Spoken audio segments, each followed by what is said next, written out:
All right. Good morning, you dirty, dirty sinners. Uh, Happy Memorial Day to you. I um I don't know. I wondered when I started this if I should have done this as a live stream or if I should have just made a video. I probably should have just made a video because I don't have a ton of inspiration and things to talk about necessarily. Um, but I'll probably think of them as I talk. The main thing, I'll get to it, is that I am going to be on a very different schedule this summer. There's some life shifts, at least for this summer, that are happening, and I'm going to be preoccupied in a different Monday to Friday kind of job. And so if I do live streams or if I do videos or any sort of action, interacting with people and having conversations, it will be, well, I live in Minneapolis, so it will be in the evenings, probably later evenings, which is probably when most people are more able to, well, depending, able to engage. So that's kind of a new thing. I'm thinking about doing a somewhat regularly scheduled live stream once a week, maybe. I need to figure out which night that would be. I should have been prepared with this because what would it be? What night of the week is the best night of the week? I don't think it's typically Tuesday. Not really Wednesday. Maybe Thursday? Could it? Well, might be Thursdays, might be Mondays. I don't know. I'm trying to think. What else is... This could be called just Luke Looks at His Schedule stream. Let me try to find a typical week. There's not very many dang typical weeks in the summer. So, yeah, I think, well, there's no dance classes. So,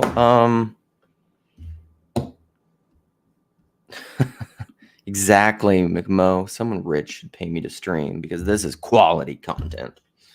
No, I don't think that's true. I don't want to do that. I don't like that sort of thing. The more I've been thinking about entrepreneurship, business, Profilicity, building platforms, YouTubing, podcasting, all these kind of things, like even looking at Rogan as an example. You inspired me, well, a little bit, at least for this bit. I think it has to really, it's related to the philosophical, theological thing, emanation and emergence, this simultaneous heaven and earth, meeting of heaven and earth. All things that are real are these relationships that are a simultaneous meeting of heaven and earth, of the heavenly, the ideal, you could say the platonic, the idea, the head and the body, boom, coming together. And I think businesses are that way. I think podcasts are that way. I think anything that is real and lasting and good, true, and beautiful is probably that way. And so if you have someone it's almost like if you have some rich, this isn't necessarily a criticism of venture capitalism or something, or angel investors or someone rich coming in to pay you to stream or something like that. It could be, but it's almost like it's too automatic, it's too mechanical, it's too easy, it's too top down, when the thing should just learn to grow and evolve and become not completely self-sustaining, but you could think of it as like rearing children or something. Fallen angel investors, yeah. You could think of it as rearing children or something. You need parental guidance and leadership and vision and a little bit of heavenly parenting, but that child needs to learn to grow and evolve and become on its own. And because the goal is for that child to live on its own, to not need the top anymore, to not need the nurturing and the parenting anymore, but to become its own nurturing and its own parenting and its own procreative thing. So anyhow, I think of business that way, and often I think there's this bad human tendency, bad in me, let's say it that way, human tendency to want daddy to fix things, and that's often not the goal. Like my kids do that all the time. They want their parents to adjudicate their battles, like to come in as the righteous judge. And I don't think that's a good idea. So yeah, that's what's going to be happening Monday through Friday.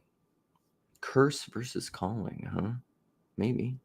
Yeah, calling is the I would put as the good thing, and the curse is the toil the soil of the ground. Yeah, by the sweat of your brow and the work of your hands will you bring forth the fruit. It won't just like automatically come for you. So that's an update. That's a new thing that's happening in life. And what else was I wanting to say or talk about? I think also I'm going to start having. So here's the thing. This is something I was going to say. I will put it on here. I do have an email that people can reach out to me if they're so inclined. Some people do it. I'll put it on here.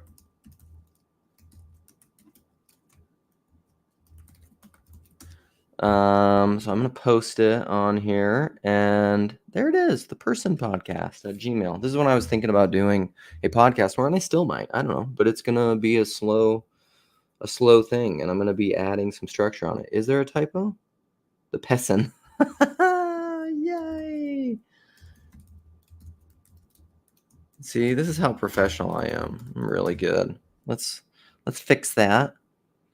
The Person Podcast. Thank you, McMo, for being here. You're my secretary. And no spelling errors. And that'll be good. That'll be good. People can reach out to me. I'm not even opposed if the schedule allows. I might say that I might just commit to doing, well, I don't know that I commit, but try to shoot for one extra conversation a week. That might be too much if I'm going to do a live stream too, maybe in spite of a live stream. I'm not exactly sure, but I don't even necessarily want it to be published. I think the way Paul does his conversations with randos is very good. And thanks, McMo. You're the only one here. Yeah. And where they're not all published, there is something, this has been coming up recently. It came up with talking about Discord conversations, where there's Discord voice chat rooms or video chat rooms, which are unrecorded unless somebody's doing some screen recording or something weird. And or like PBK, when he's did his randos, a lot of them he records them all, but he doesn't necessarily publish them all, because sometimes they're just for the person. I think there is that's the nature of any culture or group or environment or body, or even like a house. I've heard a house described that way, and that's one of the differences. Who spoke about this? It was maybe the Opinionated Taylor podcast or something. I think my friend Sarah sent this to me at one point, but it was talking about home construction and how homes and architecture. This is related to Joe, what Joe was talking about with PBK the other day, talking about architecture or even city planning or something, is that the way I like it is that it's what a person builds flows out of their soul, flows out of their heart. And so you can't arbitrarily disconnect it from the inside, and the outside are the same. I think that's really the way to think about it. And so architecture is really a flow out of a culture, both a personal culture. So it's the person, the architect, but also the culture in which that person is embedded, then the Russian nesting doll thing. And so a house, like even modern, like open floor plans, for example, are exemplifying something about a culture. It's kind of a boundaryless, borderless, open thing. And like, what does that mean? Or what is that? What would be the word? Denote? What does that tell you about that architecture? Well, it's that there are not as, the culture they don't have defined spaces as much. Older homes had There was a kitchen, there was a dining room, there was a room where you just dined, there was a room specifically dedicated to dining, to meal having, to sharing meals together. Typically they could have been more ornate, they maybe had wainscoting, they maybe had a chandelier. It was a little fancier. It was an intentional space set apart for eating, which that means eating is important. Meal sharing is important. Hospitality is important. That doesn't mean that you can't set up a modern home with a similar kind of a thing, but it's a different vibe. Old school homes, the heart of the home is the hearth. The hearth is the heart of the home, the fire where all the cooking happens. So in a lot of older homes that were just one room, I suppose, that was but it was all centered around the fireplace. And then you would cook there, you would share meat. So like there can be different shapes of communal dynamics, I suppose. But so I don't know. That's all interesting. Why did I start talking about houses, homes, shapes? God, I can't even remember where I start off on all these things. Okay. Steven, good to see you. Tom, Mandy's here. Bad comedy. Oh God, why can't I remember your name? Don't even tell me. It'll come to me. So Mandy says, what is the Person Podcast? Like random combos. Well, my idea for what the Person Podcast was going to be, and may still be, is for anybody who's listened to me very long, or even this little corner of the internet, it's kind of caught on. This is a seed that I planted that is now grown into a tree, which who knows will maybe cover the earth like the mustard seed. But it's that the person, it's my personalism, is that the person is the center and the nexus of all meaning. So we have the meaning crisis, we have the intimacy crisis. Well, that's because we have the person crisis and the person making crisis. And entailed within that is the person versus the individual, is that the person is a relational multi-unity. The person is what being is, actually. Because anything that is a multi-unity, is a unity of multiplicity. Anything that has existence is that.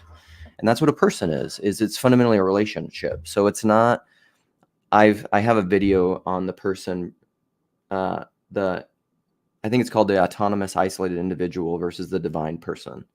So this idea of individualism within America is like, me and the individual, like no one's going to tell me what to do. I'm this autonomous. I just have self-existence, and I don't need anything else. I don't need anybody. And then isolated, separated from everything else, individualism versus the person, because the person is necessarily relational.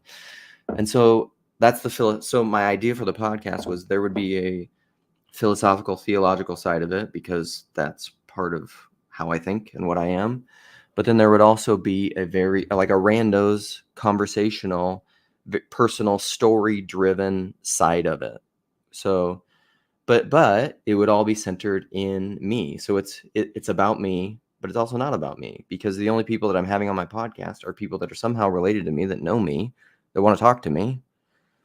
And then I was going to think I would have that in different spheres of my own life. So I would have people that know me in Minneapolis, perhaps neighbors or people that I live here, live by me, people in my estuary, perhaps people in my church, perhaps, because my wife had this idea for a podcast one day. She thought it'd be very interesting to just have, it was almost like randos, but in real life randos, because very often she would be walking around, or I would, and you'd say, look at that person, you're people watching and you see this person, you're like, what's that person's story?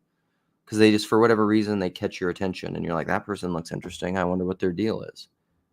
And I have 98th percentile extroversion, or whatever it is, 96th. And if it was for a reason, which I'm not as necessarily extroverted as I used to be, because I don't know why, many reasons. But if I had a podcast or something, I could talk myself into just going up to the person, just be like, hey, I have a podcast and you look interesting to me. I would like to interview you for my podcast, just ask you questions. And if they say no, who cares? Whatever. So random people, people I know, perhaps family members. I've thought forever. I wanted to do this forever. I've actually asked my mother this. So I had this idea years ago in the corner because we do all these randos conversations. People get to know you, you develop relationships.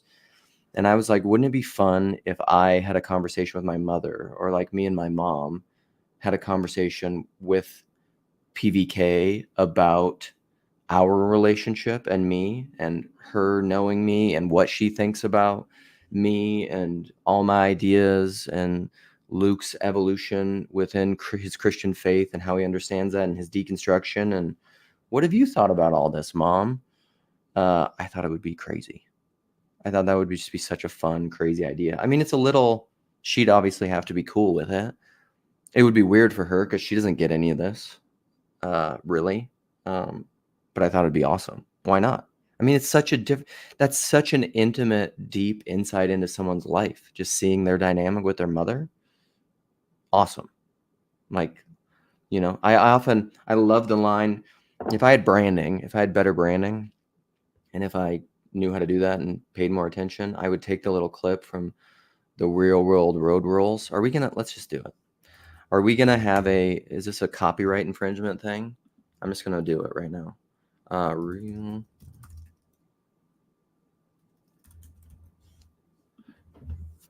Let's do this. Real World Season 1 intro, when people stop being polite and start getting real. For people that are my age, Real World Road Rules, that kind of stuff, I think that was and what's the island one where they kicked you off the island? Wasn't that kind of the first reality TV? All right, let's share the screen. Real World Road Rules. Let's see what happens here.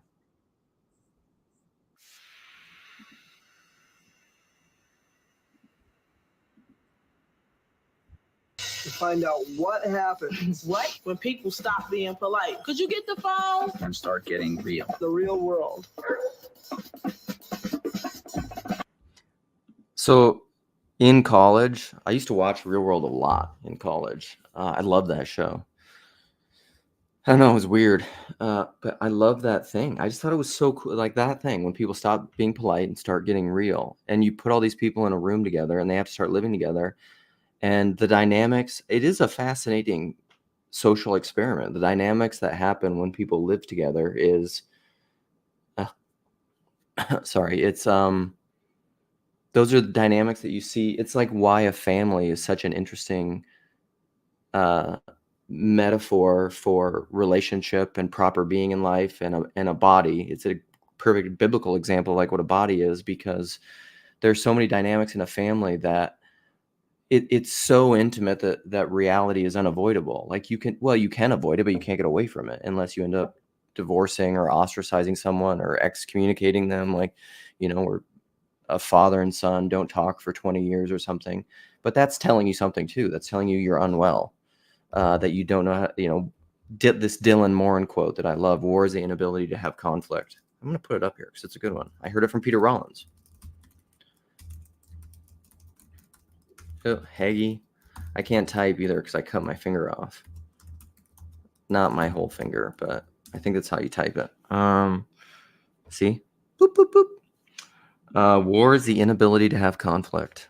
I think it's such a great quote because it is. Because conflict, tension, iron sharpening. The conflict is, I don't know, maybe inevitable or necessary. It's part of the suffering of becoming, I think, doing hard things, learning endurance, anti-fragility, self-worth, all those things are related. And so you have to do hard things. And then when you can't do that, or the refusal to do that relationally, is to either end up in the complete dissolution of the relationship or in a war. And that's bad. Anyhow, I like the real world rules, or real world intro. People stop being polite, start getting real. So the Person Podcast, to wrap up this little thing, was kind of going to be all of that. I didn't know exactly how I was going to format it or how it was all going to come together, but it was, and again, it would be kind of non-dual because it's about me, but it's not about me. It's both. And it's relational, and it's about all my philosophy, but also personal relationships, but also who knows, we'd maybe do episodes on interests that I have: food ethics, music, movies. I love to talk about movies. Whatever. Clothes. I love talking about clothes. Can you be real and polite? Is that a question to me right now? Is that like you're softening me up to tell me hard things? You can be both. It's not bad to be polite, but for everything there is a season, I suppose. Turn. All right. I'm gonna go look at some comments. Maybe I'll open this up because I do have some slight time this morning. My kids are off for Memorial Day, so they are currently asleep because it's 7 and I got up early, and they are teenagers essentially. So I will open it up, chat with people for a while, and I will look at comments. Here we go. Here we are. Boom, boom, boom, boom, boom, boom, boom. Working on Person Pod is a project I've been working on. I mean, kind of. Not that much. Chadrick, I muted you because you're shuffling. Thank you, Mandy. You like my podcast idea? Yeah. That whole phenomenon was an interesting thing, right? That was what I was going to bring up too. Those 12-hour live streams or whatever they were, that became kind of I don't know. I'd be interested to say, people could comment if they're here. How much of the live streams did you watch? Did you just watch select parts? Did you go and look for select people? Because there were some newbies that came out in the podcast, which was cool. I don't know that I saw them all or found them all. I didn't go back and watch all 12 hours. I mean, I have a life. So I'm not really able to do that. I can unmute you. The rest of us don't, bro. I mean, it's not that the rest of people don't, but like I do. Sometimes I have those conversations with my wife about, because like I really don't. It's fine. This isn't a judgment. I personally don't, for whatever the way I'm constituted, which it isn't good or bad, it just is. I can't be on screen for more than a couple hours. I just can't do it. Right. I actually didn't probably watch maybe more than a few minutes of it. But I know that a lot of people enjoyed it. My only thing about it is if that became a regular thing, I suspect the burnout would be just outrageous. Interest would go, like people's interest in the topics in general. That'd be a surefire way to just kind of like make this a stupid place. Well, there's the whole TLC thing phenomenon is an interesting thing, and I think that it has lasted and continues because of I would call it, because like what I was saying before, anything that exists is this simultaneous emanation and emergence thing, and I think that balance has maintained, which is what allows this thing to continue. Or it's almost like the Tao or anything, levity and gravity. You have to keep those things in balance, a little bit of harmony. If things become too serious, scarcity and availability probably have to be kept in attention. Yeah, because that's kind of to your point. If it was a constant broadcast channel, people would just be like, this is like, I don't know. People would lose interest. There's no veiling and unveiling. It's all that stuff. Yeah, there'd be mystery. It'd be like we're going to, at that point, we'd be really trying to force the topics. We'd be really trying to, like, it would just be damn near fabrication all the way down. And it's just because you'd just be like, oh, like, let's talk about propositions again. Let's talk about ecumenism again. Let's talk, it'd just be like, oh my goodness. And so, like, yeah, the breathing in and breathing out is a very good thing. And I'm not against it. Hey, if people wanted to try that, I'm all for it. I just suspect that it wouldn't be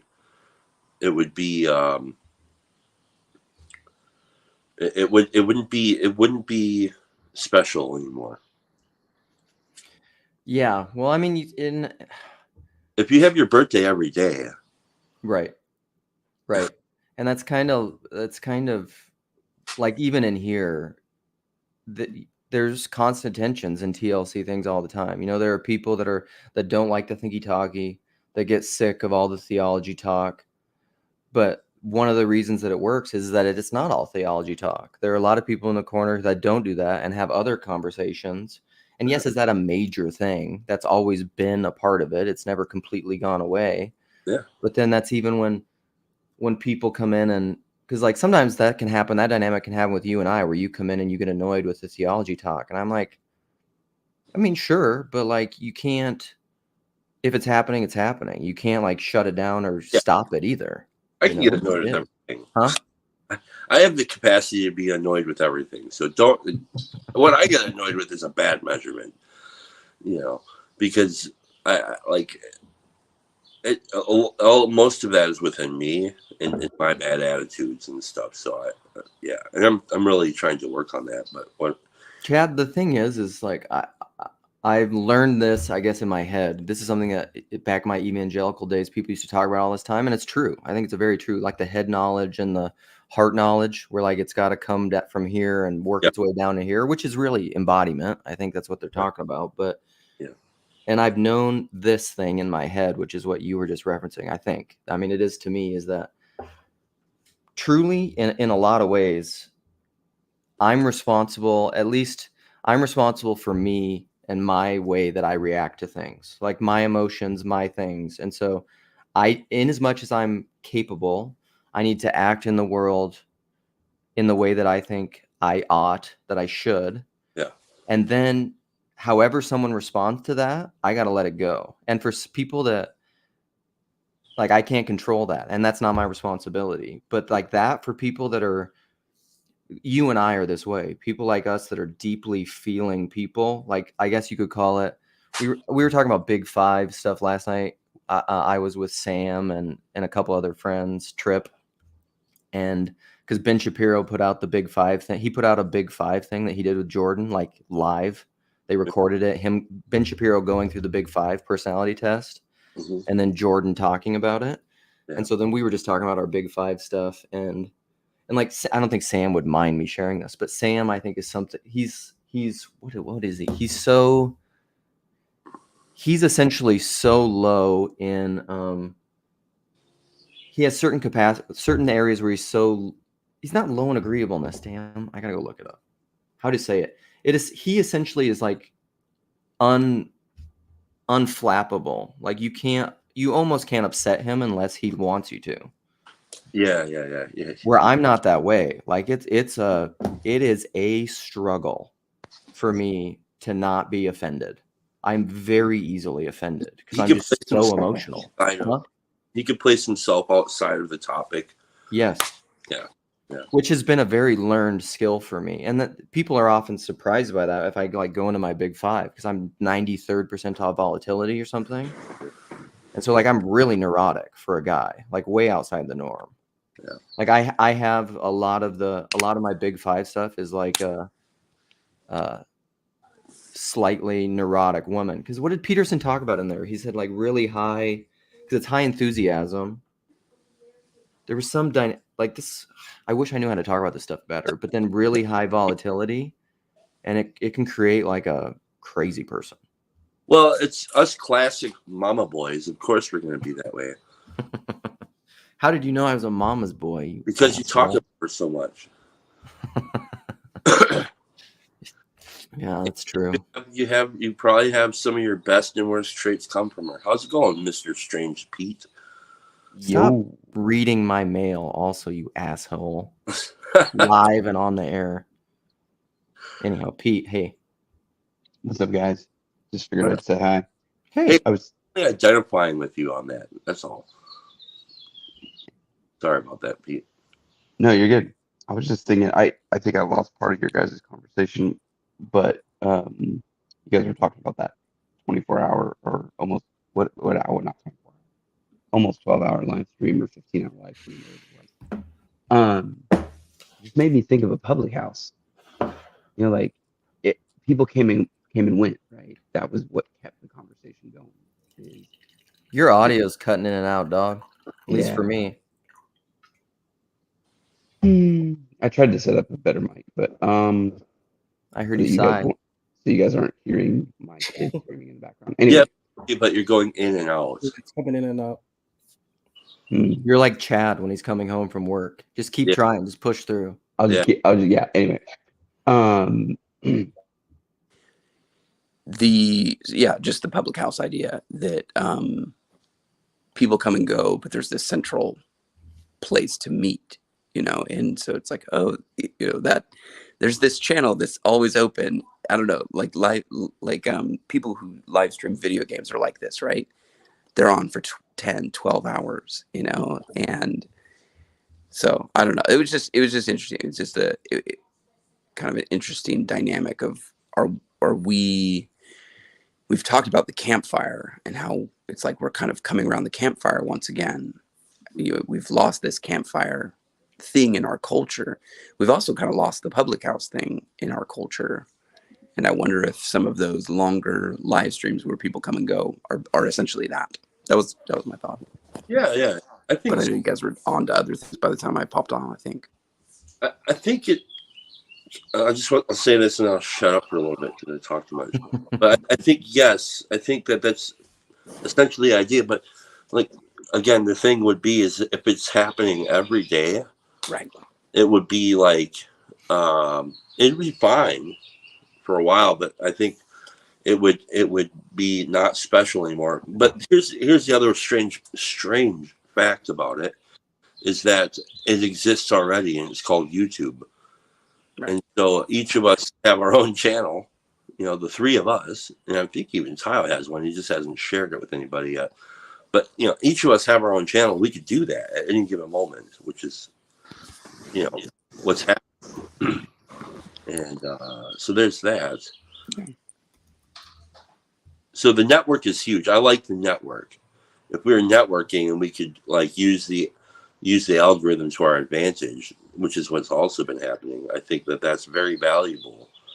It's and what makes it valuable is the personal things that we get to walk through together. Not only personal, but some of it is ideas and stuff. But yeah, okay, I'm shush. Thank you, Chad. Well, and I think that's to some degree, like to Luke's point, it's the people that make it valuable. The people coming and going. People. I like Luke's idea of just finding random people on the street and be like, "Hey, can you share your story with me on my podcast?" Or just. It's so wild. Everybody has that experience. My wife's brilliant, really, in a lot of ways. She has all these great ideas, but she would never do something like that. But I would, because I'm insane. But there's this lady that walks past my house because I live on a fairly major street. I'll keep talking enough, and people will just know my address. But there's this lady that walks by all the time, and she's like a rainbow. She just has all this stuff on all over her. All these colors. She's always pushing a bike. I don't know why she never rides the damn bike. She's always pushing the bike. And you see, and I was just like, because we have like a regular cast of characters that just come by the house all the time. And I just think, who is this person? What's their story? And it's a wide range of people, like something like a street, because that is kind of the public house thing, or right. What church should be theoretically. Everybody comes in. It's a weird cast of characters. It's like an old school neighborhood. Yeah, you just touched on something I was thinking of. Like in our congregation, we talk about the church as an outpost for the kingdom of God, and I kind of like that outpost idea. But the other idea that I've come up with is like a hostel. Like a big house with lots of rooms. Like Eli Roth. I don't know who that is. I'm just kidding. Just like a rest hostel, like you're on this Silk Road and there's this place for food, for hospitality, for rest. And that's what these hostels were, or still are. A place for community, a place to, anyway. I think there's something to that public house idea. Hospitality, being invited in, I think is powerful.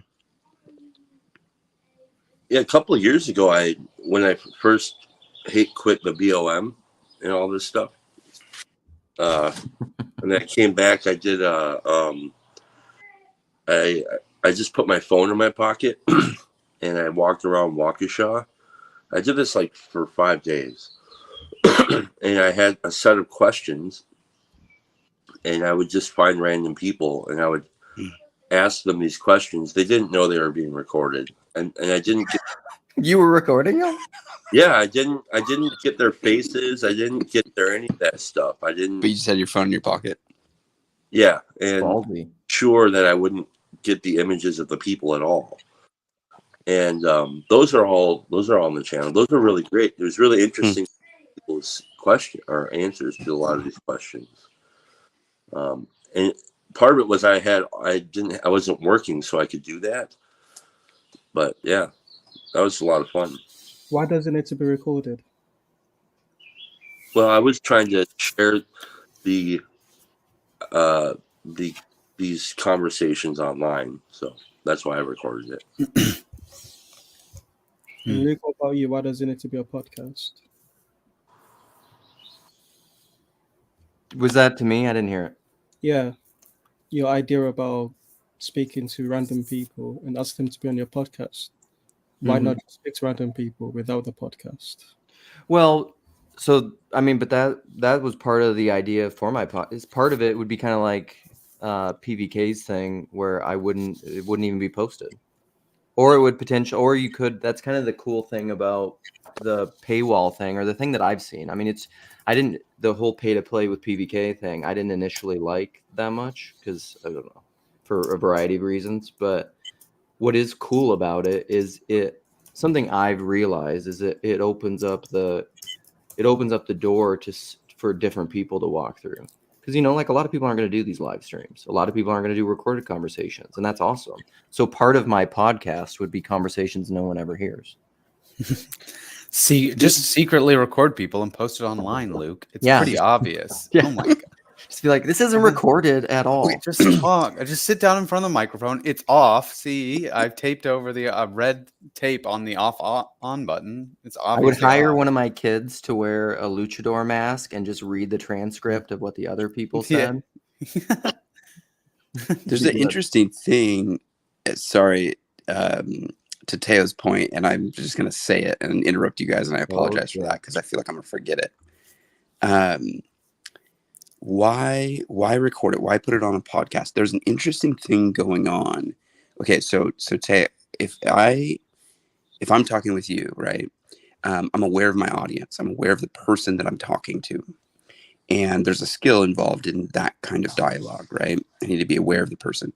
There's something else going on with podcasting where you have to be aware of the potential audience. And there's a skill involved in carrying on a conversation or having a dialogue where it could be anybody that pops in and listens to what you're about to say. So I don't know if that I like that question because it's like, well, what's the difference? What's the difference between just having like a normal conversation? So Yeah. Anyway, sorry guys, that was rude, but I just felt like I was gonna forget. No, that was right. Like you're tracking what I'm putting down. I hate the name podcast a lot. Why? I don't know. It just seems weird. This doesn't seem like a podcast to me. Like none of the stuff that I see. I don't know. It's just weird to me. Podcast seems like such a generic, prepackaged name for. It's just a preference thing. I don't like the naming of it at all. Yeah, but so part of what my podcast would be, I mean, you guys know me. Like I'm on the extreme end of zero prep, zero trying to make things look nicer, zero of trying to appeal to anyone. It's just complete stream of consciousness, whatever.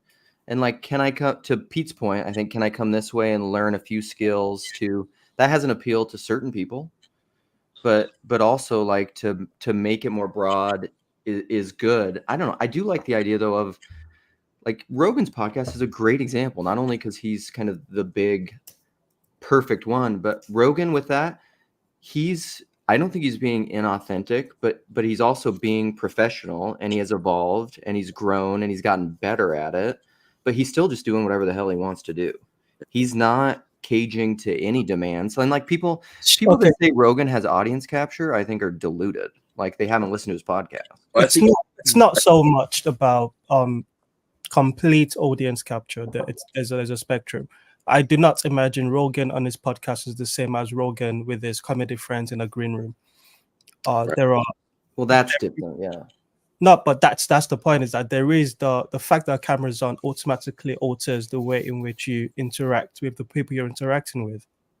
And to Pete's point earlier, the randos on the street most of them probably don't have the skill required to keep a podcast conversation going the way all of that. And I know that's not really what you're trying to do. You're not trying to have a polished podcast and have everyone speaking on touched on all of the topics of the day. I get that, but there is still the acknowledgement that just the fact that there's a camera, a microphone, knowing that this is going to be potentially listened to by more than the person you're talking to changes.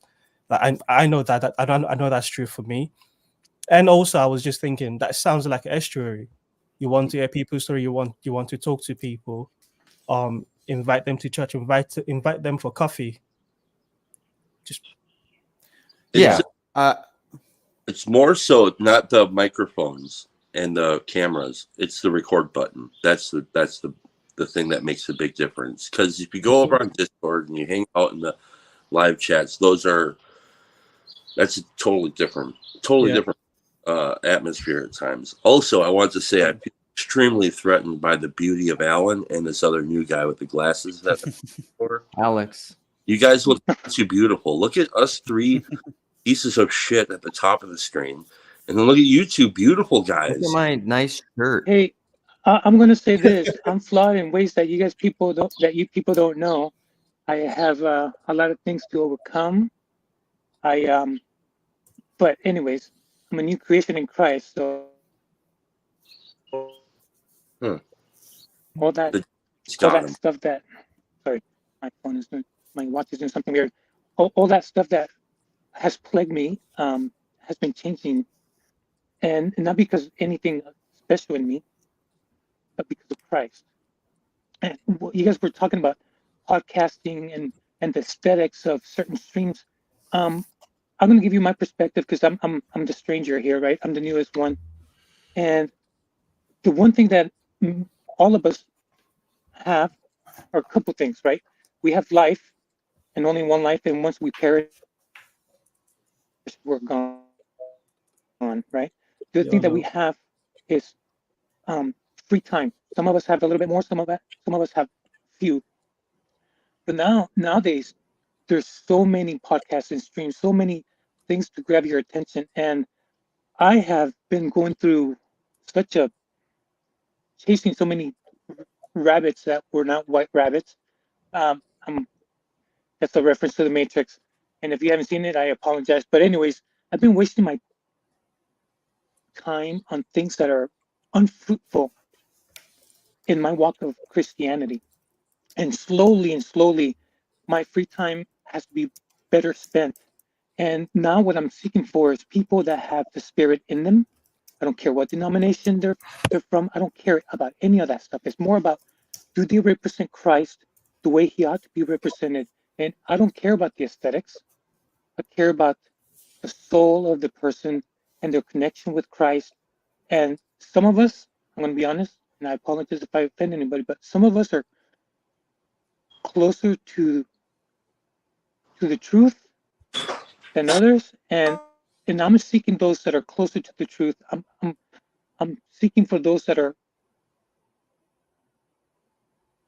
have a better connection, better reception to what the Spirit has to say,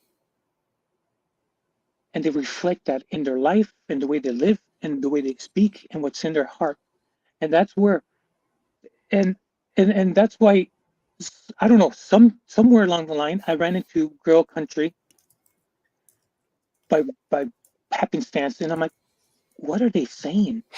And that got my attention. And it wasn't the aesthetics that got my attention, because I've been there, done that, and it's not worthwhile. It's worthless in a metaphorically speaking time away, as far as zapping your soul away and zapping your attention, because we have very few free time, just like we have very few hours left, and we all have a shelf life. I'm gonna perish one of these days, right? And I have to stop squandering the gift of life that Christ has given me. And so, anyways, I don't want to ramble on too long, so I just wanted to say that. No, I thought that was good. I do have a question. First of all, nice to meet you, Alex. I've seen your face on the. I think you're one of the MVPs from the previous streamathons. Nonetheless, what was it that was unproductive or useless about the other podcasts and that you were listening to in your Christian walk? Okay, so some of it planted ideas that went. So I'll give you an example before I give my answer. There's plenty of metaphors and iconic ideas in the Gospels, in the New Testament and the Old Testament, and one of them that has captured, I don't know, it somehow just lives in my brain all the time, is the fact that you cannot serve two masters. So there's a big teaching in that, right? And you have to decide, and before you decide if you think you have a choice, you have to understand the choice, and you have to understand the options. So then you have to then look into your life to say, what the heck am I doing?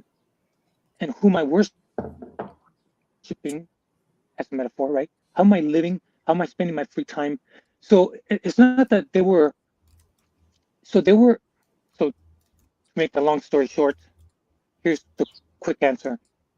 I was being unproductive because it was not feeding me the real bread that came down from heaven, right? It was giving me stuff that perishes, right? They ate the manna in the desert and it perished, right? And I'm tired of wasting my free time. I'm tired of wasting my life away and not yielding any fruit, right? Right? And the reason why I don't yield any fruit is because I've been worshiping the wrong master. I've been following the wrong master, right? And it comes to a point where I had to make a decision. But before I could make the decision, I had to understand what the heck was going on. I had to understand how I was being deceived. And so, not that there's anything wrong with watching Netflix and binge, like, 10-hour marathon, and it's pretty cool, watching the Game of Thrones. That, hey, awesome, right? But now I only do that when I'm with the family, when I'm bonding with my family. But when I'm alone, my personal time, sorry, I'm going to do something that kind of that makes me want to get closer to Christ.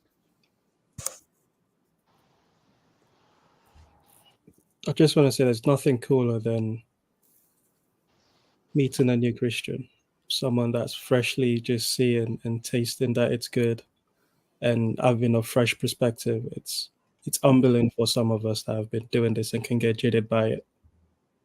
The newly illumined, they're very shiny. You guys want a quick reading? May 7th. May 27th. No modeling guilt. Day by day, we try to move a little towards God's perfection, so we need not be consumed by modeling guilt. That's nice. That's from his Bill Sees It, page 15. Do you want to hear the rest of the shit? When I discovered that there is not a single don't in the 12 steps of AA, I was disturbed because this discovery swung open a giant portal. Only then was I able to realize what AA is for me. AA is not a program of don'ts, but a program of do's. AA is not martial law, it is freedom. AA is not tears over defects, but sweat over fixing them. AA is not penitence, it is salvation. AA is not woe to me for my sins, past and present. AA is praise God for the progress I'm making today. Yay! Yippee! one thing before the train moves too far out of the station. Look at how beautiful you are. Good grief. Thank you. I just got back from my I think vacation. I lost the so, connection.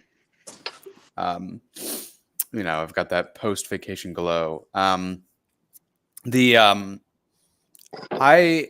just to give an example, I listened to a lot of the Moth podcast for Did a we lose the couple of years. connection? Did I lose the connection? You're I think lagging a little yes. bit, Alex. Yeah. I listened to a I lot lost of. connection. You're gonna have to mute him. He's lagging, so I he did, doesn't. yeah. Or I tried to. I just like messing with Alan. I'm actually not. I tell everyone I'm muting him, and then I just go ahead, Yeah. Alan. Yeah. Just give me one. Sorry, wait. But I have a genius point. Everyone's gonna be saved by this point.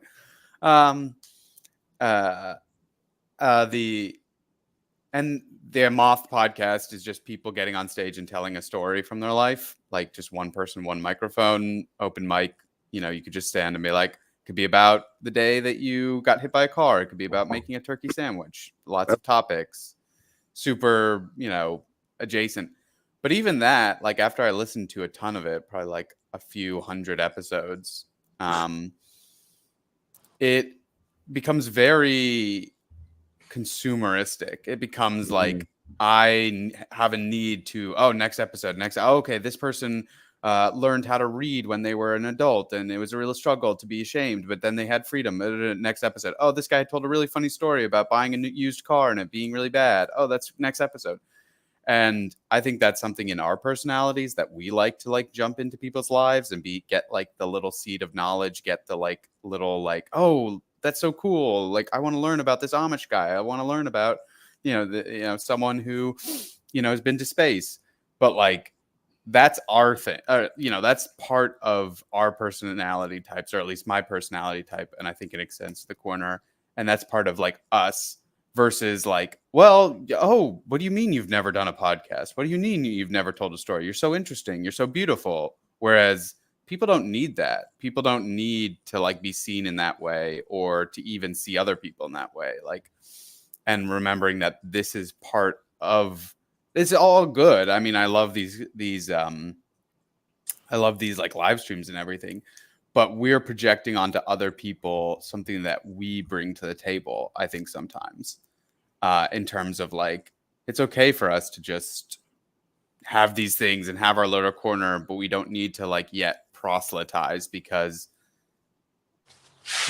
going up to people and being how do I get them in a podcast? How do I get them to an estuary? It's someone might want to do that, but they'll self-sort into that. I don't think we have to worry about that. So I don't think they will. I don't think they will self-sort into it, unfortunately. I've never met someone, well, that's not true. Most people, I would say confidently, most people want to share more about themselves. If someone is genuinely asking. It's everybody's favorite topic a lot of times. Yeah. Then I don't think most people get a chance to really share their story. We get chances to share aspects of ourselves on all of the social media platforms. And maybe I'm speaking to my generation at the moment, but we don't really get a chance to learn a stranger's story. And I think the interesting thing about my estuary experience, the most fulfilling thing has been finding out just how different and similar everyone is. Mm-hmm.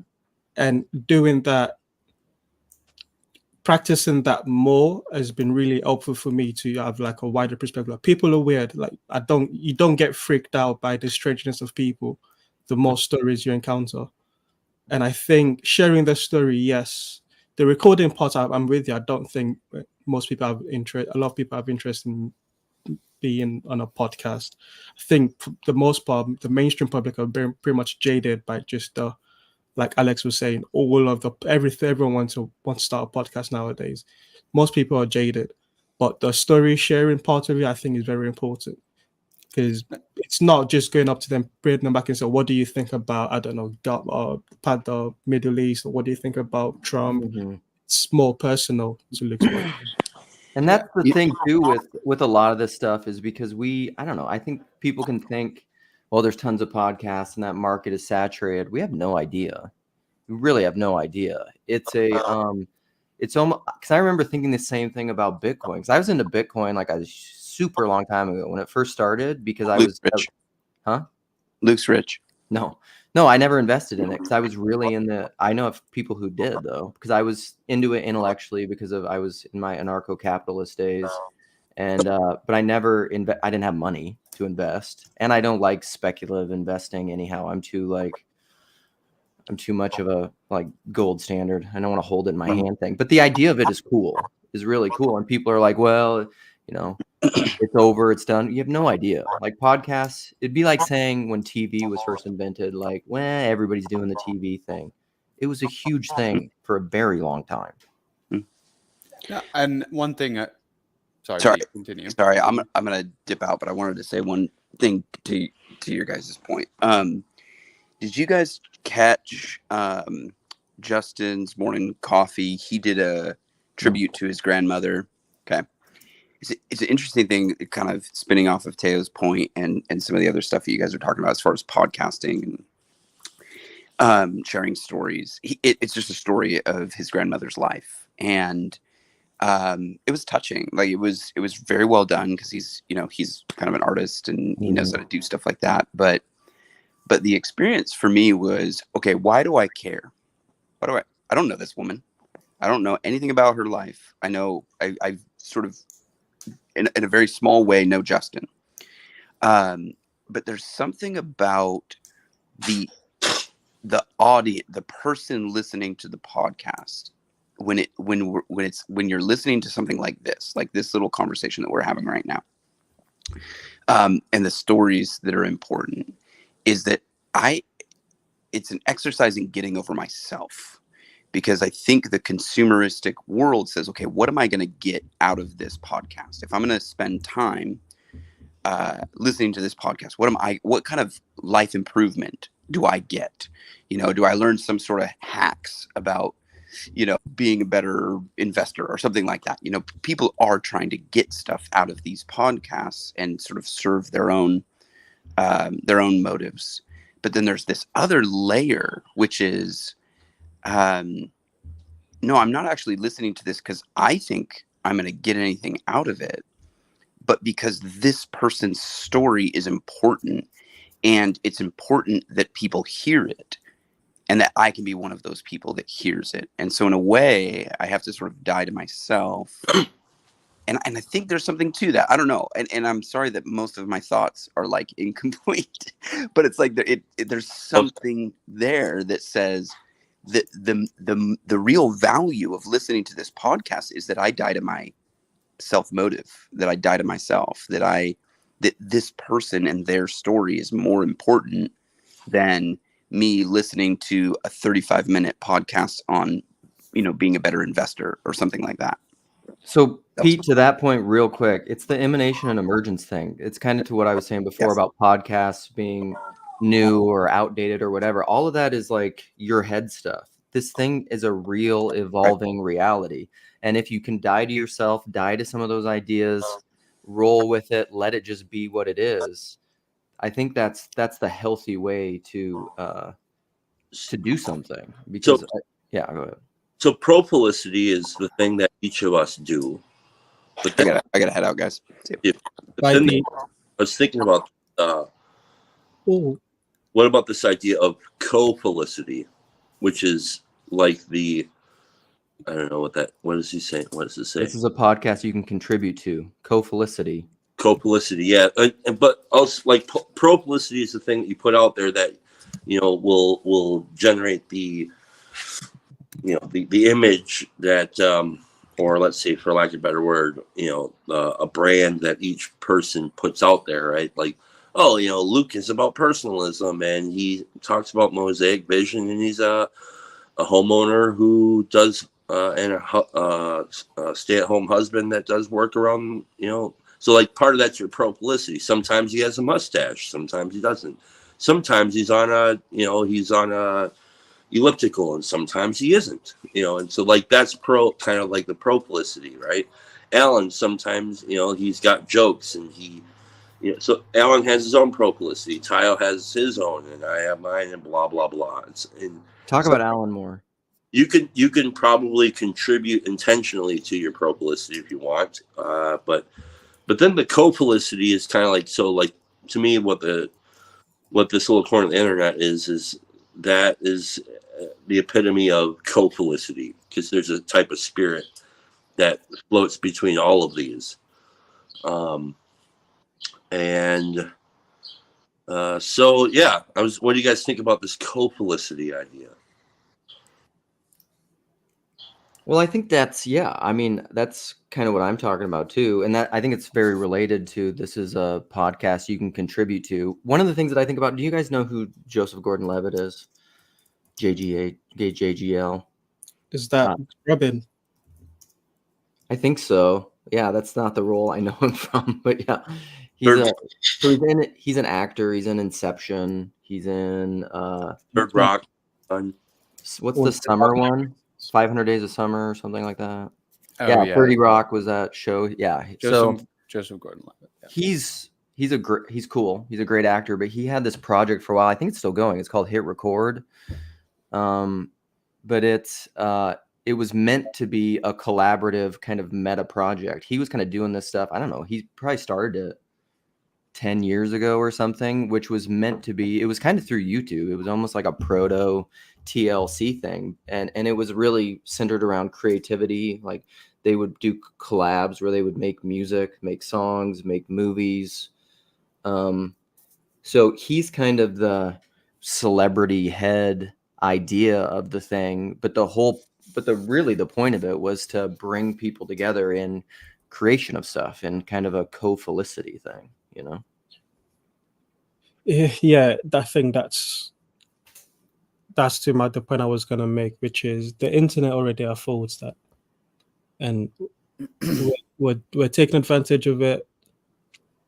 I don't want to say better than anyone else, because I think we've just found, to Alan's point, something that interests and grabs us that we want to participate in. I can think of something like Arsenal Fan TV, which is a channel on YouTube that revolutionized football punditry in the UK, because it gave the fan voices, and then the fans go to the other fans to listen to what they think, rather than the pundits who are very much disinterested in your own particular. No pundits love your team the way you love your team, so you've got more to say about it. Right. And they did that by going to matches with a microphone and speaking to fans after the match to get their raw, and then you have different characters pop up, and propheticity still applies, and because the different characters start playing into what they're like for blah blah blah. But with that, you've got a channel that's directly interacting with their fans, and so that's already happened on YouTube. And also you've got, I think of people like the Vlog Brothers. Don't know if you guys are familiar. There's two brothers that make YouTube videos back and forth to each other, just responding to the previous videos. This has been going since like early YouTube. This is like 06, and they're still going. So the internet already affords it. We're really into this, the type of conversation we're currently having, which is why our participation is it feels more real to us than anything else. But I think the internet already, YouTube and the internet already afforded that, and we're just taking advantage of what's already there. And also, in addition, I was going to make the other point, which is it's Luke's point, relational ontology. It's in our relationship with what we're watching and the medium. That's where the meaning is. Like if like Alan's example, just listening to different people's stories is just watching over us, then there's not going to be embodied transformation from it. It's just going to, it's our relationship that affords meaning. Well, there's levels. I mean, the corner has always been about that, right? Breaking the fourth wall. And some people do. I mean, and some people don't. Chad just came in like a bull in a china shop, into the corner. I was kind of here at the beginning. Tayo, I can't remember. Like, when did you come in, Tayo? Started as like a probably, I think, basically after Peterson came back and had this conversation with Peugeot where he started crying. That's how I found Oh, out. okay. And I was lurking for a while. Tried Discord, but I was not. I didn't know anyone, and the conversation that I saw was not what I was expecting. It was a lot more Fileo Nikea Yeah. when I got it. So I was just liking and watching, and then I saw the opportunity to get participating via Estuary, so I joined the Elsnet and Oh, yeah. Okay. got my foot into it before even jumping online and showing my face. All right. So what I saw initially was these people were talking about a topic that I was deeply connected to, which was seeking God and how that relates to each other. That's why I came around, and I wanted a seat at the table, and nobody said I couldn't have it. They sure didn't. And I'm okay with being an idiot, and so I jumped in, and to my surprise, some people little by little, and it's still very little, right? Like I'm still just let's be honest, we're all just dudes, right? None of us are celebrities. We're not, but I had I've been welcomed back whenever I like with people who seem to be okay with it. So that's pretty cool. But the overall thing was, I thought these people are talking about very important things. They seem to really, there's an energy about them when they're sharing. I can sense it, and I'm not even in the conversation, and I want to be a part of that. And so that was very alluring to me. And it's also, it also has helped in a lot of different ways in my on the ground stuff, like whether it's in AA or at the church or whatever it is. Even like last week I did there was a council meeting at the church, and I'm on the church council. What? Like it's insane. Anyways, they were having a discussion about a particular topic that I won't talk about because it's rather petty. Let's just say it's so petty it's stupid. Sounds like a church council meeting. Yeah, but to them it wasn't petty. This was important. Like most fights in a marriage. Yeah. I mean, whatever's being fought about is not the thing. Yeah, but from like the mode of walking through things with you guys over these years, I didn't feel, even though I'm the new guy on the board, like I'm the new guy on the board, I felt very comfortable with saying, I don't know, did you guys think that maybe there's just maybe an accident that happened, and like this is rather petty? And they didn't agree with me at all, but I was okay with saying it. You know what I mean? And then stuff got real because they were just like, "Fuck you, Chad. This is serious." No, they haven't gotten that comfortable with me yet. So I'm still at that level where they don't want me to leave. So they'll play nice with me, but it's just like, come on, guys, like really, really. I mean, so, but that's a lot of the stuff I learned. The other thing I was thinking about was, I don't think that we're actually learning much here. Like if you had to sit down and take a quiz, like if some genius around here, like say Ryan Lewis, or whomever, were to actually put together a really good quiz, like about over the last, like an on-ramp quiz that was in depth and actually questioned what were some of the most important topics that we talked about and this and that, I'm guessing that most of us would probably pass it at a C or something. So I want to respond to that really quick, and then Alan's been trying to talk. The poor little sorry, Alan. cutie. Just pinch your cheeks. But So what we've been learning, yeah, hasn't. Here's the thing, Chad. It hasn't been propositional. Yeah, a lot of people would fail that test, and it's hard to extract. If I think of myself over the last 5 years, I don't know. Has positive transformation in my life been connected to the corner? I don't know. I think so. I think I've learned how to have conversations with people I disagree in the last 5 years at a level that would exceed the rest of my life, probably, in the corner. I think I've learned how to do that better than I used to by far, but that's not some propositional thing. Mhm. So I think I have learned skills. That's a good exercise. Oh, sorry, Alan, you speak, and then I'll propose something. No, if you have something related to that, I'm a couple chats ago. So Go for it. Take us back. Press that rewind button. No, I just I mean I'm fully on board with the corner and like I've been to Chino, I'm ready for the next, big meeting for us all to come together. But there's a spirit of universality and then there's a spirit of particularity. And I think that sometimes the spirit of like the corner is just like the church in that it should be universal and that, my grandma, we must find a way to get her podcast gear so she can tell us about how she, fled from the Nazis in Poland, just like we must find this 105-year-old lady and put her in, the podcasting studio. And I just like, It's a great idea. Lock her in the chamber, get the Hannibal Lecter gear out, force her to podcast. You may not come out until you have an hour of quality content.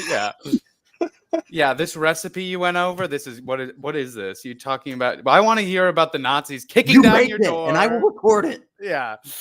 You get real right now. If this isn't about the trauma you've experienced, I don't want to hear it. Enough about bingo. And then I will be in another room recording that interaction. And putting that out for another. Oh my God, I was taking the exact same thing. Yeah, we're all psychopaths. Grandma, I'm going to be out on the streets if you don't start making content, okay? The point just being my grandma needs help is the point. And I have her here and she won't make content. Blink twice. The point is just I think we should be very like there is a spirit of TLC and I don't think it's completely universal. I mean, it could be theoretically, but there's similarities across the people that are here that choose to be here. Yeah, and if you want to go out and share that spirit and like talk to someone at church, talk to someone at work and say, hey, tell me about your weekend. Oh, wow, I didn't know you did fly fishing. Who taught you that? Oh, your grandpa? What was he like? If you want to do that, go do that. That's great. But that's sort of like the extension, the outgoing, the like go and make disciples, like that's sort of bringing your gifts to the table. Whereas like this is much more particular self-referential. We're trying to we're understanding parts of ourselves through each other and we're understanding the TLC. The big joke is no one can define what the TLC is. I think because we legitimately need to spend more time on honing what the TLC is. Like one day it'll be much more, maybe because it's it deals with universal things. It can never be fully encapsulated, but I think one day we'll have a better understanding. But there are definitely rules and norms. And if you don't follow those rules and norms, you'll be kicked out and not kicked out, but like there are mechanisms. You'll just leave. Yeah.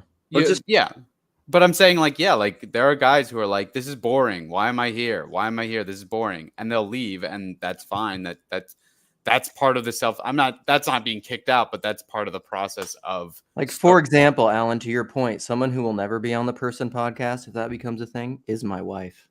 Yeah. Like she will never be on it. Yeah. And it's just okay to be like, this is us honing this part of ourselves that is not completely universal. Not everyone, the guy who, there's so many people who don't need to consume as much content to be in other people's business as much. They might need someone to one day be like, hey, you seem like you've been down. Like, tell me about it. They might need someone like us to come into their lives at a certain point. but they don't need to know all the like how the sausage was made. Of like, the reason I'm such a good listener and the reason that you felt that this cathartic feeling after I talked to you was there's actually something called the TLC, and I know that's freaking you out, but just listen to me. Luke Thompson, Chad the Alcoholic, Chino, California. Jose Gidget. Yeah, like, you know, they don't need to Listen, see all trust that. me, if you just listen to me for 100 hours or so, you'll feel Yeah. better. You'll feel, yeah, but like, you know, we can go out and be the one who is the listening ear, who asks the questions in the moment that helps that person, but they don't need to then be like, oh wait, now that I've made you feel good, you want to give that, you know, like now, you know, this is not multi-level marketing. So I just to turn the, like, I think we should just be aware that like we have rules, that there are things that we are oriented towards, that there are like there is a structure to it, as loose as this feels. And if you break that structure, it's going to break the, you know, like that. Uncovering the structure and uncovering ways that we can actually be together is just as important as sort of sharing and going out and doing more and spreading the good news. I want to affirm you, Alan. I think that I really appreciate what you just said. I think that it's a fabulous thing. Sorry, I was just trying to do that affirming thing that Luke and I used to do before. That was used to be fun. You should have been there. Never mind. It's stupid.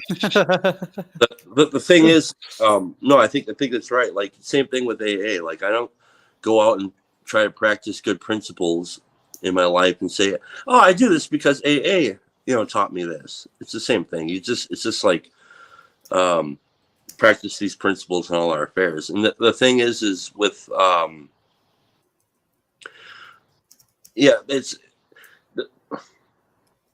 this place is like way too, I'm not really worried about it ever getting too big or it kind of falling apart or somebody like coming in and kind of breaking those unwritten rules, because it's kind of self-correcting in a way. And part of it is it's way too, first of all, it's way too niche and way too small on many levels, not just the topics, but like temperament and all that kind of stuff, and attention, like somebody that can actually keep attention, like listen to these things. Like, I go to some of these other streams and I listen to what they're talking about. It's just the dumbest shit you could possibly imagine. And they're doing it for like 12 hours at a pop on the regular. And like, it's like, what are you guys talking about? This is the dumbest shit. Like, what are they're talking about? Like, I can't even like imagine. Like, it's hard for me to remember all the stupid shit they're talking about. Just imagine like being let's say, I don't know, imagine being at like a nightclub and like there's people sitting at a bar. Some people are over there dancing, like trying to hook up, and then other people are over there like talking about the dumbest shit that you can possibly think. That's what their streams are like. So we don't have that kind of thing going on. But it's also just super niche in that it kind of selects for people who are interested in these very niche topics. So I don't think it'll get too big ever. And as far as the unwritten rules, I think at some point if somebody wanted to try to codify things, they could, but I'm not sure how successful they're going to be at it, because none of us would agree on the codification. Who's that? Is that McMosive? It's your boy. Oh, What's yeah. up, It dog? is. Look at Also, that. Chad, to your point, quick, other streams have popped up on my feed just probably, I don't know, because of you or whatever. It's like because I've checked out a few and it's like, oh, you're interested in streams. And I try to watch a few just for a little while. And I was like, and to your point, yeah, I'm just like, there's no way I could get interested in this. Like, Yeah. mhm. Well, Is that how people feel about us? Yep. No, Yep. I've never. No, people say it's fabulously interesting, but that's just for my feedback. And the point is, I'm using some of these terms like examination or codification in a very like in the broadest sense possible, not in like this like, oh, we finally have the rules. Like, obviously, any group, any community has rules that are too like numerous and particular to write down. But go to any high school and there's going to be the same style, jocks, nerds, cool kids, grunge, emo, whatever. And I just think we are one cast, and but it's just like this burgeoning thing where us being, I guess a better way of putting it is focused on like this sort of stuff, like just showing up and being part of the community. That's like the most, in my mind, the most effective form of like, of all this other stuff getting done is people just doing, participating at the level at which it is right in front of them. Like just jumping. I just saw this stream was on and I just jumped on. I was like, oh, great. And I think that rather than, and I know that some people say like, oh, that's so obvious, but I feel like sometimes in the conversations that we have, it can feel very like, well, one day we will all have our own, like one day we will get everyone involved. This universality where I'm like, we still need a lot of particularity. Like, You think that's, how many people do you I've never thought of it that way. I've always thought this thing is very niche. No, I think it is. I'm not saying anyone's saying like, oh, we're famous. We're all, No, I'm saying that. I am saying that I'm famous. Yeah. Well, Luke, come on. I mean, Alan, I'd like to hear your thoughts on the I've heard your jazz singing. So, Luke. Sorry, Chad. I cut you off. Sorry. I'd like to hear your thoughts on like your experience with kind of maybe the difference between being in a Discord conversation and then being on a live stream conversation. Well, yeah. I don't do Discord or Twitter just because I think it's no one actually, maybe it's also because I can't hear people laughing, so I can't feel good about myself. But also, I just think that stuff's so disjointed. That's why I'm jumping on. I like try and jump on to even live streams where I don't really have anything to say. Which is interesting because that's a good example of the rules thing I was talking about, where at first jumping on a live stream was seen as always, I felt always welcomed. People always want people on their live stream. This is a place where it could be 20 people and maybe not 20, but you almost always want people on. But there are certain live streams that PVK does where I jumped on and I didn't really have anything to say. I was just like, I want to be here. I want to support. And then I could sense PVK being like, okay, time for you to leave. Like, I want to. And then, for example, PVK says something to you like, okay, Luke, do you have a question or anything to add? Or are you just here to preach your gospel and just say your talking point and then leave? And I feel bad. Yeah, and I feel bad. No, but I mean, that's a good example of that went from a space which is totally fine. It's not like a good or a bad thing. There's no positive, negative valence. It's just a rules thing of like, it went from just join and be part of the conversation to, well, I have a lot of viewers and I have these people I want to talk to. And I have these guests who are official guests and you're sort of this unofficial guest. And the unofficial guests need to know when to leave. So that's just a rules thing. That was a side thing. But the live streams, I mean, I love, talking to people, listening, chatting, laughing, joking, like that's totally up my alley. Whereas Discord is just, I'll like at people on Discord and be like, hey, this was interesting, blah, blah, blah. And you'll just never, I don't know. Discord just seems like such a just hive of scum and villainy. If anybody gets the reference, but yeah, I just can't do the, I need the feedback. Hey, Chad. Come but the voice rooms, to Chad's point, the voice chat rooms, the video rooms are a different thing. Sounds like you've not participated. Oh yeah. I'm talking about the text-based threads. I did a convo with Lance in one of the voice rooms, and that's the same as live streaming. That's great. Lance was awesome. He's a great guy. Guys, if I put this on my nose, it hurts so bad that I could start like fake crying. This is my new way to manufacture tears. What's up, McMosive? Luke, is that a new, you don't want to talk about your dad anymore? Is that why you're doing the nose thing, to cry? Wait for it. Someone make him full screen. Make him the big screen. Let's see. Yeah, there it is. Wow, that's good. It really hurts. Wow. You guys, I was just thinking about Jesus. Oh, that's sweet. He's so good. For an attempt to stop the navel gazing, me and my wife watched RRR last night. Have any of you watched RRR? It's like this. Yeah, Is that like no, Ty is that knows. Sesame Street? Like No, Broken Sesame Street? careful. It's like a Bollywood action Yeah. movie, Yeah. and it's like one of the most crazy movies I've ever watched. It was like the perfect thing to watch last night. It's all about friendship and you know, being a manly man, protecting your community, fighting the British, which is another thing that's fun to do. The Americans and the Indians can Screw the Brits. join hands and throw up our middle fingers to the king. Stories. But yeah, I don't know. I get, to be honest, I get so sick and tired of just hearing everybody give like, well, I think that what's happening here is this, and I think that we do this because of this. And I just love how when we get on conversations like this happens and this, and it's just like, oh my God, did somebody watch anything other than TLC people talk about TLC this week? This is my favorite TLC conversation, the one where we bitch about the navel gazing. Yeah. Yeah, double navel gazing, McMo. Shame. McMetamo navel gazing. Easy. Yeah. But yeah, I just hopped on because I love you guys. I don't really have anything particular to add.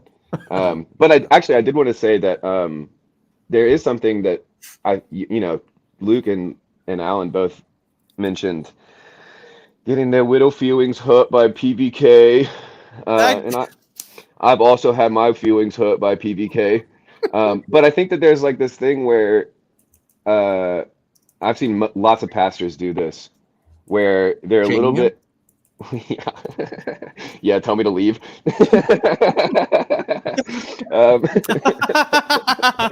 But no, I meant like I think that PBK respects you, Luke, and respects you, Alan, but also kind of, it is funny. Everybody's always like, all right, Alan, do you have any jokes to tell, or are you gonna just sit around and do nothing? I like Alan because he's the guy in the corner that people talk about, like his physical appearance more than me. So I like that. Well, that's because he's better looking than you, Luke. I know, which I like. And still available. He's single, ladies. Mhm. But yeah, I'll do the Korean one. I don't think I have much to talk about. Like my wife just calls this like my nerdy internet friends. We talk about theology and philosophy. So if you find somebody who's really interested in theology and philosophy, then it's like sick. There actually is years of more content than you could ever want of real people who really love this shit talking about it for hours and hours. And it's different than the actual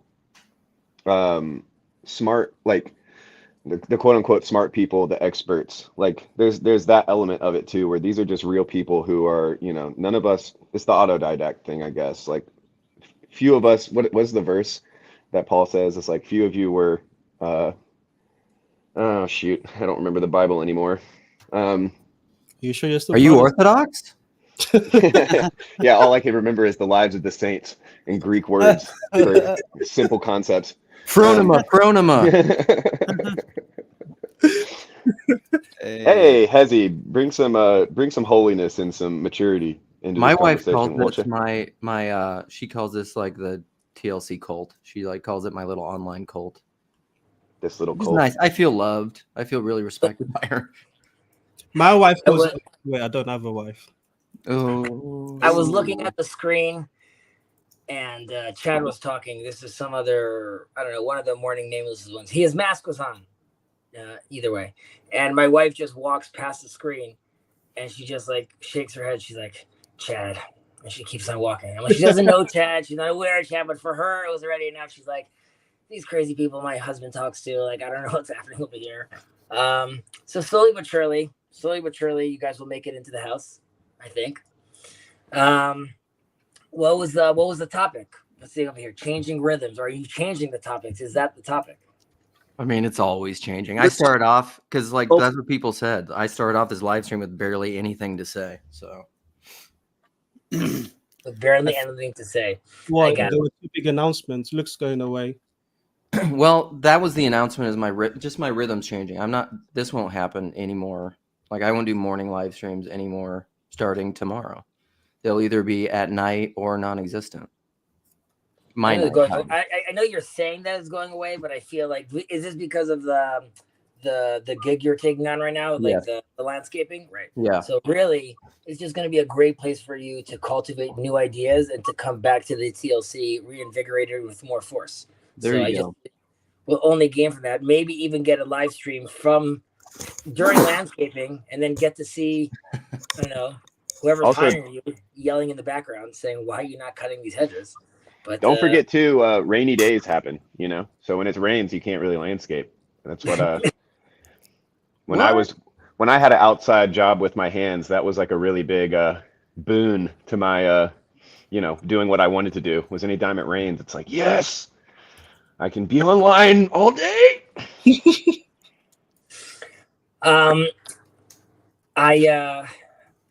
I'm sure you guys saw, and you guys had a little chat also discussing the 15-hour live stream that went on, and I was looking at that like quickly. First of all, I tried to do an AI summary, but it's too long, so that's not. Secondly, I went to like just see, like, it was really nice to see like some new faces jumped on, and I think because it was so long, it did allow for people to feel comfortable to sort of join onto something that is, there's like an excitement to it, which was very good for on-ramping. Ultimately, though, there was a lot of stretches of like, you know, a few people talking, where they were talking like so it wasn't like 15 hours of just like new topics the whole time. You have people sort of having their own confessions over there and having their own sort of chills. And I don't know if I don't know if that was, let's say, a goal necessarily, as it is it supposed to be 24/7 of like new content all the time, or 24/7 that is just sort of like a free flow conversation? So I was just wondering about that, if that was like the point, or the idea was more just to have something going on for so long. I don't know if you guys have any thoughts about that. Was that it was none of it was planned. It just started taking shape, and they just ran with it. It was just one of those weird things because I started it how I often do, and then Lance came on and kept it going, and then he was going to leave, and then Sherry came on because Sherry's been spinning wool. She's just in that time of the year. And so then, and Sherry, just like when she's in this season, she just is sitting in that chair for like 10 hours a day, you know? So, and then people started rolling. Steven, the main players that were there all the time, Alex was there quite a bit, new guy Alex. Steven was there a bunch. Steve McGee. And then random people popped in and out. A few new people showed up here and there. Some longtime lurkers made appearances. Yeah, it was fun. Did you guys take a look at the Jordan Peterson, Alex O'Connor conversation? Loved it. I thought about playing some of it this morning because I liked it so much. I actually want to re-listen to it because something that I struggle with doing is I have atheism, I suppose agnostic. I don't even know if people are comfortable calling themselves atheists now if they're in this world, but I have people in my life who don't believe in any sort of tradition or God thing broadly, that I really have come to love and respect quite a bit. And I just like, it just boggles my mind at like how I want to understand that more. And Alex O'Connor is kind of one of those guys. Like, I think he gets it because the way that he asks questions, I think he really has a good understanding of a variety of religious traditions in a non-caricatured way, you know, like I think he really gets it, but yet he still doesn't believe. So I was listening to it a lot because Jordan explained his religious views more clearly than he's done anywhere else, in my opinion. Yeah. Easily. But I want to re-listen to it, really paying attention to Alex and his questions because I want to understand, try to get where he's at as much as I can. I thought it was absolutely great. Alex was a great proxy for Christians and their questions. Like he asked questions that and he could he has enough like intellectual power to shape the questions. Yeah. That he knows that Peterson's going to try and wiggle out of them, where I don't think most everyday Christians would not be able to formulate those questions. They just get frustrated. Yeah, no. I wouldn't even say it's like Tunji said it very well, which is, and that's also what I felt when I saw it, which is this was sort of the end of like the new atheist moment in a certain sense, which is this If conversation you're paying felt attention, like yeah. nothing else needs to be said. It was the question that people wanted to ask about. He was great with sort of constantly pulling Jordan back to be like, but this is what I'm asking you. And this is what the regular Joe is asking you and what they want to understand from you, which really allowed Jordan, which it's tough because he gets so upset or so like, emotional these days. So it allowed him to sort of really slowly be like, well, I don't know what that actually means. And I don't know what he's actually trying to say. Why is he asking? So it really allowed Jordan to sort of come back to his teacher self in a certain way, back to those lectures, and really like, slowly break down where he's coming from. I think Alex did a fantastic job. And I think Alex was showcasing what that new evolution is, right? Like what Sam Harris and Dennett and the other four horsemen or others of their ilk were sort of stuck in this certain paradigm. He has shifted and moved somewhere else. And while he's an atheist, so to speak, or agnostic, I think he's interested and he's looking, and he is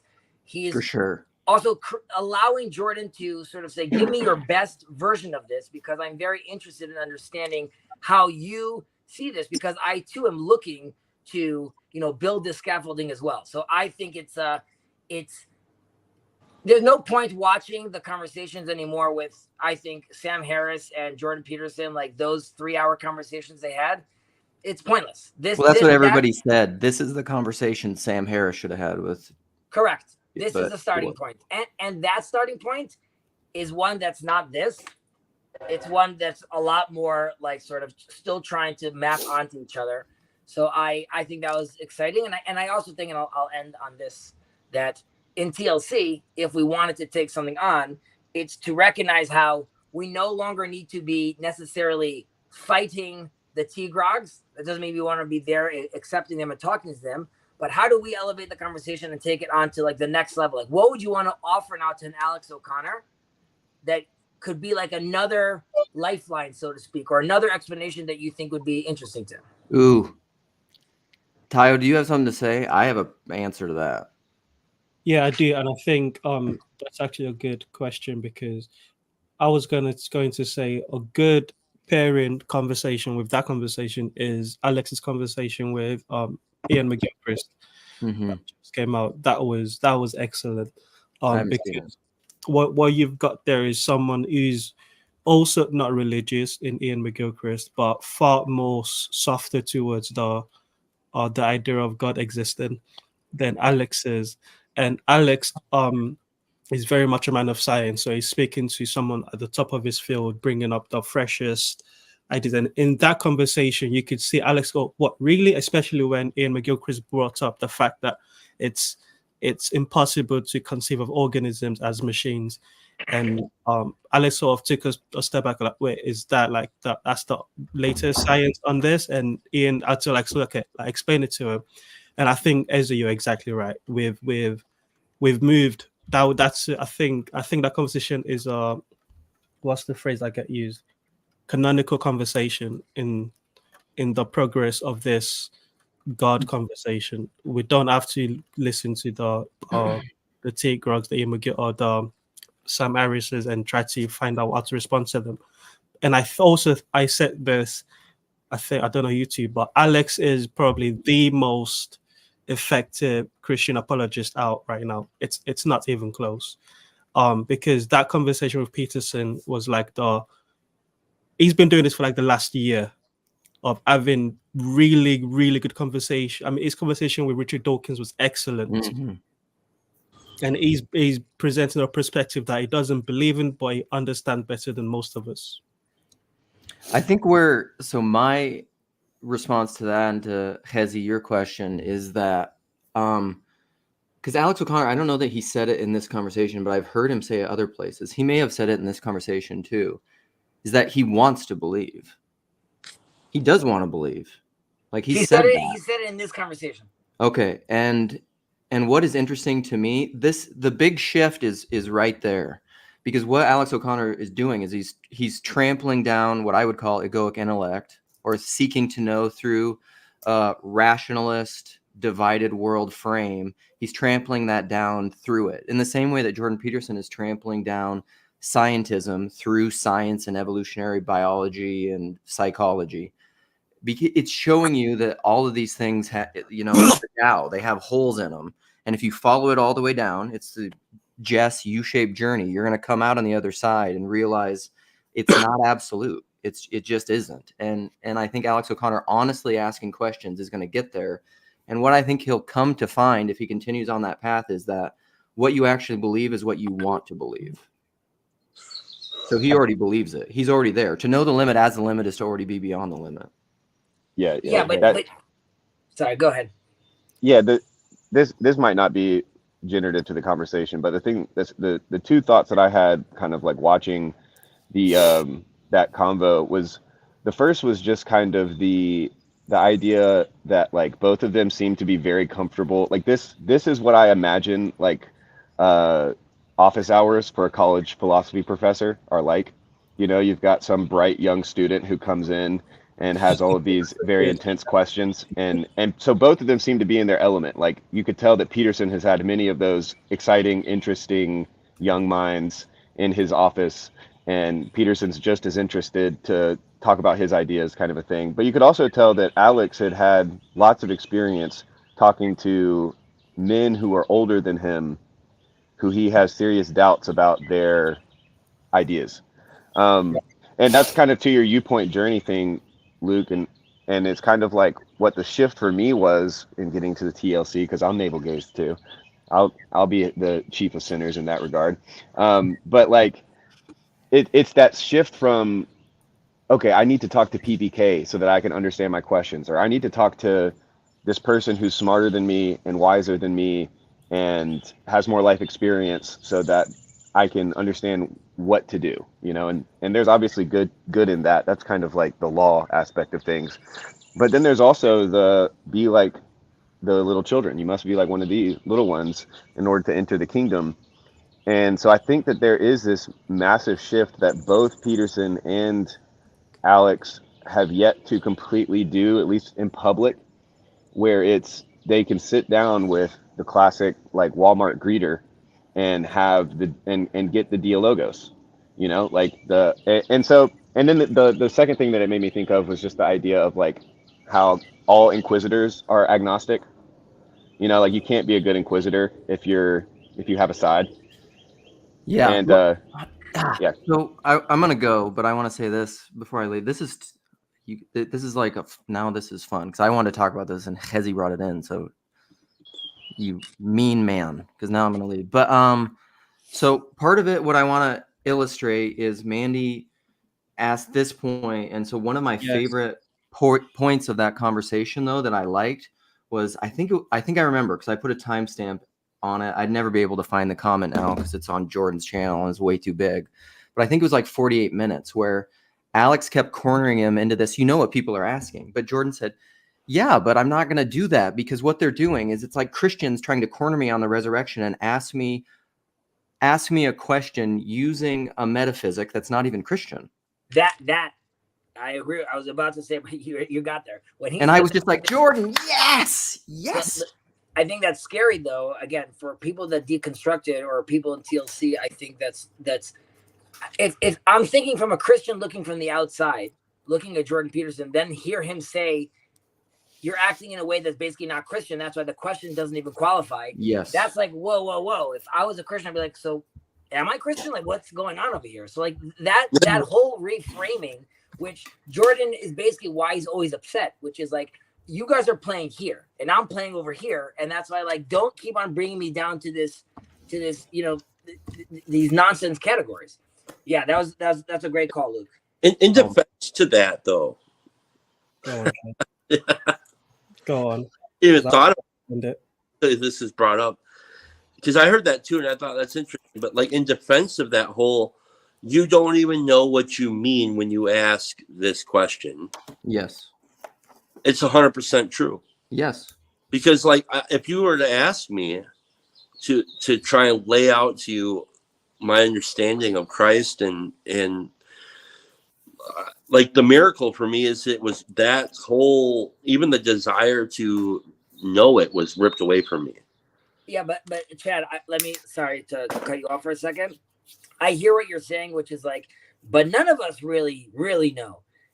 No. The attitude is more from like bad faith, which is Jordan is definitely down to have a conversation. Someone that's searching and someone that's seeking, but it's someone that is deciding based on a certain dogma, or let's say an orthobro, quote unquote, decides that that's what it is. Yeah, and then I think that's what he's challenging. Not that we are questioning ideas. I get it, but he's also playing the same game.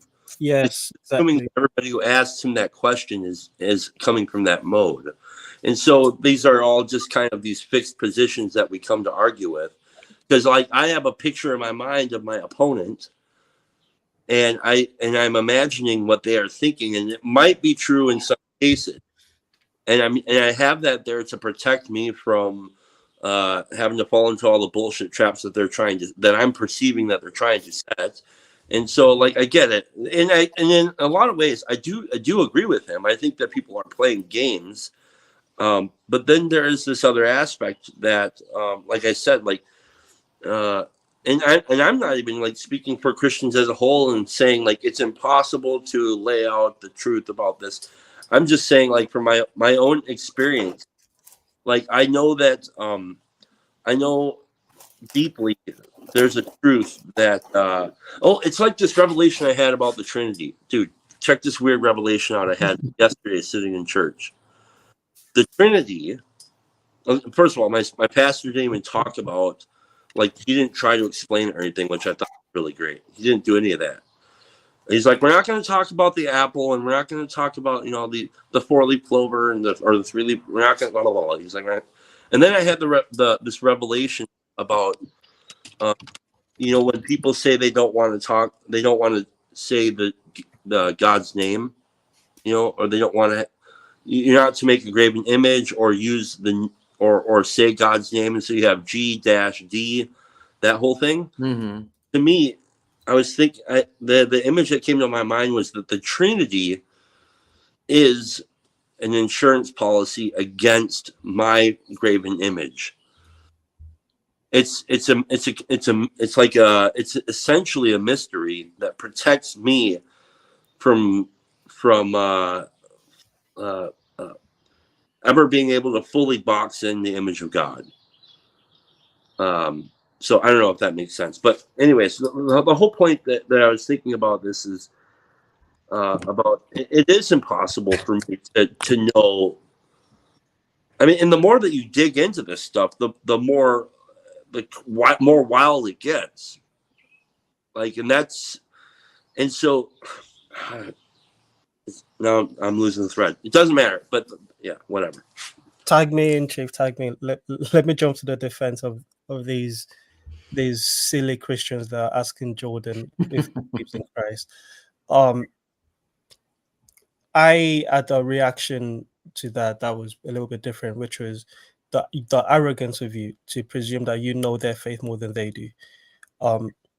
Now, do I disagree with his assessment? Not entirely, but he's now casting that assessment over a whole bunch of to the Christians that are asking him. Most of them, some of them, but not all of them, are asking from I know exactly what my faith is, and I want you to jump into the faith that I know. All Christians that I've met, most of them, like the vast majority, are still struggling with what it means to be a Christian. But there are those that are resigned and just the one that are trusting and obeying, despite that they'll trust and obey the faith that they've been added onto. And I think there's something admirable and something commendable in that Jordan is missing when it's like, no, you just don't get it. It's deeper than that. Okay, cool. You've got more capacity to understand at a deeper level some of these mysteries. But if you're not trusting and obeying Christ as Lord, and you're not willing to confess that, they're more Christian than you. I don't care what you say about what it means to be Christian. I trust my I trust the grandma in my church that's making food after church, making tea after church, way more than I trust Jordan with all his metaphysics and psychological breakdown of the Bible. Yeah, but Tayo, I hear that point, but grandma is not there challenging Jordan Peterson, right? She's not there coming and saying like, well, what do you think this concept of the Trinity means? And to be fair to Jordan, the argument is once you've looked through all the Eastern traditions, and once you look through the archaeology and then you could start having a concept when you want to start talking about these topics. If you want me to just check it, does it mean like what the Sunday school answer is? So I don't want to play that. That doesn't mean, I hear what you're saying. Does that mean someone with a Sunday school answer, does that mean he's not a Christian? I don't think, again, in my relationship with the Father, if that's the limit of what I could understand due to circumstances or due to my intellect, then that's a personal relationship between me and God, and he'll, of course, will be understanding of that. However, if you are coming right now to talk to Jordan Peterson, you're not coming to talk to your pastor necessarily in your church. You wanna talk to the person who seemingly is thinking about this in the deepest way possible from a secular perspective. So that guy wants to talk to you at the highest level of abstraction and certainty at the same time. So that's why when he says that person's not Christian, and his point is because even the person that you said, like the grandma that's acting Christian, if she kept on digging and digging and digging, she would have to remove, and I believe this is what a lot is what's happening in this little corner. A lot of you are removing old shells of Christianity and putting on new shells of Christianity. Right. So does that mean the Christian Luke was a few years ago, he wasn't Christian? I don't think so. But I think he thinks he's more Christian now in a certain sense, or more connected now in a certain sense. I'm not trying to put words in his mouth, but that is an involvement. So Jordan Peterson is attacking that. If you're looking for the real, then we're not talking the same language. I think that's a fair point, and I agree with that. The types of it accurately depicts a certain type of Christian. A lot of those are the type of Christian he's encountered because of where he's at in his intellect and his position. So there'll be those people that are able to think closer to that level than the grammar at the church. But I guess the point I'm trying to get at is being Christian is not determined by how much you understand what it means to be Christian. He's very much deep into trying to understand what it means to be, because his project is higher than Christianity. And the point I'm making is there's a point of submission, of resignation, of understanding. You have to say, okay, this I will not understand, and I just have to trust and obey. That I don't think he recognizes the power of that move over to keep digging and try to understand more and more. Yeah, but wouldn't we argue that Sam's his whole move on Transfigured, isn't he looking for that authenticity and that truth? And arguably he would say, like, if you don't really understand this, then you are playing a different game than I'm playing. And I think for a Christian, right, that and I take a step back. I know nothing, right, about this topic, ultimately about Christianity, and I'm speaking as an outsider, of course, and I hope I'm not offending anyone. But I'll trade you a couple ignorant Jewish comments if you feel free to just speak your mind on this one. But I don't think I mean Sam does want to know. Like, it's not enough for Sam to be like, it's just okay that you say I believe in Jesus, because do you think he is part of the Trinity? Do you not think he's part of the Trinity? I think those are like huge elements. And I would say, Tayo, I think you would agree, some people would consider Sam, not part of their community and potentially not Christian. Yeah, I mean, this is for me, this just all proves that only the universalists shall be saved. But also I do want to, like, what keeps coming up for me is the what was written and in the entryway to the Acropolis or whatever, or the Agropolis, I don't remember. I'm bad with remembering Greek words. You're not saved. Yeah. But it's like, no one may enter here, or no one may speak here unless he's first understood geometry or something like that. And I do think that there is kind of this, hate to say it, but there's levels, and so, like, I'm not doing a good job of explaining this, but there's something that Peterson has always been missing, and it's attached to grace, and it's attached to the post over a relationship with God being closer to come to me, all ye who are heavy laden, and I will give you rest. Yeah. There's no mercy. And yeah, no mercy. No mercy. No, there really isn't. There's no mercy in his message. Like I don't ever hear him talking about mercy, or even let's just go with mercy in his psychological frame at all, like, or any of that. It doesn't. It's all about. It's more or less. I'm going to assert my will, and we're going to get shit done, and that to me is it's missing a whole swath of useful things that I need to be practiced in order to have an actual relationship with God. Right. And sorry, one more thing, which is that it's the difference between like saving truths versus like ultimate truths, in the sense that like Sam and all of us who grew up in church would have agreed at some point that Jesus loves me, this I know, for the Bible tells me so. Amen. And it's a similar thing to my understanding as like saying, the Lord your God is one. And like those are the truths that kind of matter in some sense.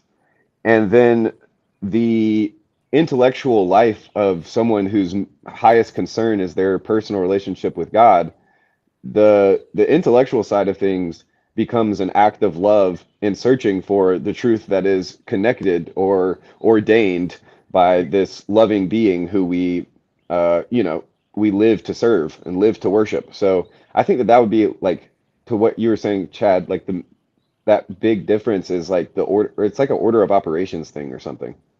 Mm-hmm. Right. Sorry, go. So I want to play the question that was asked at the very end of the conversation, which I think is fantastic, which is this one, which is, what are the conditions under which someone can say they're a Christian and be either lying or wrong? And what are the conditions under which someone can say that I am not a Christian and be either lying or wrong? Because that came up in the conversation a bunch, where Jordan Peterson said, whatever, Dawkins is 96% Christian or something, because it doesn't have to do. This is a big thing that I talk about all the time. And the problem with confessionalism and self-identity is because there's all these people that have a self-identity of being Christian who don't act like Jesus at all. Right. And then there's tons of people who, in my opinion, don't self-identify as Christians and look a lot like Jesus. So like, that's the question that they ended with essentially. And I just thought it was fantastic. I just want to play it. I mean, it's essentially, I just read it, but it's upward. So that's a Christian endeavor. What are the conditions under which somebody can say they're a Christian and be either lying or wrong, and the conditions under which someone can say I'm not a Christian and be either lying or wrong? If you see what I mean. That's a very good question. I love it. Actual work happening. People thinking. Well, something came to mind right away when you asked that question, like pretty much instantly. It said the redemptive. There's a reason that Christ is represented as the person who took the sins of the world onto himself. Well, that's the essence. It's like the world is a fallen place, and you have the responsibility to do something about that. And the degree to which you take that responsibility onto yourself, that's the degree to which you are a Christian follower of Christ. I suppose it's not an on and off switch. That was it's unfair to frame it as such, I suppose. It's not like you either are an on or off switch. It's not like you're. Well, I think you want to make a Christian or you're not. Well, it's like you're more or less. When Jacob decides to be a good person instead of a bad person, he builds an altar, and it signifies his willingness to sacrifice his past self. I think that people decide in many ways, and maybe multiple times, whether they're going to aim up or not. Now, That's that initial commitment. So it's like a baptism in a sense that you've decided that you're going to aim up. Okay. Well, now you can do that badly because you will. And you see this in the Old Testament accounts of the prophets all the time. A lot of them are pretty reprehensible when they first find their feet.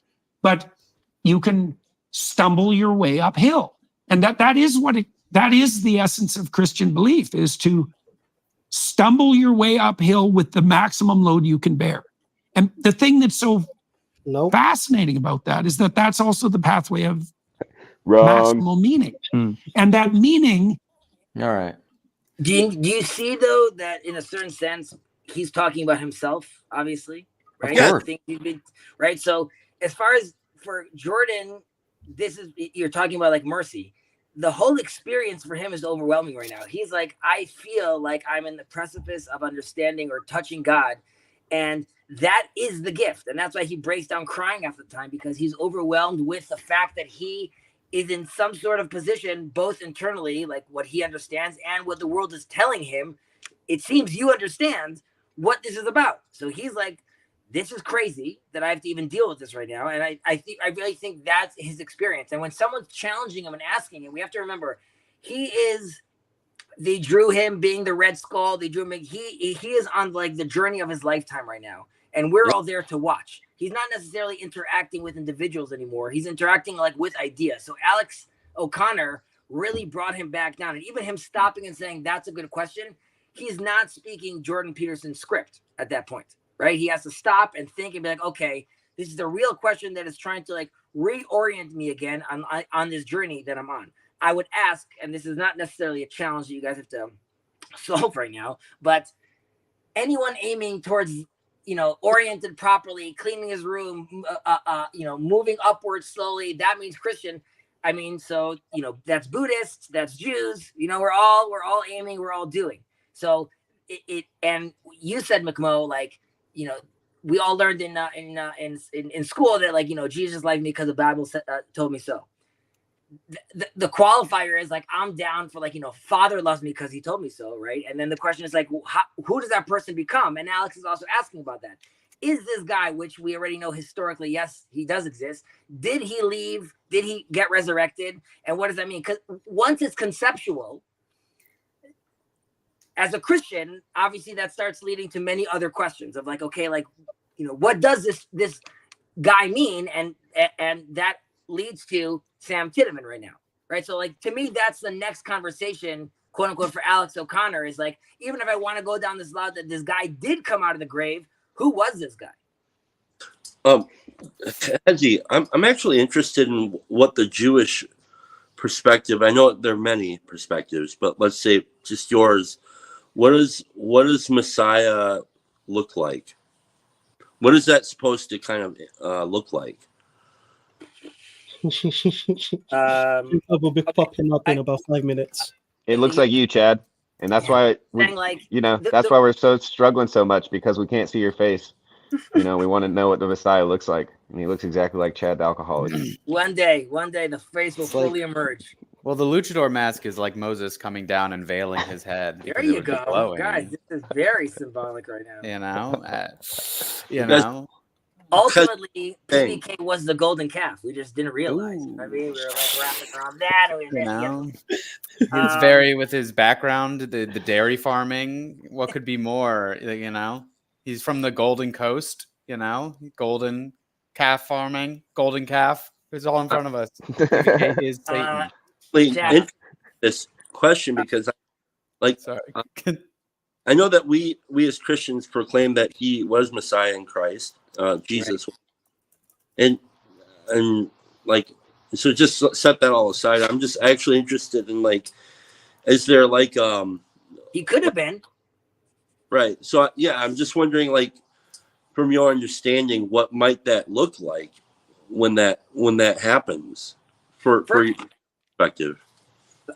I just know, just like a historical thing to put into context, that the Pharisees, well, not really the Pharisees, the people that were in charge at that time that were coming out against Jesus, right, were not, let's say, the rabbis or the Pharisees that, let's say, that the quote unquote won out that orthodoxy continued from, because Rabbi Akiva everything that Jesus was saying in theory wasn't too crazy in like even in the theology that Jacob and Yosef and I share. It's just, but it didn't work out with this individual, right? So like that, like it's not that like how can it be that someone like a human person could also he's speaking the language of God? So all that is possible. There were rabbis that did not think that was possible, and that was its own tension, specifically in Judaism. While and here I'll do some toggling, which is I'm very comfortable with the concept of it being a period of time, right? And it's metaphorical to a messianic time, but there are plenty of interpretations that we're talking about a specific person, a leader, right? That comes and there's a very much a political element to it, right? And he's very, very wise, not as wise as Moses, as Maimonides tells us, but he comes and he rules, and his son rules under him, and he's not like he's a flesh and blood, divine in the way like King David was divine, but that is very much the story, and he's there to create balance and create proper orientation, a real leader, and not one that it's not that miracles can't happen, but it's not one that then waves his hands around and now let's say tax collection is no longer a problem. Like that's still going to be annoying, and like their gutters will still get overflown if you throw crap in them. So the world in theory continues as it is. However, we are told that Israel is no longer under the yoke of the other nations, and everyone is prospering and living in proper orientation. And the assumption is once we all realize God is one, right? So you could say all the Christians and all the Hindus, as far as I'm concerned, all realize that their texts were talking about the same thing ultimately. And this is relating to McMoe's universalism.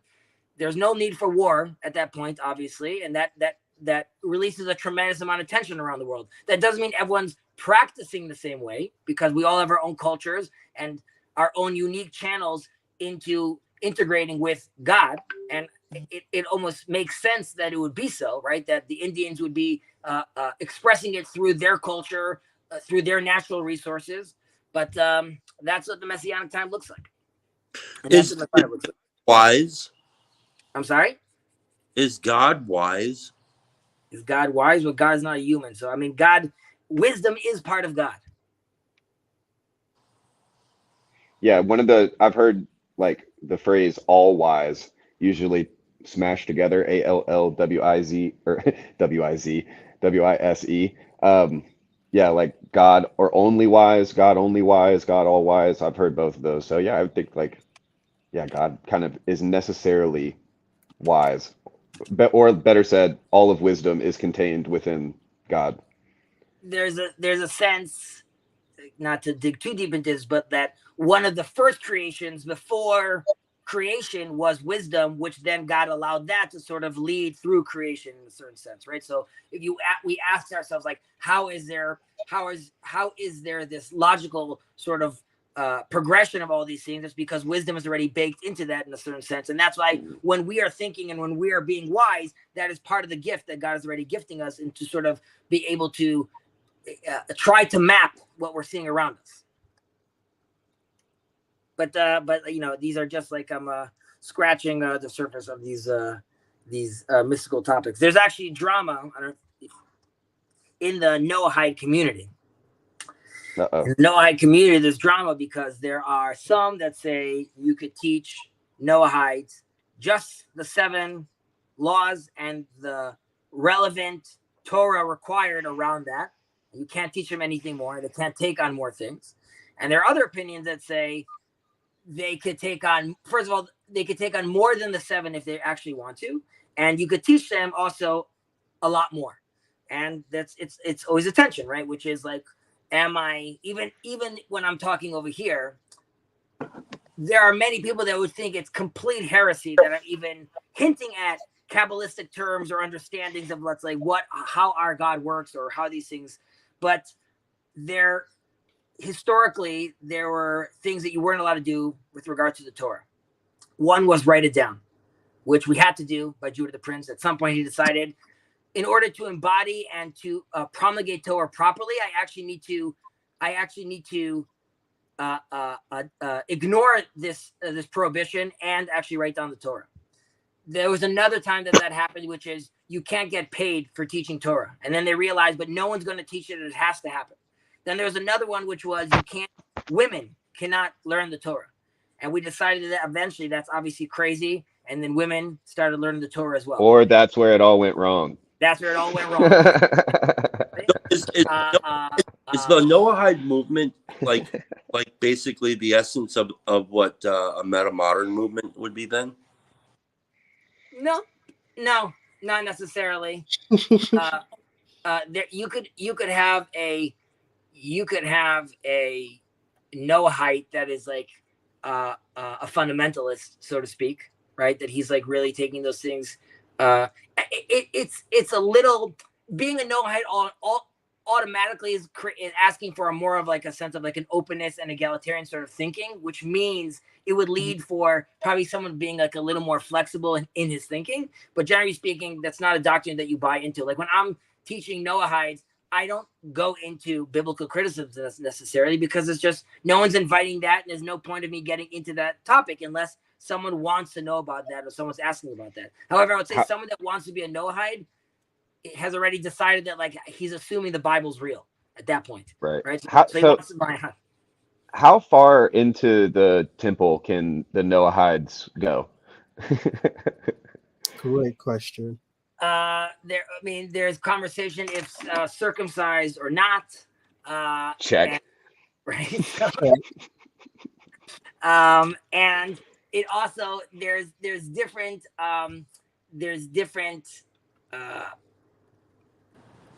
prophecies sort of offer different options, whether it's Ezekiel or others. And I like to look at that as those are as part of free will. The prophecies were giving us options, as in if we behave in X, Y, Z, then X will happen. Unlike the Greek prophets, them saying like, your son's going to die in this tragic death, and that's what the faith ordered, and you can't switch that. That's not how how Jewish prophets work. Jewish prophets say this is what will happen if X, Y, Z happen. You could avoid it if you want to. Nothing is set in stone. So even when the prophets are talking about, they're saying if the world and the Israelites are on route X, then maybe X will happen. So there's different versions. I like to think of one, or I like to work towards one, which is a lot more unified. And then you could come into the outer hall, and that's it. But that's also true towards Israelites as well, because there's only place where the Levites go, and there's only place where the high priests go. And that's always true to the Noahides, which is, we're sort of a Jewish light, or like we only need to keep the 7.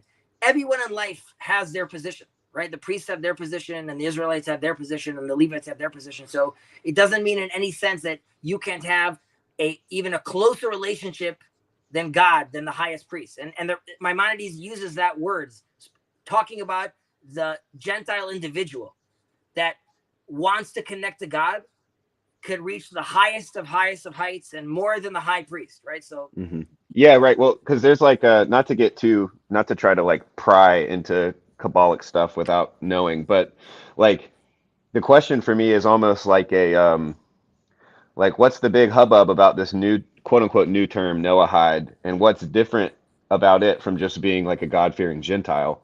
And then there's also, it's kind of like the two stories that popped up into my mind were Melchizedek and Rahab, because Rahab's the one that's in Jericho, right? And she waves the red scarf out.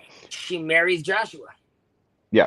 So like there's that idea of like being grafted in versus kind of being this God-fearer who makes sacrifices and somehow follows the law and is even like a priest kind of an idea, but who is not. And maybe even Moses's father-in-law is an example of this too, of just like the difference between being grafted in versus being kind of a sojourner who's treated well. That kind of like, do you see the kind of difference I'm talking about? Yeah, and that's also with people. Is that the heart of the conflict? Sorry to interrupt. I don't know if it's in a certain sense, which is recognizing your position, which is, again, you don't have to be Jewish, right? Like you don't have to like to have a relationship with God, that is open for everyone. The 7 Noahide laws, first of all, there's the 7 laws that they need to keep. Judaism offers, right, to the Noahides, they say, we have a long tradition of proper conduct around these laws, which we recommend. Those are also things you don't have to necessarily do, but those are good practices for good behavior. So it's you're grafted in by recognizing one God. That is the graft in. Everyone's welcome to the party. So and Judaism is there to serve as a model that then other people could do as well. And then it's, you're doing it. You're reaching the highest heights. You're connecting to God.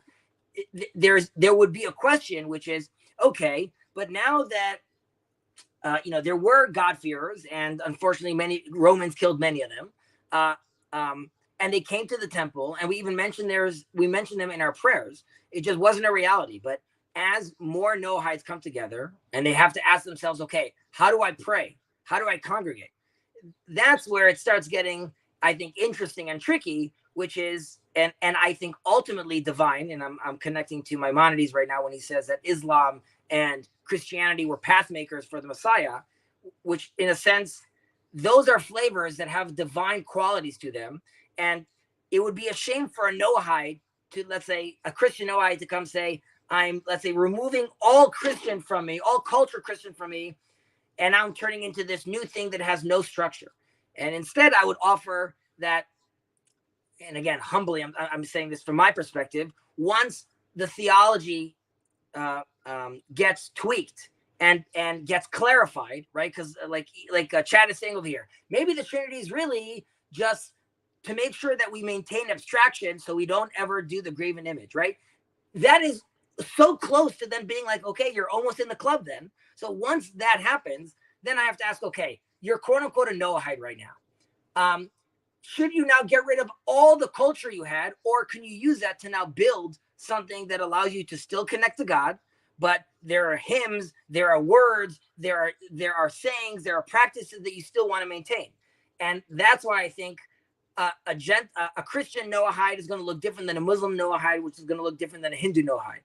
But all of them, and this is part of that pure speech of unity and multiplicity, all of us realizing, and even what Jordan is sort of talking to anyone that's orienting towards the positive. So in Judaism, we believe there's some things that need to be cleaned off, which are still a little too questionable with regards to idolatry. But after that, it's kumbaya. And one last thing, not having the need to feel, oh, but if I'm not doing like the Jew, then I'm in a problem. Like the answer is like, no, like not at all. Like you could be doing great stuff and surpassing the Jews if they're not oriented properly. So you should stick in your lane. And by that, I mean, you don't need to be taking on more. Do the 7, do what comes out from the 7. And then you, Mr. Individual, do you want to take on more things? Then yes, Judaism offers you different versions of how to do that. You don't have to do them. And then if you want to become a Jew, I guess if you really want to become a Jew, you could become a Jew, but God is still talking to you regardless. So this is the Grail Country Noahide marathon stream. Right, but exactly. I am interested in this though, because it's, what are the 7 rules? 7 laws. I can't remember them off the top of my head. I know it's like meat with blood in it or something. Well, Well, I could make up my own. Mystery. Well, okay. What do you I think? really liked what you said, Chad, about the Trinity thing, because I do think that there's a sense in which, like, the mental image I've gotten in the past is like the Trinity is this paradox or this mystery that like the best minds of Western European civilization have kind of slammed their heads into like for centuries now. And there's all these ways in which they've realized that it doesn't work, and they call those heresies, and so like and those are examples of like the four-leaf clover or the egg and whatnot. But there's almost this sense of like the Trinity being, another word for the Trinity being the infinite point where the parallel lines of the Lord your God is one, and for God so loved the world, he sent his only begotten son, that whosoever believes in him shall not be perish, but have eternal life. That like that kind of the parallel lines of Judaism and Christianity, and hopefully, like to your point, Hezi, like Islam and Buddhism, or like Hinduism, like the end point. And even if you're a Christian, you ultimately believe this, just in terms of like all truth is God's truth, kind of a thing, which is also a Jewish thing. But I don't know. I guess there is still some vestigial kind of triggers. Like I get a little bit triggered, and I'm not mad, not trigger mad, just kind of like the flags in my head go up when Hezi, you said something like, we're so close, and if you guys would just, if they just do this one thing, or this one other thing. And I often have felt that with some of my Jewish friends or my Catholic friends, but more so like when I've met Jewish people, I'm like, you're so close, but just like realize that Jesus was a Messiah, like that kind of thing. But then it also strikes me that ecumenicism, or that kind of universalism, can actually only occur within the individual, right? Like it's fairly easy, Hezi, for you to integrate, maybe not easy isn't the right word, but it seems like you're able to integrate who Jesus is and how that fits into your relationship with God. And obviously that means how it fits with your relationship with family and culture, and like all the way up the hierarchy and down the hierarchy. And you can do that. And you can also do that with Noahides, and you can also do that with like the fathers and the mystical Kabbalah tradition. And so like, I think that the ecumenicism we're looking for was in our hearts all along, kind of a thing, But that to me is what's interesting about the meta modern conversation, which is I really like the idea of the toggling, because I think once you have, I forgot who said this, but someone once gave an interesting idea, or let's say an illustration, so to speak, of how does consciousness emerge, right? And it says consciousness is really sort of thinking about thinking, or being aware of having all these discs sort of going at once. So like I'm hearing, I'm smelling, I'm seeing, I'm trying to, all these senses are constantly, these discs are spinning, and at some point all those discs spinning together create what we perceive as consciousness, basically, right? So if you look at those, I'm sure you see those 3D generators, like it's like those fans, and they spin very quickly, and then you see like the image. You know what I'm talking about? Yep. Okay, so the toggling, I think the more you try to take on. So like I want to believe that, I want to look at a version of the creation story as literal and metaphorical and metaphysical and biological, and as many of those things that you could stack and have those discs spinning, you start, I believe, getting an image that is quite robust and allows you sort of to encompass many things. And a lot of what Jacob is doing on his channel, like he does like a lot of work trying to see how, like the most I'll be able to stretch, I think, in my position is how can I identify the Jesus phenomenon as the prophesied Messiah, son of Joseph. And even in that case, even if that was true, which would be hella controversial, it would still mean it wasn't successful. But even that is like going, now for Jews, that would be like, quote unquote, I've come so close, right? Like I brought him into my theology, and he's a good dude. And I even understand how he's like, there's like a messianic element to it, at which again, for like thousands of years, burn him at the stake, kick him out of the community. So I think there are texts and there's rabbis that even alluded to that, but that's really as far as it could go. And I say on the flip side, to me, in my estimation, the Alex O'Connor, the Jordan Peterson, all John Vervaeke, to me, those are all people that are, quote unquote, are disillusioned with Christianity in its current form and are looking for something new. To me, what I think personally is slowly everyone's converging as his name is one.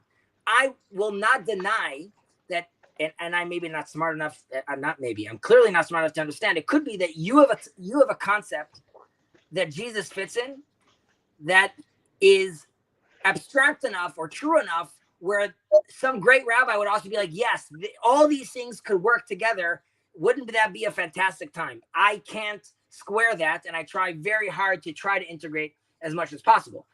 I recommend, and I obviously know it's scary for people to toggle, but you have to sort of do so at your own risk. In Judaism, our theology is robust and loose enough where I could handle like a lot of curveballs where it's not devastating necessarily, and that could be more difficult for a Christian. Yeah, it's so humbling that, you know, I mean, everything you just said was so interesting, and very well put. And the furthest you can go is, you know, accepting that Christ is the Messiah, a very difficult thing to accept, even for his closest friends. And the thing that I can't accept is just eating bacon. Can I just this is what I mean about my reaction to that section of Peterson and Alex's conversation. I'm sorry? There's a way in which Peterson's thinking can lead someone to have a representation of Jesus that's not actually what Christians believe in, which is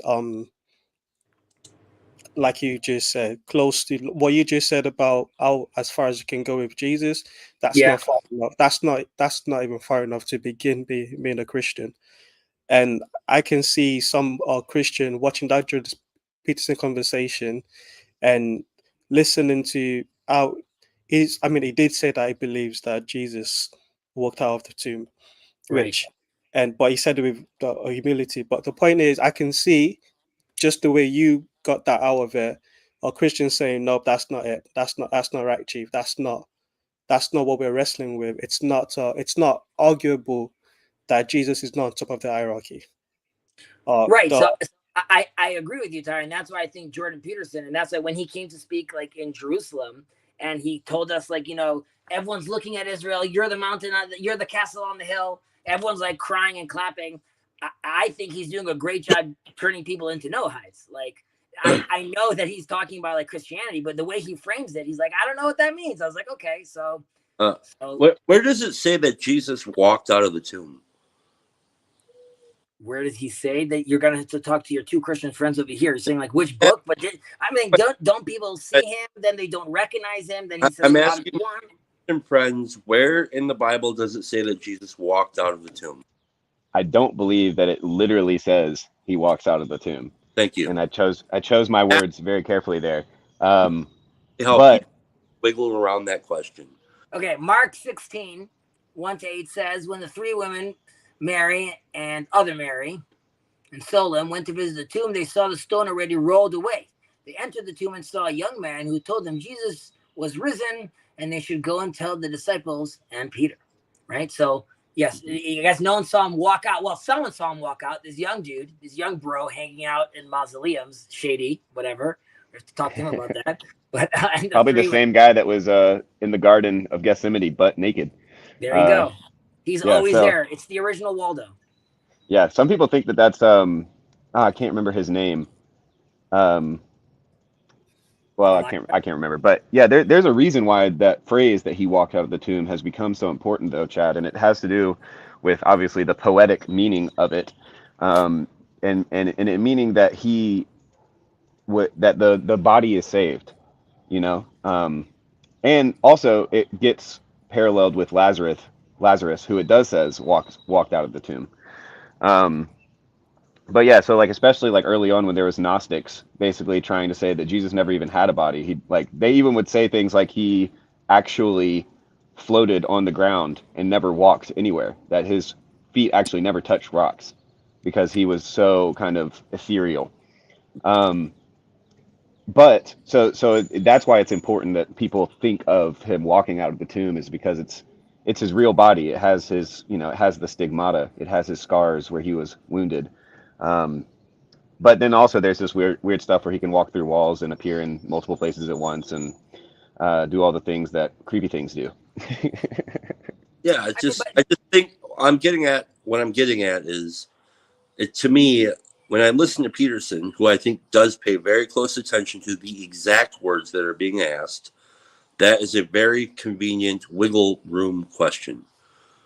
Do I think Jesus walked out of the tomb? Yeah.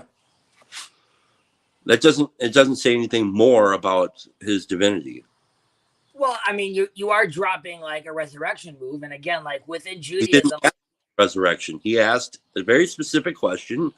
Do you think Jesus walked out of the tomb? Yes. Yeah, but I think More about I think it would have been disingenuous on Peterson's part if he was playing those kind of language game.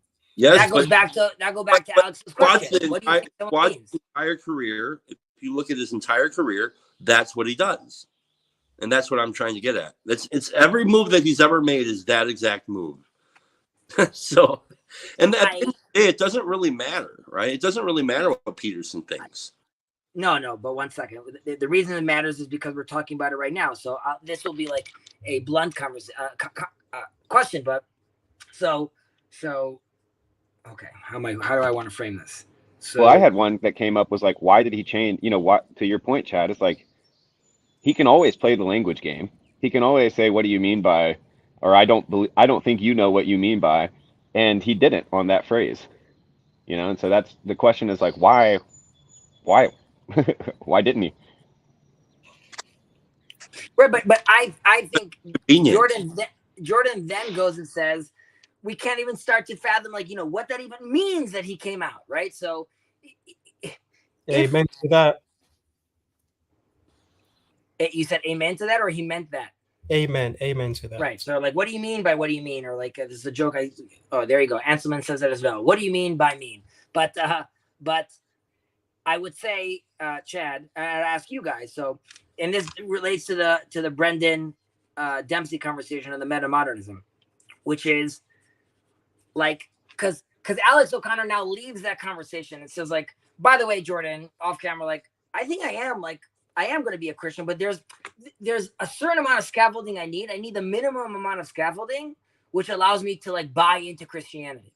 Right now, Tayo, you might be saying like, well, there is a minimum amount of scaffolding, and it's very specific. And if you don't have that minimum amount, like some would say, Sam doesn't have that minimum amount of scaffolding, he can't be in.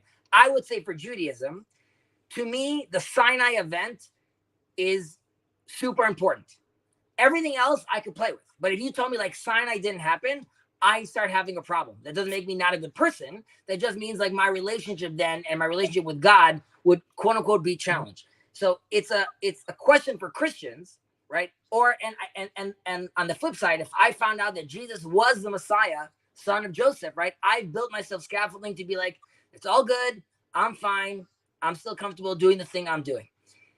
If you found out, how far are you willing to stretch Christianity where like you're saying like, I'm okay with this level of scaffolding, even if this wasn't true? If Peter didn't exist, if he didn't actually walk in the water, but the other four things happen. So like, where is your bottom line? And that's obviously like also like a scary question, which is like, how much of psychology, biblical criticism are you willing to integrate into your story? Yeah, one of my biggest issues in my life is that there's never been a thought that was too scary for me to entertain. So I've actually like thought this was like a part of many dark nights of the soul and many months of depression and suicidality, because I don't actually have a minimum amount of scaffolding other than the scaffolding that has always kind of unconsciously upheld me through my life. And so what I mean by that is when I was a baby, I didn't need a conception of the womb to be conceived in the womb. And as I grew, you know, I didn't know that as I was learning about what happened in the Bible, that in my teens, I was going to start hearing that there was all of these people on earth who were way smarter than me and had read way more books than me that said, no, those things didn't really happen. But so for me, like my brain I played all of those games, you know, like I toggled, you know, maybe being fairly meta-modern inside, but like there was a lot of toggling going on. And then I realized that the actual like bottom of the pit for me was actually what Taya was talking about earlier, which was, and it relates to, it was later confirmed by Kierkegaard talking about Abraham and Isaac. Fear and trembling. Fear and trembling. Yep. But it was that I had a personal relationship with God, that if I doubted that, then, or not even that I doubted it, because I definitely doubted it. But that there was a sense in which the anxiety of being held in the nothingness that is the things I can prove to be true. You know, because like just try to start proving things that you're true, and then you end up in all these philosophical bungled situations, because you just get wrapped around yourself and how you know things are true, and what really exists, and how do I know I'm not in the Matrix, and how do I know God's not playing a trick on me? What if the whole story of the Bible and the whole of human history was conceived by a demon instead of the God? You know, like, and so you can spin out in all of these places. But what's bizarre to me is how that at every moment the Lord has still put me exactly where he wanted me to be, and has saved me from myself, and has and you know, that's not true of everyone. You know, like, people get in these ruts and end up, you know, doing things, irrevocable damage.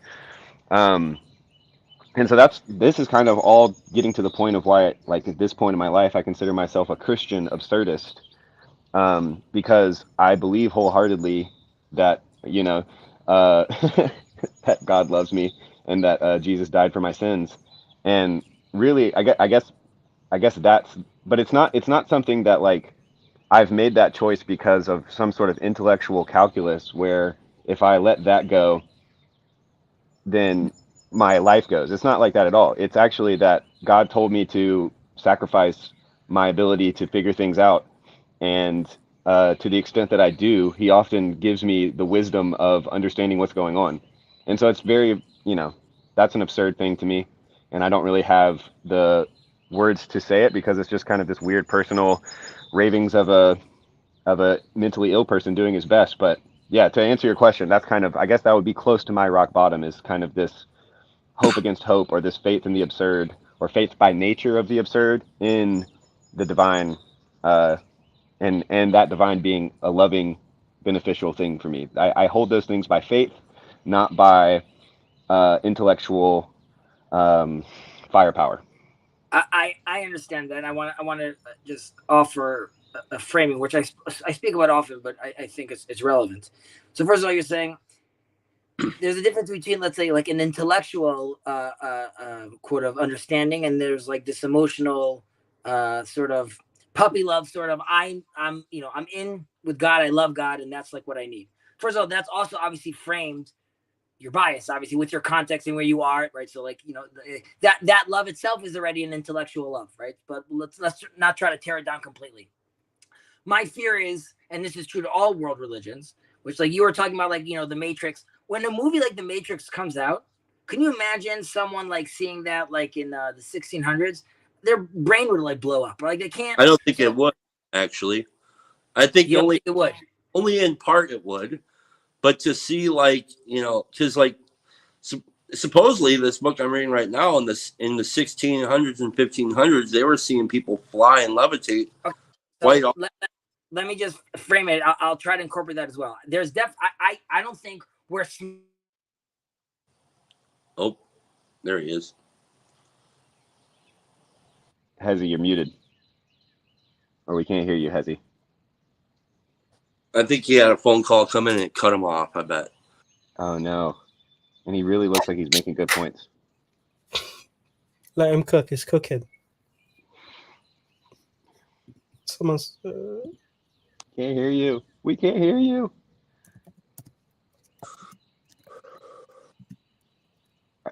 Nope. Still not working. Oh, no. Oh, David and Alan have joined. I must have said something wrong or stupid. Oh, no.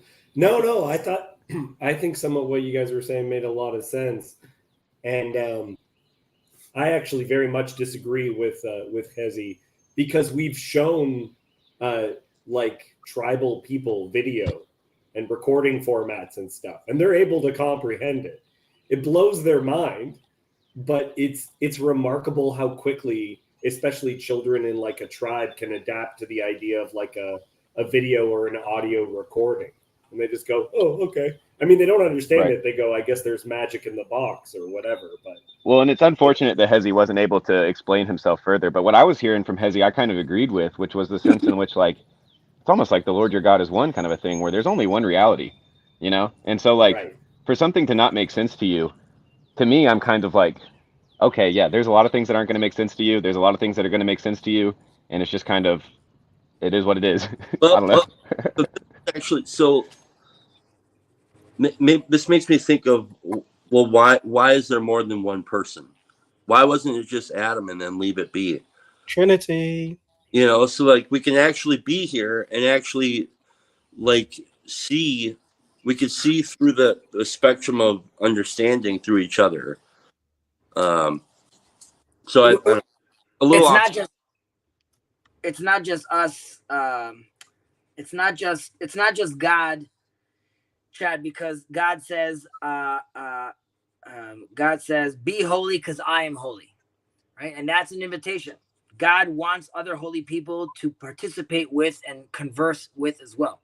And by and I know this, what does that mean that God needs?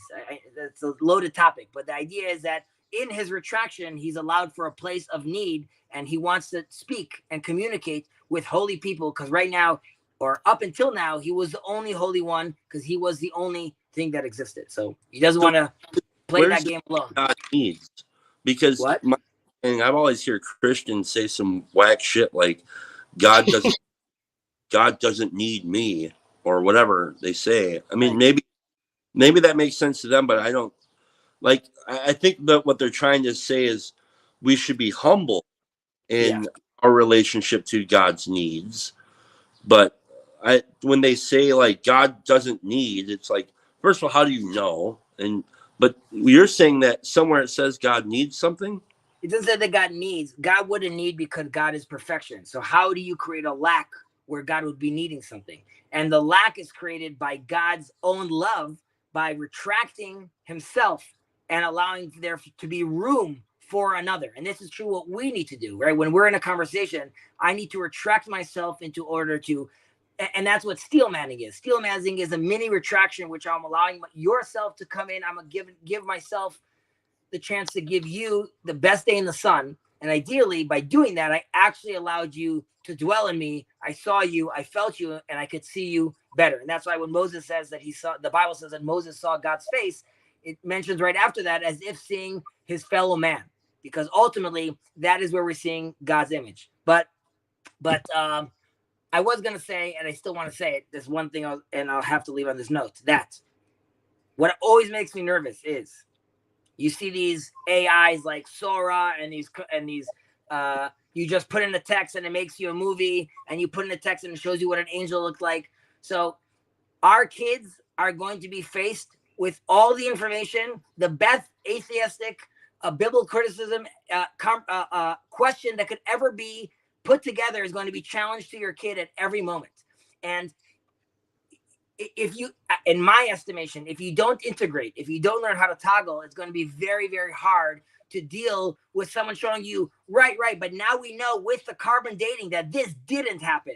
So if you don't have a metaphorical example that you could jump to, then that's difficult. So that's why I'm saying to McMo, you could be saying, I managed in my life to, yes, there were challenges, but I maintained my unbroken love connection to God.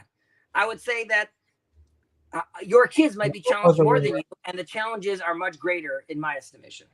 Yeah. It's the other way around, in the sense that looking back on my life, it was very rare that I sustained my love for God. But at the same time, he's still, he still led me back. So, or in this case, led me into the wilderness. But I go ahead. You wouldn't have everybody be a Christian absurdist. No, because I don't think God would have everybody be a Christian absurdist. But I do think that like every Christian is an absurdist, because as soon as you try to love your enemies, you're kind of playing that game, and you just whether it's conscious or not is another question. Also, as soon as God becomes a construction worker, there's that absurd part of Christianity Yeah. too. Well, and the absurdity isn't even a Christian thing. It's to like what Hezi was talking about, where like God, you know, the need of God. There's things God can't do. Like, can God make a boulder so heavy he can't lift?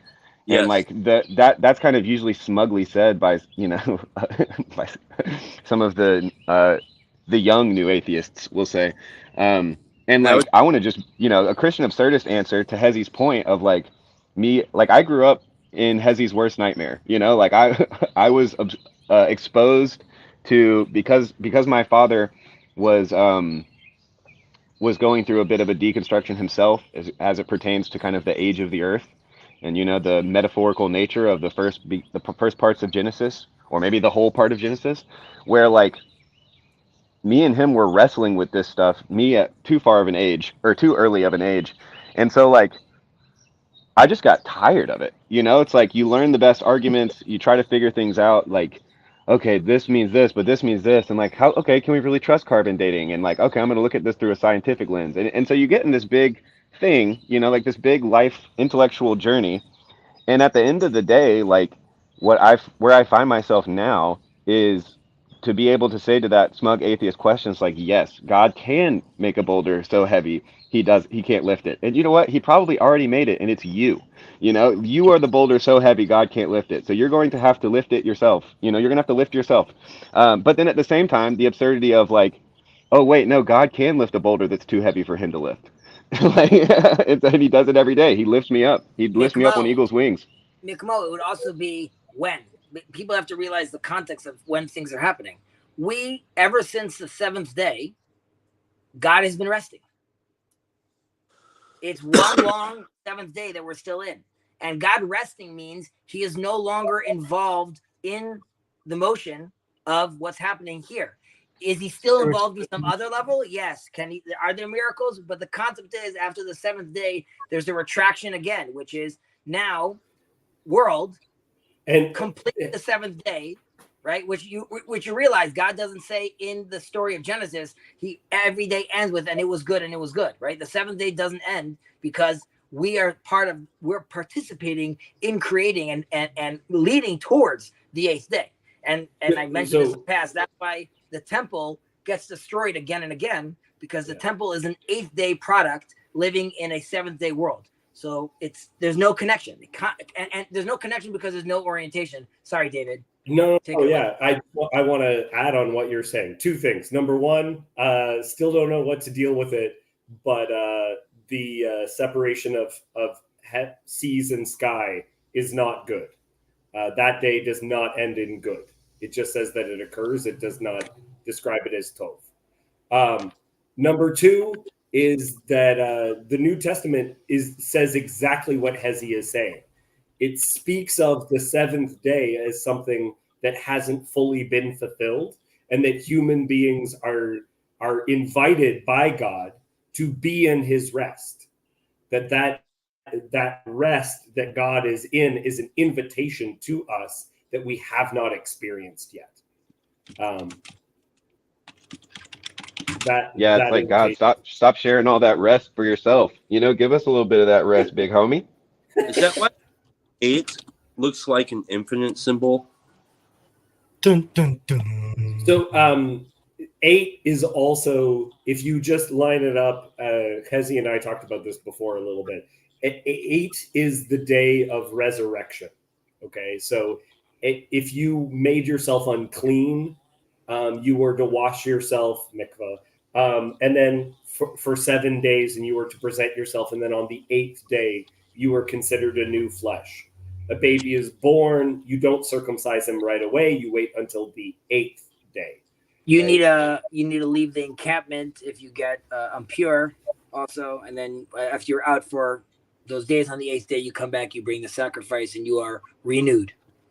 Yeah, that's right. And as well, the Feast of Tabernacles of Sukkot, when it has its special day, it is celebrated for 8 days, not merely a week. So it's normally celebrated for a week, but then there's special years where it is 8. And so it's And then for Christians as well, Jesus rises on the first day or the 8th day. It's like 8 is like a new beginning. Chezi, did you find that Tov thing that I said? I'm looking. So light, Ve'erelihim et Or Kitov, that's light and day. Ve'Krelihim Or Yom.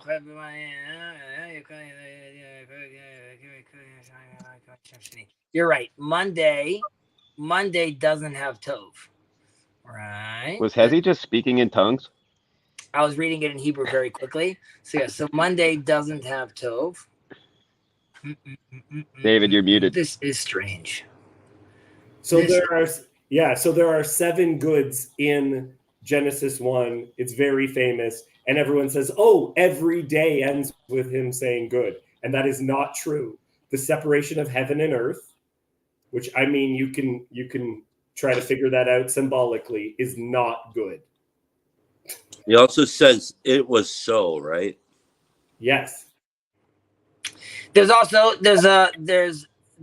also a split with days that are stagnant and days that are in motion. Right? So you have the waters are built, that's sort of a stagnant day of creation, and then when the fishes are built, that's water with motion. And you have land is built, and then you have the animals are built, and that's land with motion. And there's a teaching over there that's sort of relating to both the West and the Eastern traditions, which is in the West, we're moving forward. We're creating motion. And in the East, it's really about it's about staying stagnant and not moving forward. And that balance is supposed to sort of happen with Sabbath, right? So you have 6 days of motion, and then you have a 7th day of rest, which is that balance of both East and West together. And sort of alluding to 2 of the main sort of movements in the world, right? All right, guys, I actually have to do some work. Catch you on the flip side. Thanks, Hezi. Bye, Hezi. They don't celebrate Memorial Day in Israel? Kind of messed up. Too soon. Oh, Yon God. Yeah. Where did Yon God go? Oh, no. That was the first time I'd ever seen Yon God's face. He came to fight Hezi, and when Hezi left, Yeah. he's like, I have no one to thwart now. Steve, good to see you, brother. Yeah. Morning. So with John God, don't let like the 7th day or something like that. Well, if you heard what I said, Steve, don't let any of it seep into you. It's very heretical stuff. Not good for you on your journey at this point. Yeah, I had like a 3-hour talk with a complete heretic who was, I think, super compliant to whatever doctrine he had, but at the same time, he seemed to be totally blind to. Anyway, maybe it's a whole different story, but it was. I'm like the biggest blasphemer and toe stepper and bomb dropper, and, because I don't know what the hell I'm talking about. I don't know either. And I think theology doesn't save. So. Oh, well, that was what I was trying to tell this dude last night, and it was just interesting. And then I talked to my friend who's also had conversations with him a bunch in the past, and it was just interesting, how I could ask, so we kind of get to the end of like the line of reasoning of Hebrews says this, and then the New Testament this, or I mean not the Old Testament. In Genesis, there's like the 10 Commandments are this, it says all these things. I'm like, okay, yeah. So, and how's your life going? It's not going well. And what should you do? And this is part of the the Blue and Yellow Book Fellowship situation too. And he just had another big problem come up, and so in the context of like you need something different, because he said since 87 this is like 1987 it's a repeating pattern for him. I'm like, okay, well, maybe you need something different. And we get to like, so what are you going to do? What should you do? How should you live your life? How should you spend your day? What should you do? It's like, well, follow the commandments. I'm like, well, how do you follow the commandments? and so love your brother as yourself, because he's a Christian, and how do you do that? And that's not a commandment, is it? It's not in the 10. Or like feeding orphans, is that in the 10 Commandments? So there's more commandments. It's like, oh, they're in there somewhere. I'm like, but you were just saying you only need what it says in the written word, you know, and it's just like, how do you? I mean, yeah, well, this is I the know same how you do thing. that, because I do that myself, but I used to do it worse. But Steve, this is where we're talking, where I'm constantly railing on what are our prejudices. Because like it's the strongest exercise that I can submit myself to, that gets at the bottom of my where my intellect and my embodiment don't match. So I have to actually go there. I have to actually go there, and I have to be willing to like really go there and see how fucking stupid I am. Yeah. And the worst part is it's usually a person that makes it obvious. And that's the worst time to actually admit, oh, I've been a dumbass in front of a person. You know, that's the last time I want to do it, you know. Right. Well, this is also my big like event a couple years ago. No one. Did he freeze? I just want to know if Chesney fucking banned me from YouTube. I didn't want to come here, but if Chesney banned me from YouTube, that is unacceptable. Unacceptable. Unacceptable. So listen, I can moderate myself, but I'm not gonna fucking. I'm gonna explode. So I'm gonna explode. So just. I don't think your ban was on purpose. YouTube, so I Young post God, on you weren't YouTube, banned. and I don't have to You be weren't- here. Young Okay? God, just a second. You weren't banned from YouTube. I'm kind of running this while I'm doing things around the house, so I wasn't paying attention to. That's who, okay. you know, It's not you. I have to It's not add you. people to stage. Hezi can't do that either because he doesn't have administrative rights over here. So I'll just let you know, Hezi didn't ban you in any way. I haven't banned. But he anyone. has the blue wrench, and I thought blue wrench means moderator. So I'm almost sure it had to be him. Well, I'm but sorry. your comments are still showing up in the chat. I don't understand. Oh, I'm just I saying. was refreshing, and I see that they're missing. But I could be wrong. Yeah, no, I'll tell you, I'm doing a horrible job moderating this morning. I'm just pulling people. And I didn't in. want to I just want interrupt you to know, at Grail Country, people can be, you know, as long as they come here in good faith, they can have a voice. So I know particularly McMo is doing little cartwheels in his head because he's so excited to see you and he wants to talk to you. So welcome to the Grail stream. Okay, but I prefer to type. I'm not in. I'll join later. I didn't want to come here. I just saw that I was banned, so I You're got not banned. pissed off. Glad you're here. No. Well, Maybe later. You can do things to get yourself banned, but right now He you are wants to unbanned. attend a club that won't have him as a member. ban me. Yon God, as the person who started this stream, who has his own moderator. So there's moderators on Grail Country and on my channel. They could mute you or potentially boot you from YouTube. I don't even know how that works, but yeah, you definitely were not from StreamYard. And listen, if you hang around this corner and you know myself or Hezi, the biggest criticism of me is that I don't boot people and tell people when to shut up and judge people more. Like that's what everybody criticizes me about constantly. So I probably wouldn't boot. And Hezi's coming back to love on you too. I can almost guarantee it. Hey, no, didn't ban anyone, wouldn't ban anyone, not even sure how to ban anyone. So, no, hello, never met you. So that Hope you're must all have been a well. miracle from God to get me here. Amazing. So do you want to join me? I in think the it's a Lord's miracle Prayer? for God. It was jumped definitely back a on miracle the for God for me to be here. I know that. Listen, Yon God, if you want to say the Lord's Prayer with me and accept Jesus Christ as your personal Lord and Savior, we can do that right now. Everyone will pray for you. We'll all lay digital hands on you. Will he accept Jesus as his impersonal No. Lord and Savior? No. Every now and then, I think McMo will agree. It's an impersonal Lord and Savior. Also, Hezi isn't even a Christian. He's Jewish. so- I maybe next time. Unfortunately, it can't be now. I Okay. can't allow you to do that now. All Even right, if that's you fine. would I like. want to see those digital hands. Okay, thank you guys. Yeah. Sorry for the mix-up, and I'm gonna continue shit posting. Nice. Well, And next time, more fun. One second. Yon God, are we good? Talk to me. You have a question? Something? You want me to say something else? I I need to technically apologize. I have no questions because I already know everything. That's pretty arrogant to say. So I'm not here to interfere. I'm just listening because I'm not going to be telling you the world. So this is very arrogant. We're all arrogant here because we all believe what we believe. So I'm just here to listen and post comments. And I'm only here by accident because my comments were disappearing. And I felt an injustice. But May I ask really quickly, how did you find this? The algorithm. Okay. I get recommended a lot of obscure stuff. Okay. So maybe you're here because I need you.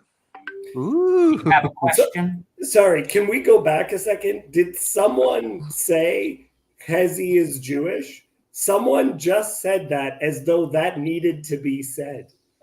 Wait. What? Hezi? What? Are you Jewish? This is news to me. Okay. Someone said that like it needed to be said. Turn around. Let me see the thingy. No. Did anyone see what Young God asked? Like, I want to make sure I don't offend it. Where did you post it? I don't know. In Facebook? Facebook? What are you talking about? YouTube, but the mainstream one. I don't know. Steve, you just outed yourself as just like old. MySpace.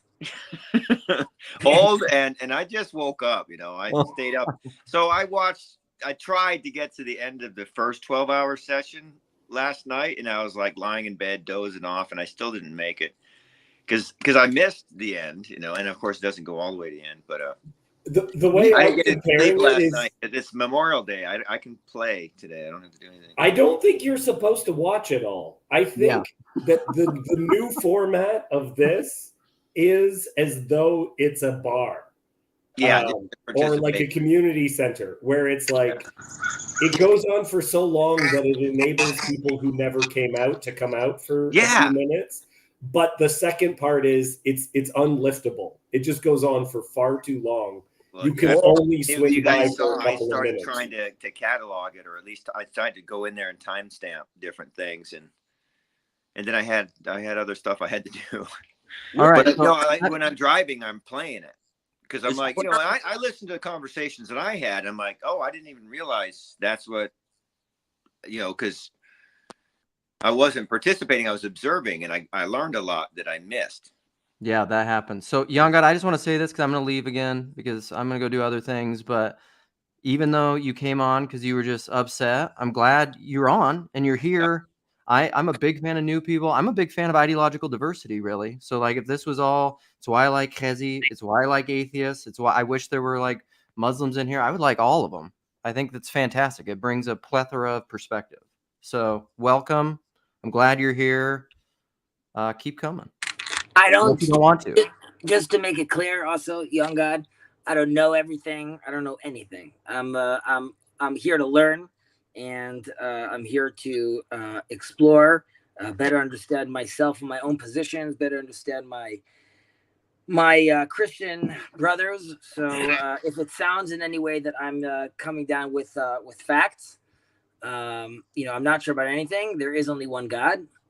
Aside from that. No, just saying I really don't have any facts, and he shouldn't take any offense to anything I said. And if I'm speaking about Israel, it's my position as well. And if there's anything you want to challenge, you're welcome to call, ask. I'll catch you guys later. Where's Clara? There's also only one Yon God. Oh, there you go. Oh, he already left. Is it there the 8th day already? Is Clara out there? If Clara is out there, we need you to get your ass in here. Beep, beep, beep, beep. Paging Clara. Clara. Well. Hey, I want to just 1 second. Alan talked about Owen Cyclops. He's a big fan. He wants to have a conversation about Owen Cyclops. This is Owen Cyclops. He did this. These are the Saints from North America. So, Alan, if you want to do an Owen Cyclops, we'll get Jess P. on McMo. Are you an Owen Cyclops guy? I wouldn't call myself an Owen Cyclops guy. Alan I think I'd seen his stuff kind of pop up on the old Algo in different places. And then Alan was telling me about him and how much he liked them. And so I was like, I'm gonna check him out. But yeah, I really, I see his stuff on Twitter now and I'm like, yeah, this dude's a fun guy. And he likes to explore, early Christianity and all the weird little crunchy tidbits and the absurdity, all that stuff. Not in the he finds it fascinating sort of way. But anyway, I'll shut up. You guys keep going. I'm actually gonna hop off, guys. Yeah, I was about to say the same thing. But I feel like David hasn't talked as much as he normally does, and I like hearing what he has to say. So, Well, David, if you have any He's final afraid remarks. of getting banned.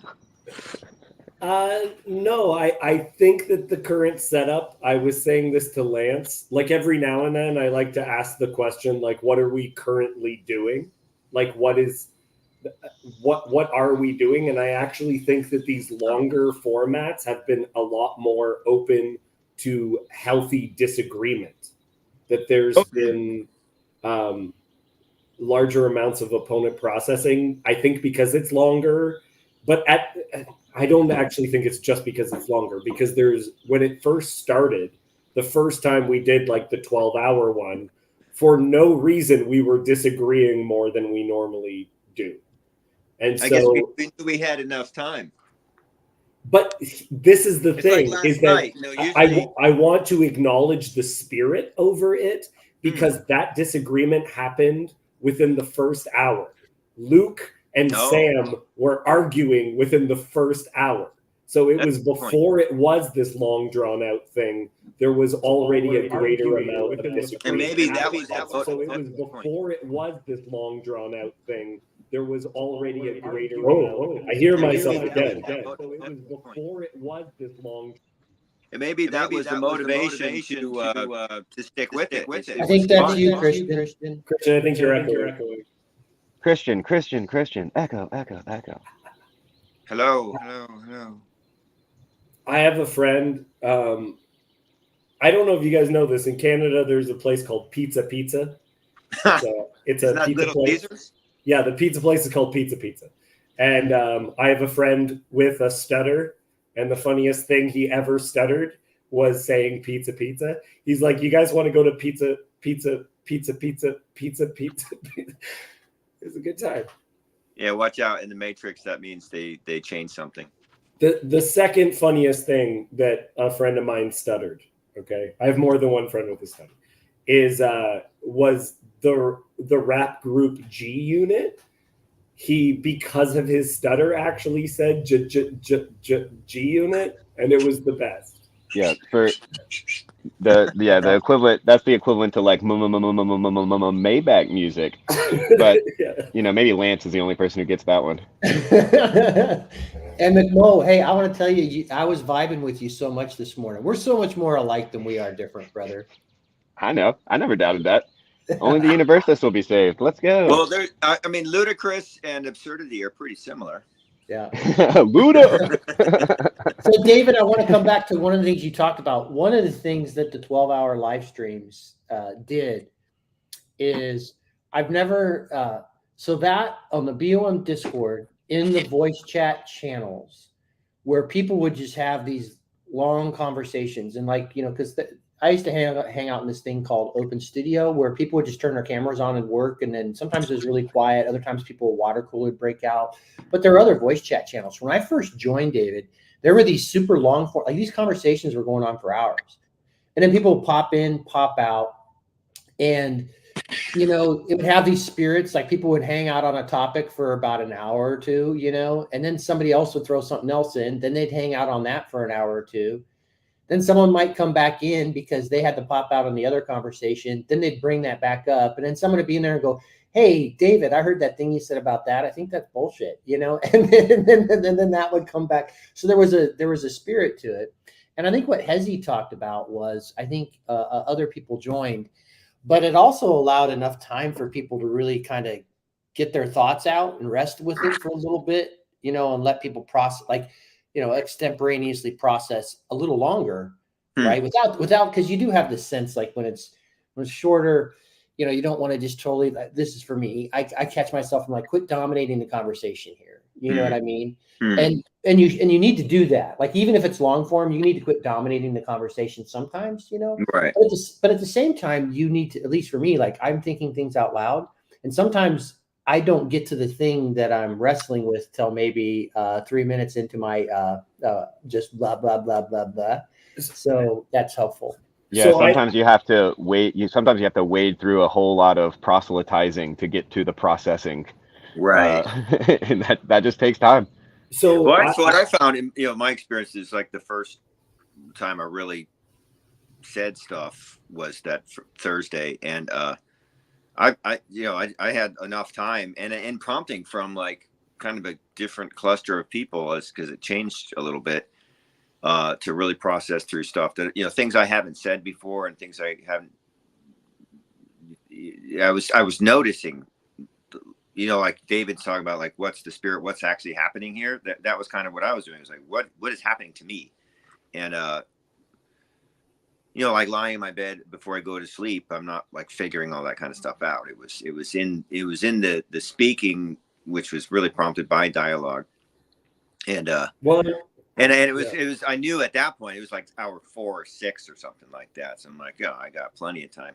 But I thought what was interesting, David, is that you're saying like within the first hour there was like disagreement, and I'm wondering, was that what brought people to the yard, and made people interested? And that's why we wanted to keep it going, because it was working. It wasn't like you are a jerk and you're wrong. And, it was like disagreement, but it felt like it resolved pretty well.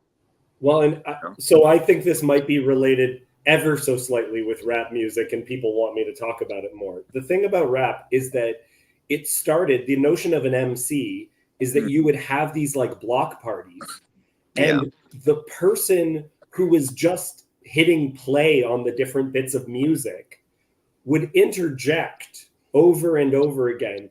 And even though he wasn't a musician, he was creating what the environment and the vibe would be. Yeah. And he would input his voice more and more. And that's why rappers are called MCs. That's why they started in Jamaica.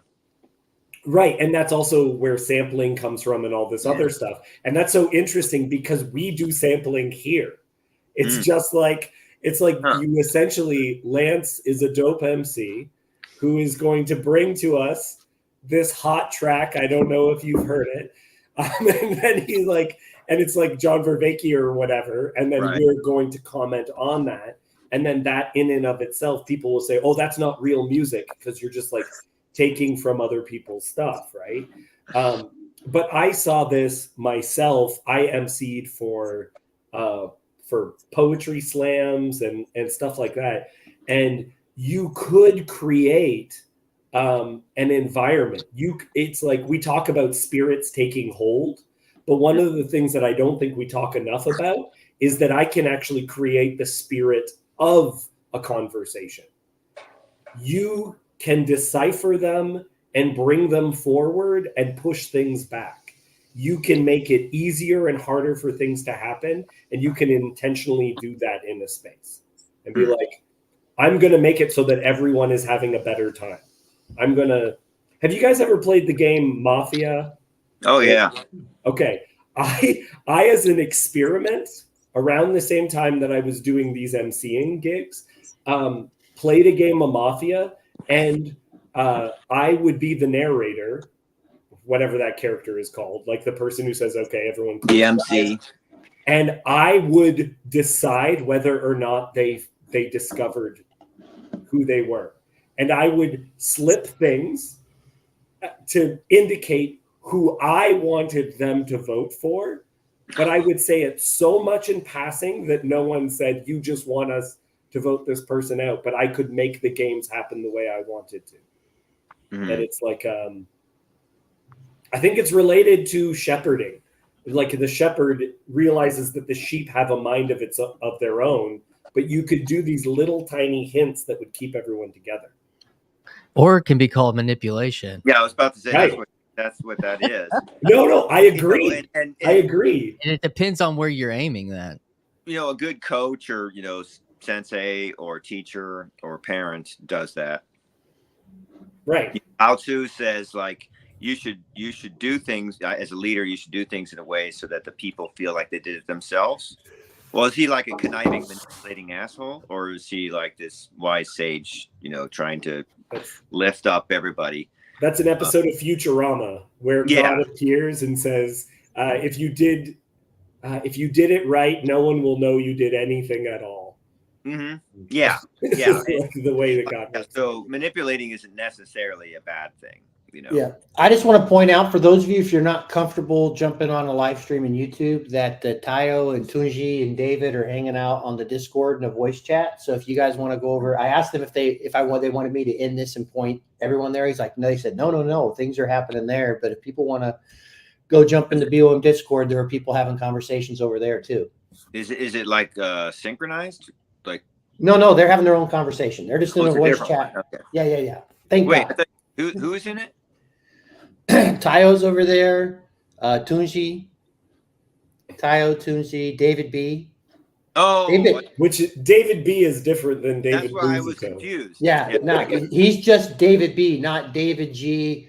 Busatil. How do I say that? Yeah, you just said it right. It's fine. It's Maltese, so no one's going to pronounce it correctly. All right. So can you explain what that Falcon is? I was going to start calling him the Falcon. He's like, never heard that before. Yeah. Hey, Paul, Christian came on for a reason, and I'm wondering what inspired him. I had no reason. I just got up and there was nothing going on, and so I just was we wanted to see who could be so bad to be banned. Oh yeah. So Steve, I would think one of the things I noticed was those super long ones, right? Like I've actually timestamped a couple of things that there were some moments, and I'm probably going to go back and just timestamp some moments or whatever. Me too. It was like edifying conversation. Anyway. Yeah, and so, but what I realized that was happening, particularly if you're going to go that long, which is the spirit of that thing truly was the live experience, right? So sometimes when you have a conversation around like I really like conversations that are limited to a specific topic, and then having people want to explore that topic and not just jump the shark and come on with their pet peeve, because a lot of times, like Luke will do this, and I'm sure it drives him crazy, but there's sometimes I wanted to have a specific conversation, and as soon as I open the voice chat, someone comes on, which is fine. Someone comes on with their pet peeve, and it has nothing to do with the conversation or anything, whatever. It goes, which is fine.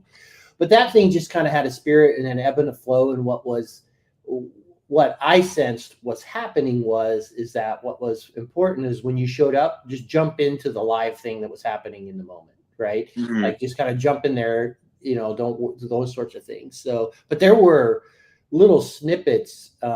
David was a part of a few of them that were really good. Like David, when you were with Jeremy and you guys were exploring some things in there was some stuff in there, man. And just saw that yesterday, last night. Yeah. Yeah. And then there was some really emotional moments. Like people said I should meet Jeremy, and I could, I'm like going like this, trying to read it when the notes come up, and I didn't, and then he's on there and I didn't know that was the guy. And anyway, I realized like I was in the middle of it and how much I missed because I was in the middle of it. Like we've had conversations about what YouTube kind of is, and I feel like this form is the closest to life because it's too much. I really, really need to emphasize the too much nature of it and that's one of the things that you get in the TLC is like, oh, okay, this was a slow week. I can watch everything that came out. But it's like, no, you can't. You really can't. And so you have to pick, okay, I guess I'm more interested in this and more interested in that. Are you interested in the Jewish stuff? Are you which parts you want to get into meta modern? What are the things? Because you have to pick. It's the Venn diagram is too big and you can only be one circle. And that's the Dunbar reality. And that's the limitation of actual time. And something that came up, I think it was on Chad. This kind of keeps floating around about the thing about TLC and dies with Paul Vanderklay. Like, this is if he's doing actual real ministry or discipleship or whatever you want to call it, then it doesn't. Like people people are doing things, creating their own spaces, and I think as long as it's not going to be, I mean, Paul Vanderklay's channel stops if Paul's not here or decides to stop doing that, but people are doing things, and it's not static and it's not arbitrary, and culture's gonna culture. Huh. So, I think and I think Christian, by the way, if you guys aren't catching out what Christian's doing on his channel, shame on you guys. Go check it out. He's had a lot of really interesting conversations and really like what you brought to it. Somebody mentioned something. I guess Father Eric had said that if Paul stopped posting videos, that the TLC would go away. And actually, I couldn't disagree. I think there was a time where maybe that could be the place. And I also don't. He is the gravitational pull in many ways that is bringing people in here. So I don't want to discount that. But for example, Grail Country, that's not going away. Like Nate's got enough subscribers. There's a community that's built up around that. And if Paul were to stop posting videos, that this thing would continue. In addition, people are putting some real emphasis behind estuary. Like there are people who are dedicated that don't even show. Like there are people. Guys, there are people that are dedicated to doing estuary that don't even show up on the YouTube streams or anything at all. In fact, they know who Paul is, but that's not a centrifugal point for them. And so I think that there are some things taking hold. I think that's why Paul is so, in his wisdom, he's seen it. Like as a pastor, I can't lead every ministry, but I can encourage other people to start their ministries. And then if I get hit by a bus or something happens, this thing continues on. No, seriously. Right. And so that's why Paul wants all these, he wants you starting your YouTube channel, Christian. Well, right. And he wants Luke doing his thing. Like this stuff will happen. So I think for the first time, I think you have some things with real traction that if Paul were to have to stop doing YouTubes or whatever, there's a thing that started that, maybe, the entry point for Paul that does on-ramp a lot of people in there, like that goes away. But I do think we're to a point now where that this thing can go on. Would it be different? For sure. But I don't think it would die the way Father Eric, and I love Father Eric, by the way. I think he's a rock star, but I just disagree with that. So I have a metaphor that I used once before, and I think that it's something we can play with a lot, is I think that what the TLC is the Gino A. Marcus in Windsor, Ontario in the year 2001. Because that's the place where the punk scene occurred in Windsor when I was in high school. It's the closest thing I can compare it to, where it's a community center, not meant as a music venue, but the guy who ran it for no reason was just open to any kind of stupid band using the place or like renting it on a weekly basis. And so these bands would play, and you'd have these different bands and different kind of scenes like ska bands and like hardcore and all this like pop punk. That was all like kind of made available. And so you'd have different nights that had completely different spirits, but you'd have this kind of like this overlap. And then you'd have people join in. Like when I first joined punk rock, I was interested in it as like an anthropologist, like observe the punks in their natural setting. And I found what their values were very interesting before I even liked the music. And so you'll have these people show up, become interested. And it's like these Venn diagrams of these different communities that have all kind of come together here. That's what I've kind of experienced. And then you have people that are essentially, for lack of a better term, the Avril Lavigne of the TLC. Avril Lavigne is someone that the real punks are like, that's not punk rock. But bring people in are open to that. Yeah, I'm pretty pop, not punk. I think that there's a Jordan Hall has a thing. He partnered with somebody where they studied the idea of scene, and they called it Scenius, and where they kind of like sociologically broke down the idea of a scene. And you were, that a scene like broke out, and that's something that's something I noticed as well whenever I kind of got into the space. Was it appeared to have a scene, and there were different different a little, subgenres of the subculture scene that different channels kind of represent, and some more mainstream than others and that kind of thing. So yeah, I think that's a great illustration or metaphor or actuality actually. So yeah. And then you have people like early days when Rubin, a lot of people are like, oh, Dave Rubin doesn't have great opinions. Dave Rubin was never a musician. He was a DJ. That's anyone who watched him was not for him. You watched him because he was a DJ and he played the music you liked. And you might even tune in to different radio stations where you hated the MCs and the DJs, but whatever. This is the only the only channel that plays the music I like. So here we are. Tom New. Yes, hi. Yeah, still not as new as I once was, but a little bit new. Yeah.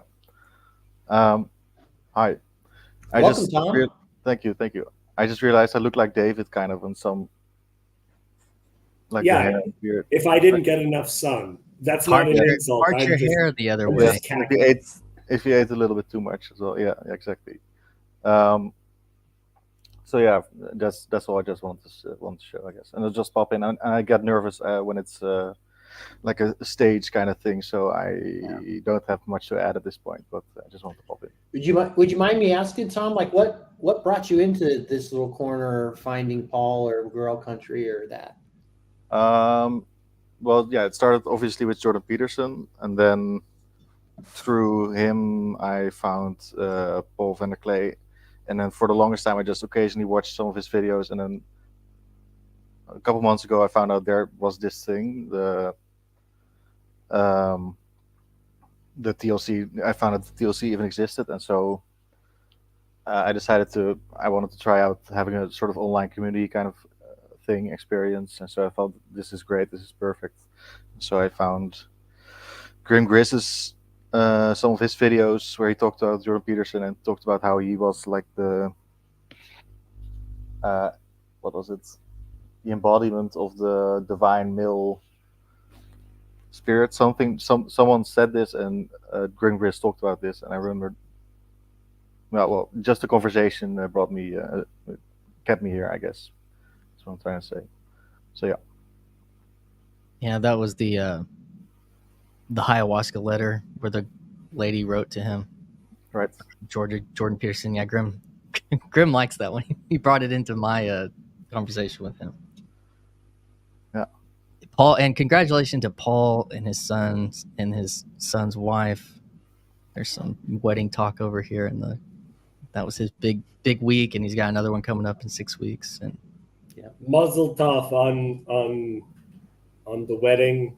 May their first child be a masculine one. That's one of my. I don't know why. That's one of my favorite lines in The Godfather. And may their first child be a masculine one. Okay. Yeah. Well, okay, I'm glad you're jumping into the conversation, Tom. Again, like Paul mentioned, you have been in the comments for a long time. I've seen you all over numerous channels. Yes. Yeah. I thought I'll just join every single one of them. Yeah. So thanks for jumping in. Bye bye. Yon God's coming in as it's. I'm going to AFK here until unbanned. Nobody bans you, Yon God. God bless. Jump on. We'd love to have you join the conversation, but only Luke or I, who have been involved with the stream, could have banned you, and neither one of us have. So I'm glad you're here, though. Yeah. What I would say, I was giving a teenager advice once, and they were talking about people who didn't like them, and I said, I mean this in the nicest way possible. No one cares about you. And I don't mean that in a bad way. I actually mean that, like, we're just going about people are going about their own business, especially in this place. I think people become interested and they care in that level, but I don't think people are committed to disliking someone so much that they would want to tear someone down. Not here. I do think one of the things in Back Here a Ways, Answin made a comment that PVK is the TLC for him. And for some people, that's going to be true. If you're primarily just the YouTube entry point person and you're not making personal connections off, like you could even just be a person who watches on YouTube, but like even if you shared your phone number with someone and you're texting back and forth with them, or you DM with them, you make some sort of connections offline, then all of a sudden this stuff really starts to become more okay, literally real. How you like that, Paul? Literally real. No, but so that's happened for me. Like Christian and I have each other's cell phone numbers now and stuff, and I realized there was a point to where I do think that if PVK had stopped and BOM went away, that there would have been very few people that would have been connected. But actually now I think that's less and less so because as more time is developed, I now have the ways and have figured it out how I can connect in contact with people.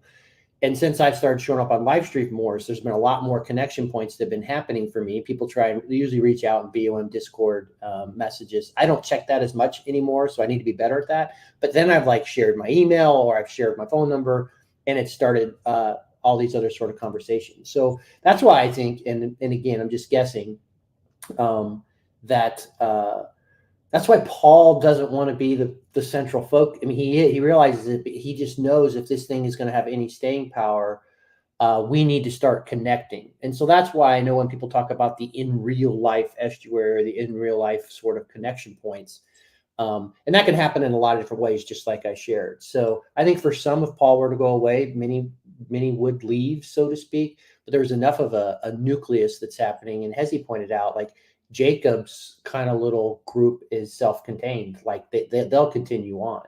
So yes, we will. And to David's point about, I mean, Paul is the master of ceremonies, the master of cultural ceremonies. I mean, he's the one that synthesizes and distills culture. He isn't just doing relational things. He's doing a lot of culture synthesis, and I think that's like we used to would have depended on other things for that, breakdown of stuff. He does that concisely and with things that a certain type of people are have been interested in for a long time, and it's following a long story, a cultural story as well. So I think one of the things I love about that is that within any punk scene, with the bars or the community centers that would rent out the spaces, they would be owned by people who did not actually like the music. Yeah. When I was in a band, we played at a place that was called the Smiling Buddha. There was a bar actually owned by an old Buddhist. And he didn't understand, but he was this open guy who was like, yeah, you could use my space, whatever, right? And you would always have these moms, parental figures who loved the kids and loved what kind of kids it attracted, even though they had they would never listen. They couldn't listen to a song from beginning to end. Yep. And my favorite person who attends my Bible study, sorry, Michael, is Sandy. And Sandy, every now and then, will bring up stuff that is huge in the corner, and she'll just be like, I have no idea what you're talking about. Mm-hmm. She just has no interest in it. She's just one of the people that likes the people and shows up and is like, I haven't heard that record and I really can't listen to it. I don't find it interesting. Yeah. I think Luke's question. So I think one of the things that Paul has done is so David, you talked about these long form conversations where there was disagreement yet. And I think the perfect example was the Sam and Luke disagreement that happened at the beginning of the first TLC World Record live stream, where Luke was basically said, paraphrase it, he was talking about something. Because I think one of the things Luke gets frustrated about is Luke is an extreme personalist. So he's not trying to, if you ever listen to Luke, he's not trying to colonize. He is and he isn't, right? And so on and so forth. So when people subscribe that he's trying to convert people, for example, let's say orthodoxy or something like that really gets it. That really gets it Luke's ire. And he made a comment, if people think this, the F you. And Sam stopped him right there. It's like, are you telling that to me, Luke?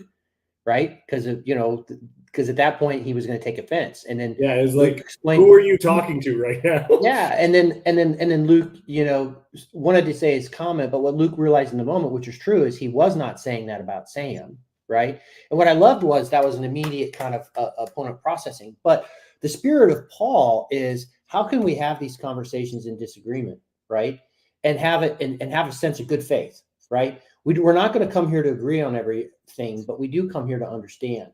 So when you look at like that 12-hour live stream, we embodied the spirit that Paul demonstrates to us, how he thinks through things and is trying to communicate through things.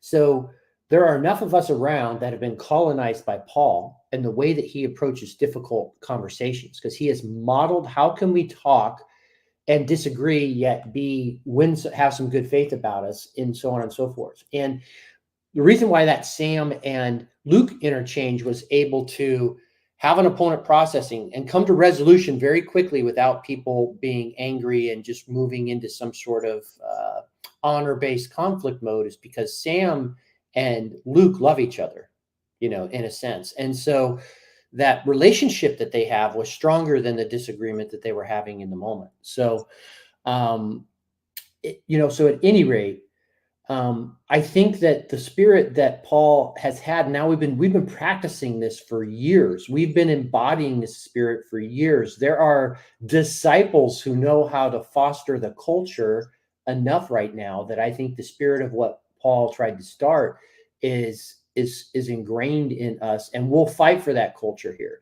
It's why when Young God comes on, we get excited. And I love he said it. He's a shit poster in the comments, right? But we loved it when the shit poster came in and wanted to join in the conversation. To us, that's fun. Let's get some new things that are kind of in here.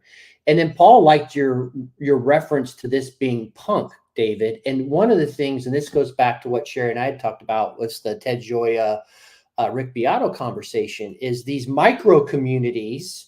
They're not the macro institutions. It's 2024 is the year of the micro communities. We are people that are trying to exit the institutional, mainstream culture war thing that's happening right now, which, if you're just painting your hair purple and you're going around espousing just the regime talking points of whatever that thing is, that's boring and silly. If you're just wearing a MAGA hat and all you do is that's your thing.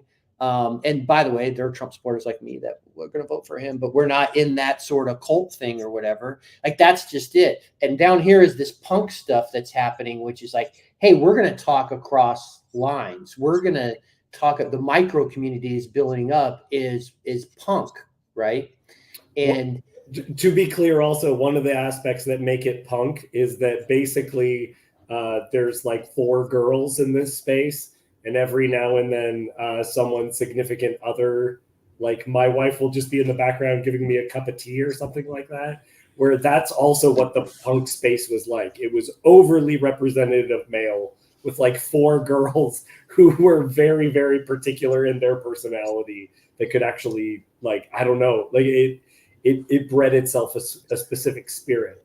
I want to say also about the Yon God thing and about punk and shit posting. Shit posting is great, but it's great in a written version. And when he actually came on here, it's a completely different thing to be a shit poster in writing versus in speaking. And and when he came on, what he showed was immediately when, like we were saying, hey, like, and I'm still confused because Luke's the only one who could ban someone, and I'm the only one who could ban someone right now, and so I know he didn't do it, and I haven't done it. But once you become it's easy. It's easy for us, and I think that's part of what this disembodied thing has happened to social media. All of a sudden, it's easy to like type these things, and it becomes this and this. Plus, you lose context, and like a lot of times, I'll type things, and people who know me enough now or McMo know I'm joking. Like, so I might say something that if I had said it in a certain tone or text, it would seem to be mean, but you understand I'm just trying to have some fun or whatever. But when I saw non-doc I saw a meme recently that I think embodies this, where it says anxiety is like conspiracy theories about yourself. And I just think it's such a brilliant idea of like, okay, this is connected to this is connected to that, because YouTube causes problems all the time, right? You don't need to be banned by someone in order for you to be dropped out of this conversation. Right. And even use of StreamYard breaks down all the time. Yeah. Where like we saw it with Hezi at the exact same time, is that Hezi like received a call or something and had to drop the conversation and come back in order to be heard. Yeah. And I think so. One of the things that happens, like, I think if you go out, like, so for example, when you're at the store or something's happening, that same person who's calling you the worst things possible online, right? When you're in the line at the store, you're like being kind and you're like, oh, you go first. I mean, it was human beings, when we come together like this, like a lot of that stuff falls away. And I even saw that with Young Guy when he came in and we were like, no, come on in, come in. It almost like took down the barriers a little bit, because I could tell he seemed like a decent enough dude. And, ultimately, but if you're going to come in here, like, there is a point that we will ban people from, like, if you're just taking personal, like, some people come in here and there's just personal attacks, right? Like, if you're just going to come in and attack Hezi, right? And attack him, personally attack him, right? And you start doing that to other people, and you're just here to do that sort of thing. Well, at some point it's like, okay, after the 20th time you've said something awful about a bunch of people in here, we might put you in a timeout. We're not going to permanently ban you. And the same thing would be in a conversation. Like, if some people can't come in and like, if all they want to do is just hijack the conversation with some sort of agenda that's not about having conversation, at some point you're like, okay, we've given you enough space here. It's time we like keep this thing going. But there's a character in Fiddler on the Roof, the best character name ever, and it also sounds like the name of a metal band. There's a character in Fiddler on the Roof called Laser Wolf the Butcher. Laser Wolf the Butcher, excellent band name for whoever's trying to form one. But he falls out with the main character Tevye. And at and their conflict is a big part of the movie or play. And then at the end, they're both going through the same thing, and so they make amends. And it's like this beautiful moment that these two guys that disagreed with each other so vehemently are now hugging it out, because, like, look, whatever animosity we have love over top of that. I think, and that's why I think like the dialogos happens best when I'm seeing you as a human being, right? Whereas we can see each other. That's why I think cameras on. Generally, we come on here unless you can't, like, it's say, hey, turn your camera on, right? Skin in the game. Yeah, dialogos, when we can see each other's humanity, I think that also takes the heat down. It almost invokes in us, for a lot of us, it doesn't mean we're not going to have sharp disagreements, right? But it also creates a spirit that I like better. And Stephanie, and I think we talked about, you brought this up, and it is interesting. She goes, she estimates that it's about 15% women in this little corner. JBP is largely, that's about the punk scene too. The punk scene's about 15% women. Yeah, I think that it is. I think there are a lot of reasons for that. I think it's, one, the JBP on-ramping into this, that thing was primarily a lot of young men, men coming into that deal. Doesn't mean that women weren't greatly impacted by it, because we've heard their stories, right? So we know they're here. And kind of where the focus is, I think that's it. But this is, if you go to the conferences, you certainly will see a fairly predominant,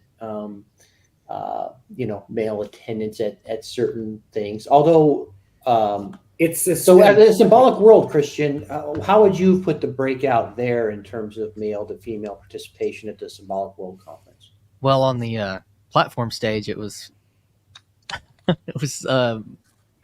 one of 6 But I think the people attending, yeah, it was probably pushing closer to like 35. You know, I don't think it was, but it was, yeah, it did not feel overly dominated, participant wise. I also think that YouTube itself, I mean, this has probably changed some in the last 3 to 45 years, but has been male dominated. And some of that also has to do with men being typically more like visually engaged.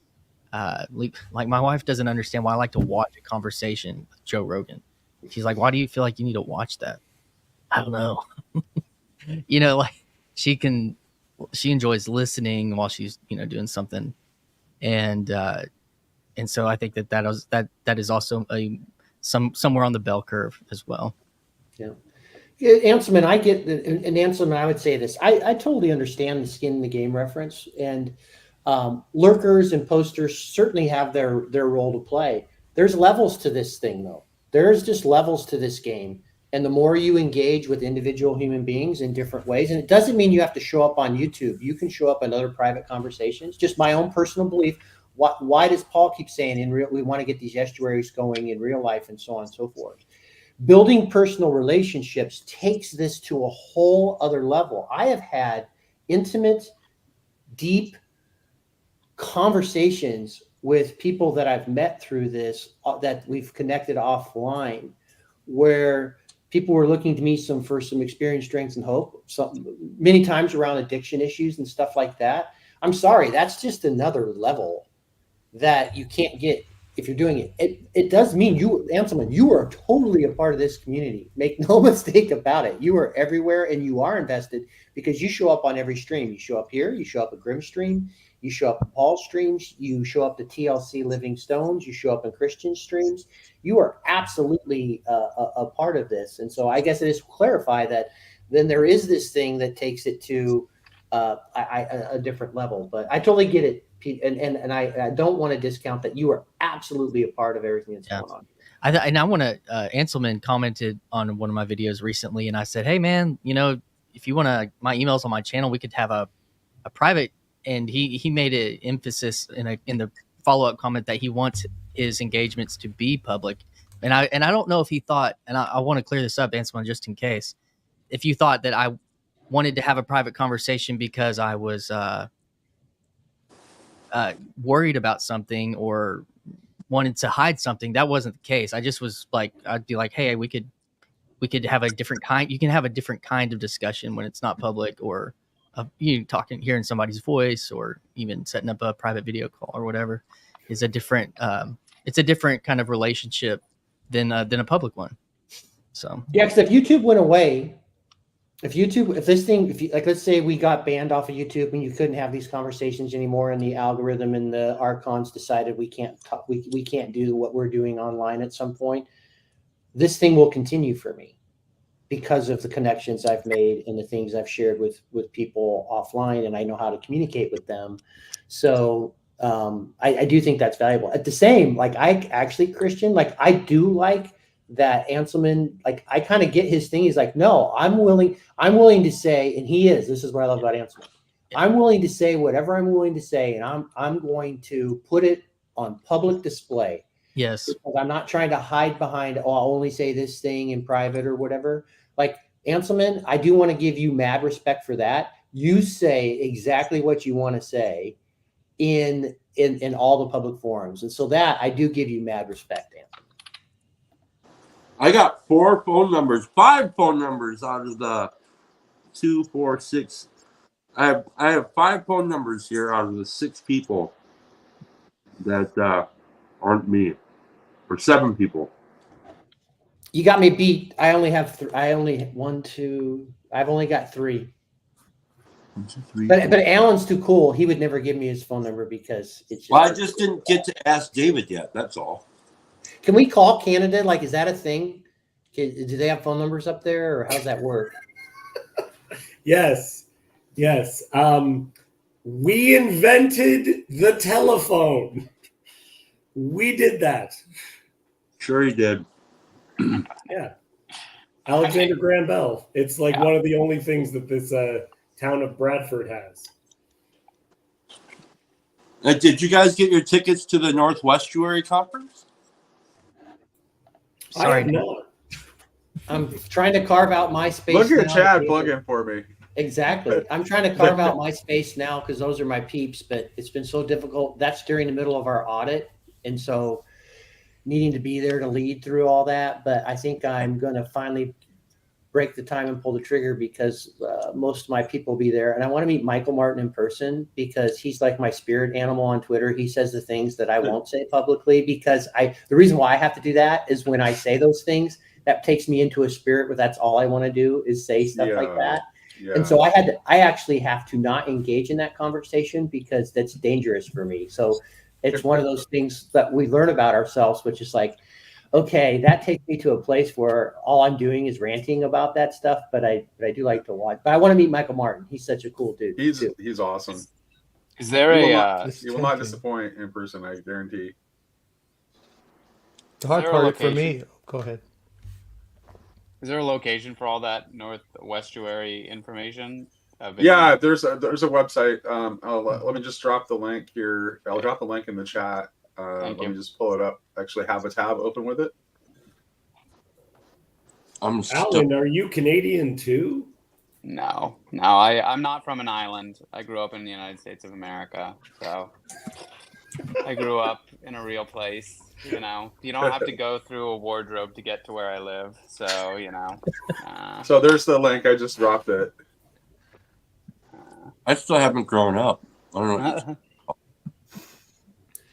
Yeah, so up brought this point here. Chad had mentioned something, and I do think it's hard for us, when someone in our community is struggling and we're not close to them. Whereas if you're in the same locale, you get in your car and you go drive and see that person, right? You can just go be with that person. You can put your arm around them. You just hang without saying anything. And so that's the difficulties of that. But I do know that there are people that love and care about Grim that are reaching him off these public lines and trying to be there as friends and support and so on and so forth. So it's not perfect. And that's why people keep talking about you really need to plug into a community in your real life, in your location. And there are lots of those, right? Wait. What's going on with Graham? I somehow I missed that. I have not been. Watch his last stream. Just What? watch his last stream. Okay. I think you'll see where he's at. Okay. It's better seen than described. Okay. I'll watch his last stream. You can hop through the branding. It only take a few minutes. All right. Well, I've just been encouraging him to keep working with us. Exactly. And excuse me. I was hoping he was going to actually do a live stream today. StarCraft LAN party couldn't hurt. Why StarCraft? How about Age of Empires? Then I'll be on that. So Halo.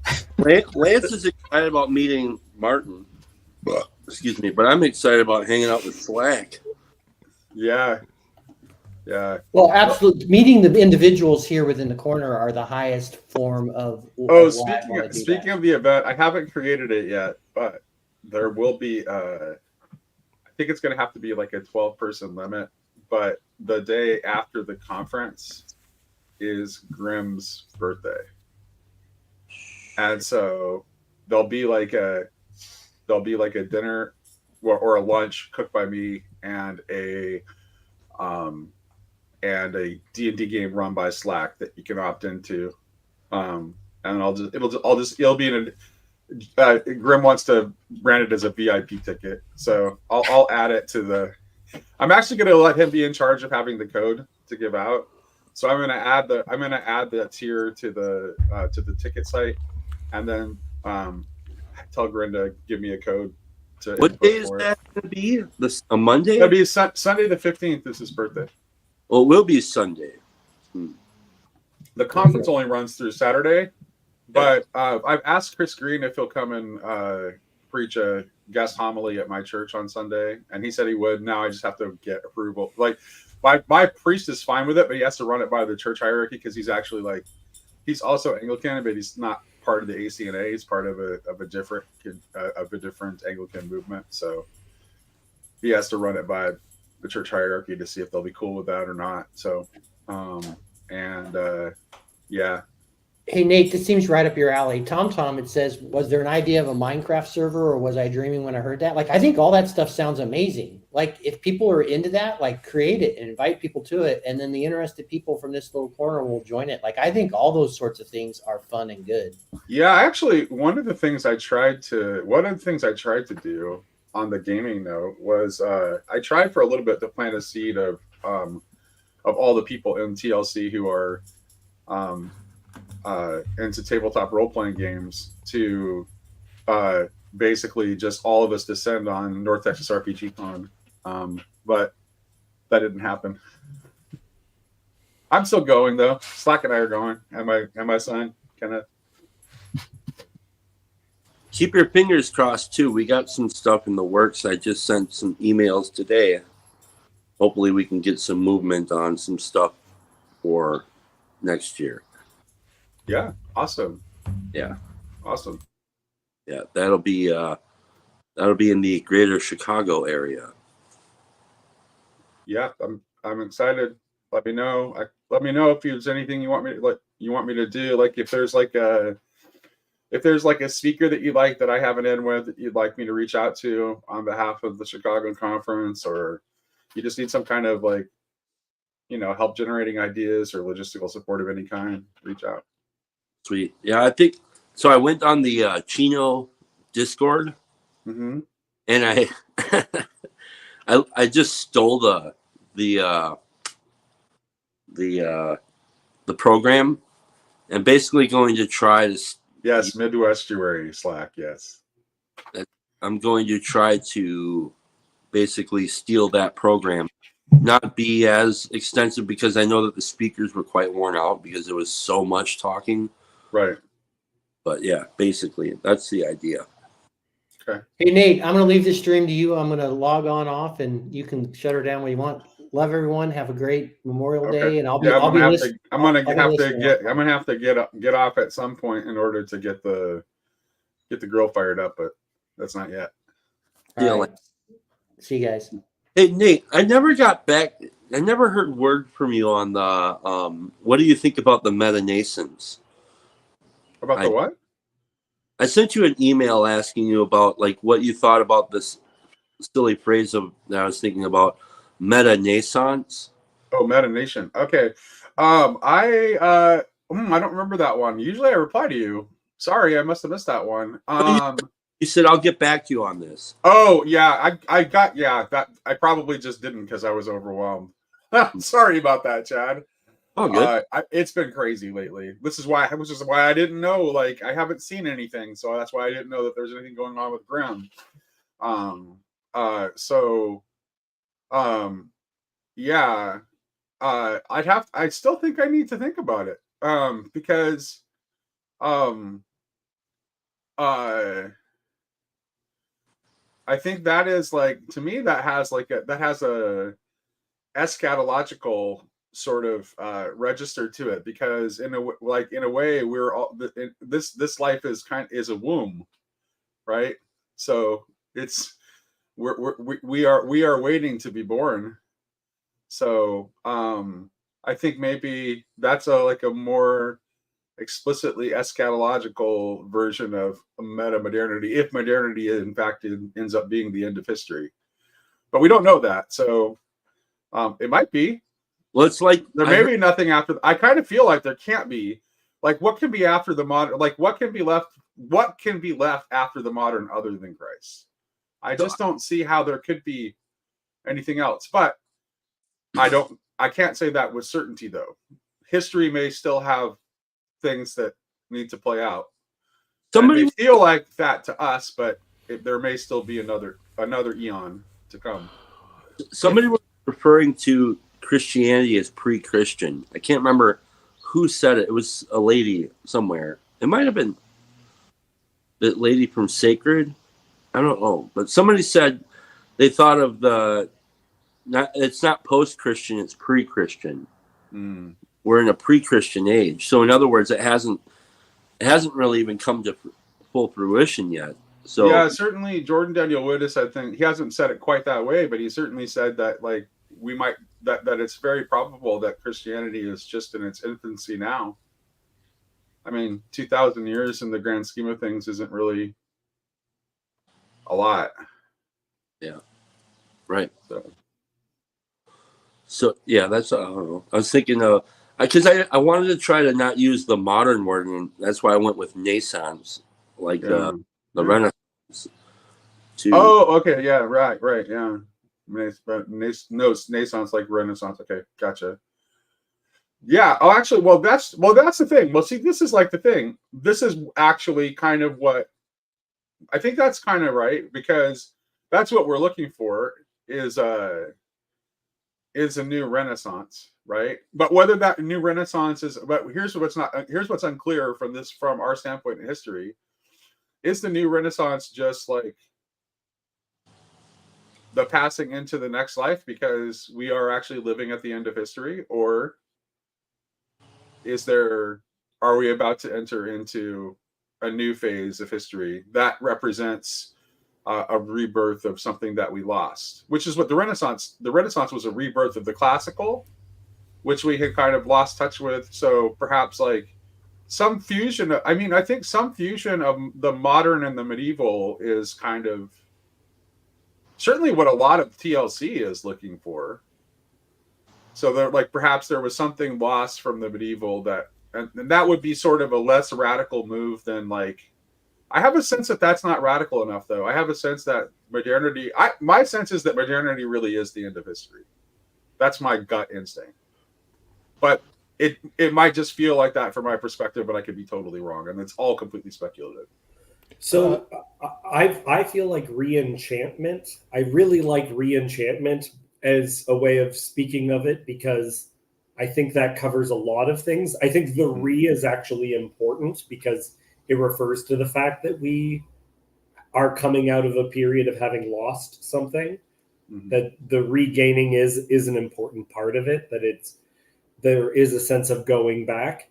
I think re-enchantment also carries with it the proper negative connotation, whereas like enlightenment to me is just too much of too positive. It doesn't carry with it the inherent negativity that I think was within that movement. Whereas re-enchantment, like fairies weren't good, right? Well, it depends on the fairies. I'm thinking specifically in the Irish folklore. Yeah, you have the Seelie and the Unseelie court. So you have good and bad fairies. So it's like it depends on. There's a certain mischievousness. There's a certain mischievousness, but that's innocent and harmless in the Seelie court. That's just really kind of like points to their childlikeness. Mm-hmm. But the Unseelie court is like actually like vicious. So I don't think we ever became disenchanted. Actually, I think that our enchantment was more pointed at a specific kind of self generating thing, but we were still quite enchanted with ourselves. Yeah, so I think here's the thing. I think that I know that like there's this level of negativity that gets picked up into the word enchant when it becomes associated with like a kind of like ensorcelment. But I don't think that's really like that's not the deeper meaning of enchantment. There's no negativity to it, because enchantment literally means to sing into being. Like that's what it means. So enchantment in the deepest sense to me is I connect it to the idea of the new song, of entering into the place where your heart, and it's really your heart and not your mind, can begin to hear the new song, and you can begin to sing your part in it. That's enchantment to me. A fun fact about I don't know if this relates to the notion of this kind of being the end, or this period being the last period. When people spoke of initially, when people said that the days of Genesis were not literal, what they said is each day is 1,000 years. They went to that passage in Peter where a day is like 1,000 years. And so they said, yeah, each day is 1,000 years. And then after that 7,000 years of creation and rest, then our lives will be 6,000 years, and then the world is over. Right. So people who were talking about this like 1,000 years ago said about right now is when the world would end, according to their thinking. Right. So we are on schedule to be ending. Well, it just feels like there's what is left, like because modernity, because of the fact that it just led to nihilism, right? Ultimately, as it played itself out, it's like, to me, it's like, and I think the excellent David Bentley Hart essay, Christ and Nothing. I think that's like, I have that in the back of my head when I say this. It's like, I don't think there's any. We've played out all the alternatives, right? So it's like, that's here at the end of history. This is the choice that confronts us. All of the alternatives that we can imagine. I think the problem is first, can you unsee the germ theory of disease? So if you can't, and you want to be non-modern, you're LARPing, right? You're just pretending. I think this touched on something I think David and I were involved with during one of the mega streams, was these transitions, these agentic transitions that are monumental. They always are preceded by horrible violence and death on mass scales. Right. Whether it's the Bronze Age collapse leading to the Iron Age, the World War I and World War II blowing up 19th century romanticism and leading to postmodernity, or it's people. Nate, you would know, I assume, really well, because in the Middle Ages, year 1000 came around. Everyone, that was a big moment of anticipation for apocalypse. Yep. But it didn't end. The Middle Ages didn't end until the Black Plague killed it off, which brought in the Renaissance. I think we can't see beyond this. The Italian Renaissance was already going on before. But yeah, I think these things have a funny way of coinciding, and it didn't explode onto the European world. Anyway, I think we can't imagine something different until what we have completely breaks, and we aren't in control of that unless you're a complete maniac, right? Unless you want to join Al Qaeda and find yourself a backpack nuke, or join up with Putin or something. Maybe then you'll realize your fantasy. But I don't think we can. You being the generic you, not you guys. So it seems to me like we're stuck. We're stuck with the worldview we have until it completely blows up in our faces. And we get something new, and it'll be our kids who get it, or grandkids who get it, because we'll just die into it. Because we'll be wandering around and we'll all be balled up and suffering because our whole world has ended, and they'll be making a new one. That's what seems to happen historically. That's all I got for you guys. I'm afraid I have to run, but thank you for letting me talk for a couple minutes. Thank you. Great talking to you again, Mark. We're finally getting what we wanted. Don't make it happen. Well, David, email me or something if you can, and we can change. I'd love to. I want to try to build up some content of my own, and you seem like somebody I can talk to about stuff if you're interested. Mark, my email is up there now, just in case anyone else wants to contact me. On your That channel? is the most TLC move ever, to just put your email right on the live stream. Okay, mine is too. I approve. Is it on the live stream or is it on your channel, David? Like you can see it right there, right here. It's just my name. Oh, up there. Between at gmail.com. These screens kill me. Sorry about the big face on the screen. David. Okay, Gmail. David Japus. Okay, thank you. Yeah. Thanks, guys. Yeah. Thank you. So what got this stream? What got? Luke started this stream really early because it looks like it's already been going on for 4 hours. Like, how did it start out? Like, what was he talking about at first? Nate, aren't you seeing the pattern? It doesn't matter? Yeah, I know it doesn't matter, but I was just curious. Before I'd be like, I really want to know what they're talking about before I jump on. But now I don't know the answer to that question. Oh, that's like, fine. we're That's doing fine. this again. Yeah, So I jumped in 2 yeah. hours in. Right. I think talking about the new job that he's going to be taking on. He'll be doing, he'll be done doing morning streams. He might be doing them from time to time in the evening, but he is going to be trying other on the ground stuff. Doing the Person podcast. You'd like to interview complete total randos off the street.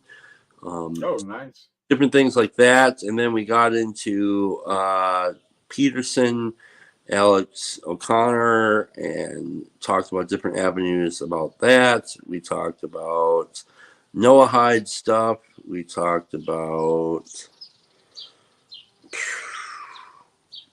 Yeah, stuff. so I uncharacteristically slept in today because I had it in my mind that I was going to try to see if I could bait Kale Zeldin in here today, because what I wanted to talk about this Memorial Day, since it's Memorial Day or observing Memorial Day, is the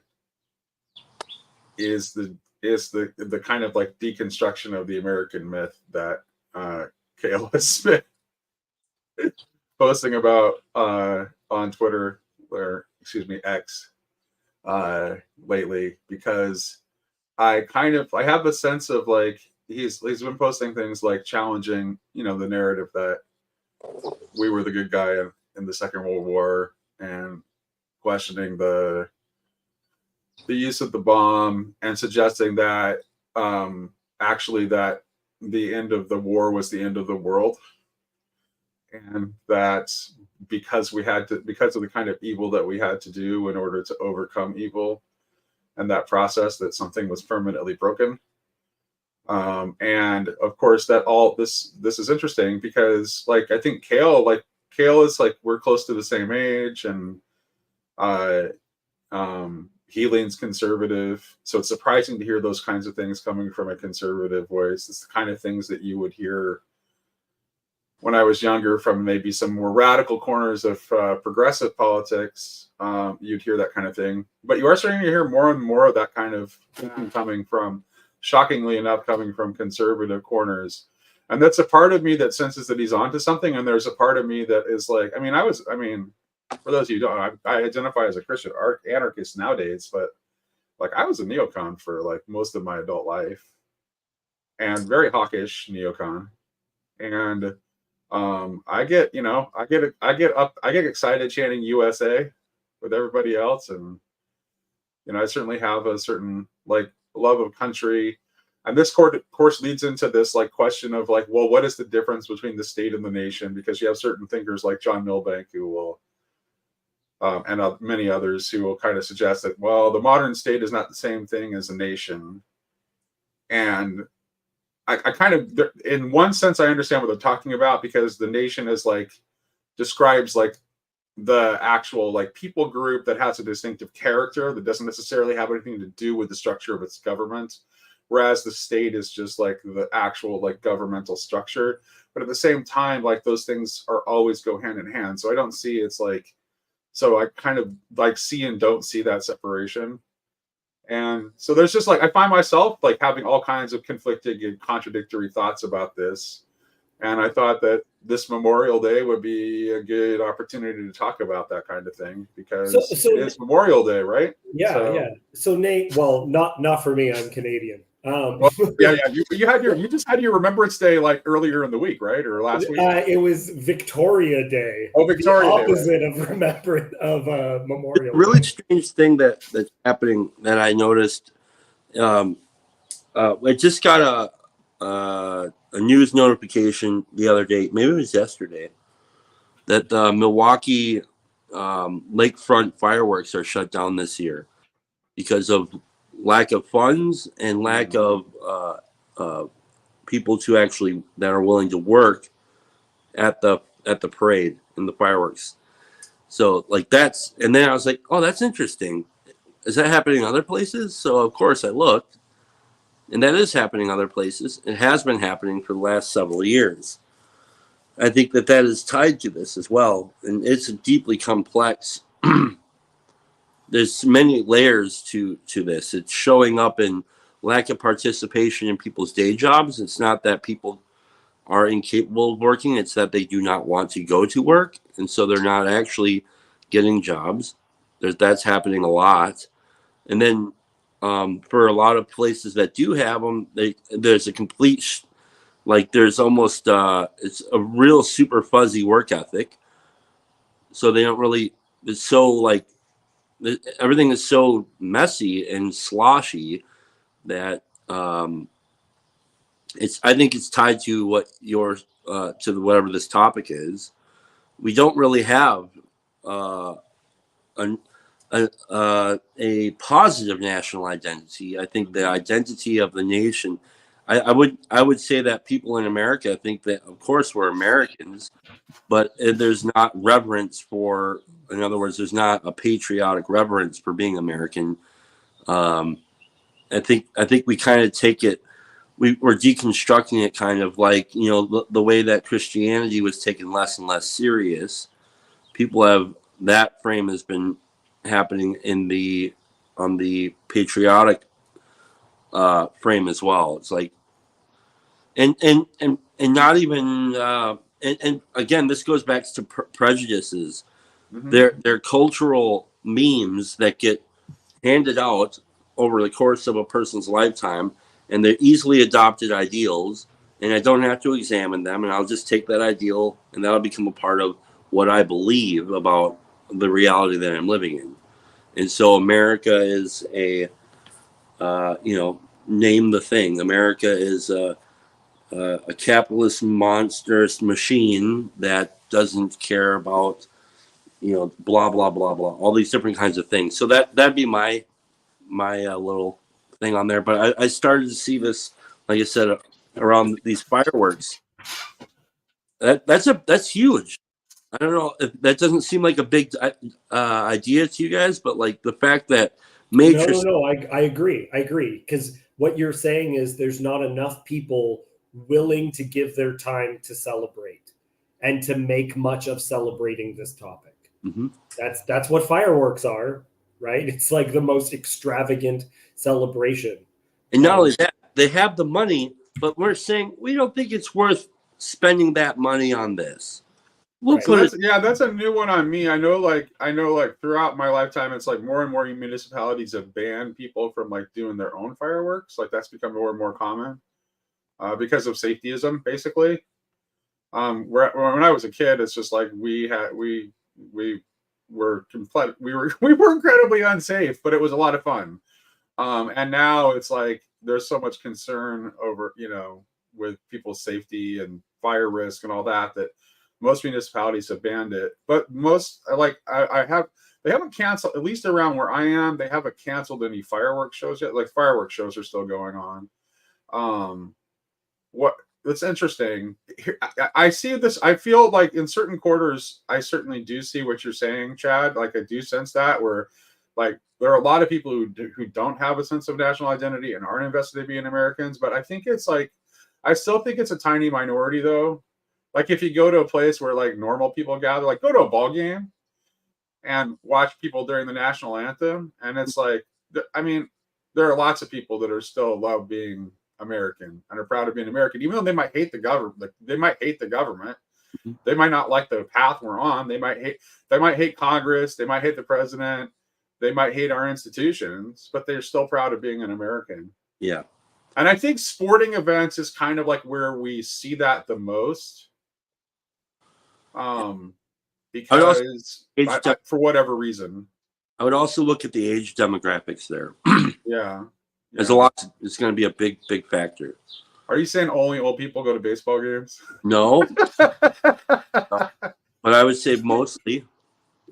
Yeah. It is for baseball in particular. It's sad. I blame soccer. It's a terrible sport. Soccer is un-American. If you're playing soccer, you're a traitor. You should be playing baseball. That's our game. I'm wondering, and it competes for a very similar pool of athletes, so it's a direct. I'm wondering on a spiritual level, how I now, as I learn more and more, would identify the U.S. spiritually very different than I would 10, 20 years ago. And part of that for me is a realization of Freemasons and Unitarians is like the U.S. was, everyone talks about it being established as a Christian country using the book of Deuteronomy, blah, blah, blah. Only a religious people can keep it. But that was stated by a Unitarian, right? It was the use of, everyone becomes a little bit, I became curious about Masonic stuff, how much Masonic material was put into the countries, the use of temples to represent George Washington and Abraham Lincoln, that it's the Temple of Zeus and everything else like that. And so I wonder about the spiritual ramifications. Like for me, how I would feel about the country as a inherently good thing, I think is in question with some of that stuff. So I just have to address this pedantic comment about America as a continent and not a country. That just proves that you're not an American, because everyone knows that the USA is the only thing that matters in the North American continent, and that you can use it. When you use America as a shorthand for the United States of America, everyone knows what you mean. Yeah. And have you seen a map of Canada? Everyone lives on the U.S. border. No one wants to be away from that. We're here because that's the only way we're getting food. Can you ask that question again? Because there was something that came to mind before Nate killed it. It's that the U.S. was established by Freemasons and Unitarians. Oh. And so when we're talking about the spirit of America, how that is identified, I think, is very different for me when I learned that material. What is the thing that's celebrating, and do I want to celebrate this thing? Because I'm not a Freemason and I'm not Unitarian. Well, right now you're talking about a super hyper small niche of people who would only get that. I mean, we can even go into the Columbia stuff. Like I made a whole video on Columbia and education and the spirit of Columbia. I can't remember what there was. She shows up and all these. Anyways, but like,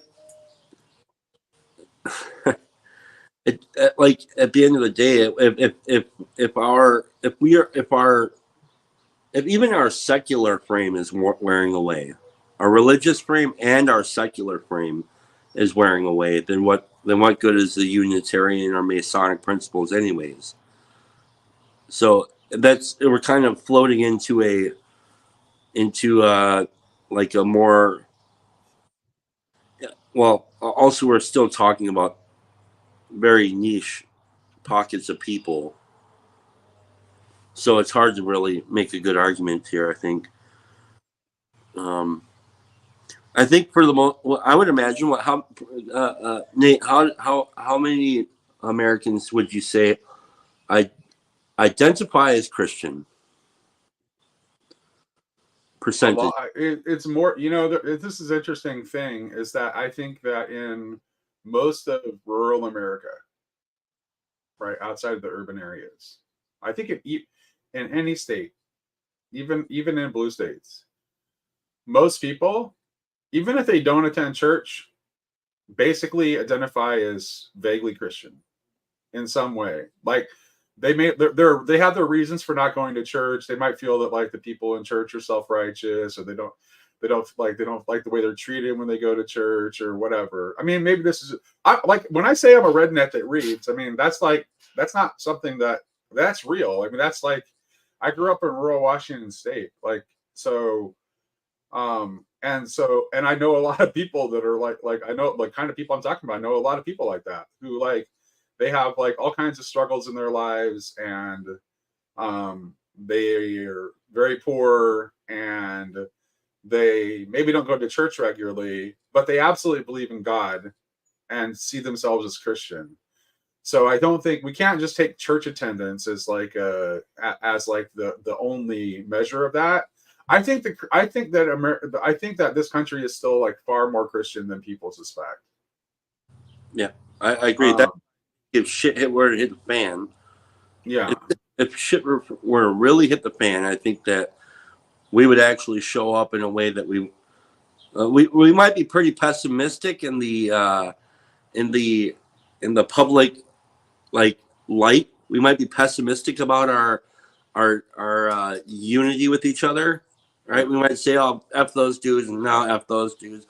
But at the end of the day, if shit were to like really hit the fan, I think we would actually stand together in a way that would surprise us. Yeah. Well, it's not just that. I think that people would process shit hitting the fan in a Christian manner. Mm-hmm. That's part of when we're talking about the underpinnings of it, and that's one of the reasons why as well. There's an importance of it being Freemasonry and Unitarian, because Unitarian and Freemasonry conversations could be fit into Christian frameworks, used the same stories. So even if it went in these different directions and only certain like esoteric people would understand what was being spoken of, for the people outside of those groups, it also had a connection point for them. It wasn't completely separate. Also, to be fair, I mean, yeah, there were many Unitarians and many Freemasons, but it wasn't universally. They weren't all Freemasons, and they weren't all Unitarians. Not all the founders. Yeah, there's a little bit more diversity. It was significant enough that John Adams ran for the anti-Freemasonry party because he believed there was too much of an influence. Mm-hmm. Right? Like that was an actual political party because of how much Freemasonry influence there was. And one of the founding fathers saw that as a threat to the U.S. But also, I'm wondering if that hadn't been the case, could America even exist? No, I mean that's part of it is that in order, especially the revolutionary aspect of it, they needed people who could meet secretly. So that's one of the reasons why Freemasonry is such a good candidate for a place where you can find people you trust who can keep a secret, because that's part of what the organization is built on. Even the Unitarian aspect of it, like, could America have been built on actual Trinitarian, explicitly Trinitarian principles? Ooh, I don't know the answer to that. Well, what would look different? I don't know. Yeah, that's what I'm wondering. That's why I'm the smart guys. I'm just a fucking idiot. Okay? No, I think it's a good question. I'm actually trying to think through, like, okay, if we're founded on Trinitarian principles, how would it be different? I think it would be less individualistic. I think that would be the primary thing. It's like America's degree of individualism is extremely pronounced, like even for the West. Like the West is individualistic generally, but America is like the super West, where like our national image is of like our national image. Like if you were trying to define the American character and image, it's the cowboy alone on the range with his rifle facing off against nature himself and carving out from a savage land whatever he can take.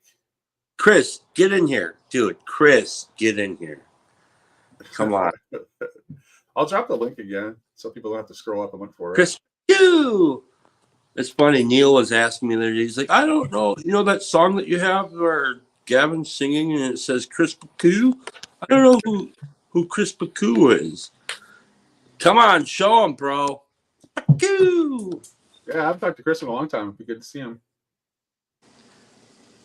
Watching Hot Wheels with his boy. All right, that's more important. You keep doing that. Dude, you don't need to be doing that. That's not that important. Yeah, just spending time with your son. Yeah, it's like right. And I mean, you could just be like the rest of us and just be an individual. Tell Isaac, hey, you're gonna have to, get really strong, become an army of one, be all that you can be, deal with it, go watch this stupid show by yourself, and you'll be a great individual.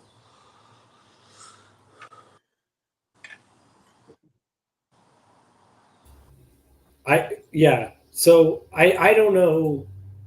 It feels like as I've gotten older, and I don't want to go in a conspiracy theory direction. I don't think that this is conspiracy theory when we're just talking about the spiritual character of groups of people, where like I saw a lot of people re-engage with their faith because of Jeffrey Epstein, of all things. Because they were like, oh, I think we have to take the spiritual reality of what's currently occurring a lot more seriously, and that they saw something being jeopardized to a degree that they didn't realize. That they're like, wait a second, is there really negative spiritual influences in the U.S., and that in and of itself would make you reconsider past events as well, if they were good or bad? Yeah, I've been trying to have a 9/11 conversation for years around here. Yeah.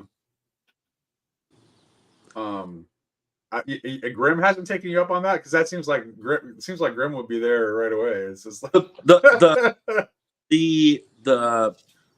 the proposal I have is that we take and do a live stream reaction to the Howard Stern show on September 11th, 2001. And so we have a conversation about the world of 2011 before the towers were hit, because it's in that show. And then we have it unfolding as it happens. So it's bizarre. If you listen to the YouTube, you can go on YouTube, look up Howard Stern 9/11. You can listen to the whole show. It's like 6 hours or something. And it's interesting to watch the world turn, the page turn right there. And that's the show I wanted to have. So let me just answer the question from Stephanie really quick, because it's pretty simple enough to answer. The difference between Memorial Day and Veterans Day is that Memorial Day, we celebrate the memory of those who have fallen in defense of our country. And Veterans Day is a celebration of all veterans, including those who are still alive. So, and also, that means Slack can get free breakfast, so he's very happy about Veterans Day. And it used to be called Armistice Day. Yeah, because it's the end of World War I is when we instituted it. It was also the date in which we had our denim dinner. There you go. It's also my friend, one of my oldest friends in the world, who I've known since I was 11 years old. It's his birthday. Sweet. Nate, I kind of want to push you a little bit. I'm talking. Go for it. Push me. I told you. I was talking about how conflicted I am about all of this. Yeah, but so please do. I know you know a lot about esoteric information, and I made reference to it, and you didn't really comment on that aspect of what kind of a spiritual influence that would have. I'm interested specifically in your thoughts on that topic. Well, I think that I think it's kind of like it's sort of, to me, like when you're cultivating the esoteric, like knowledge of the esoteric, generally what you're doing is you're feeding into.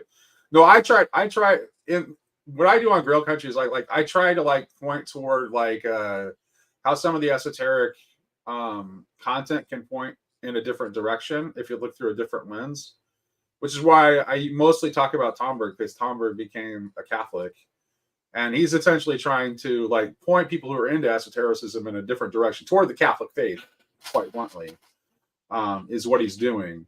And so Tomberg will point this out in Meditations of the Tarot all the time. What you often see is that there's an intellectual elitism that develops around it. And so because we had no nobility in America, so the influential people that were part of these like secret societies and were instrumental in the founding kind of like became like an intellectual elite for us.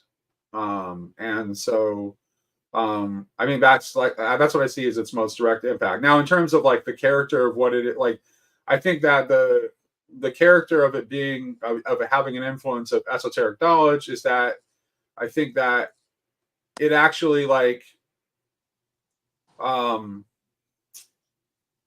it makes how to express this. It is it just kind of like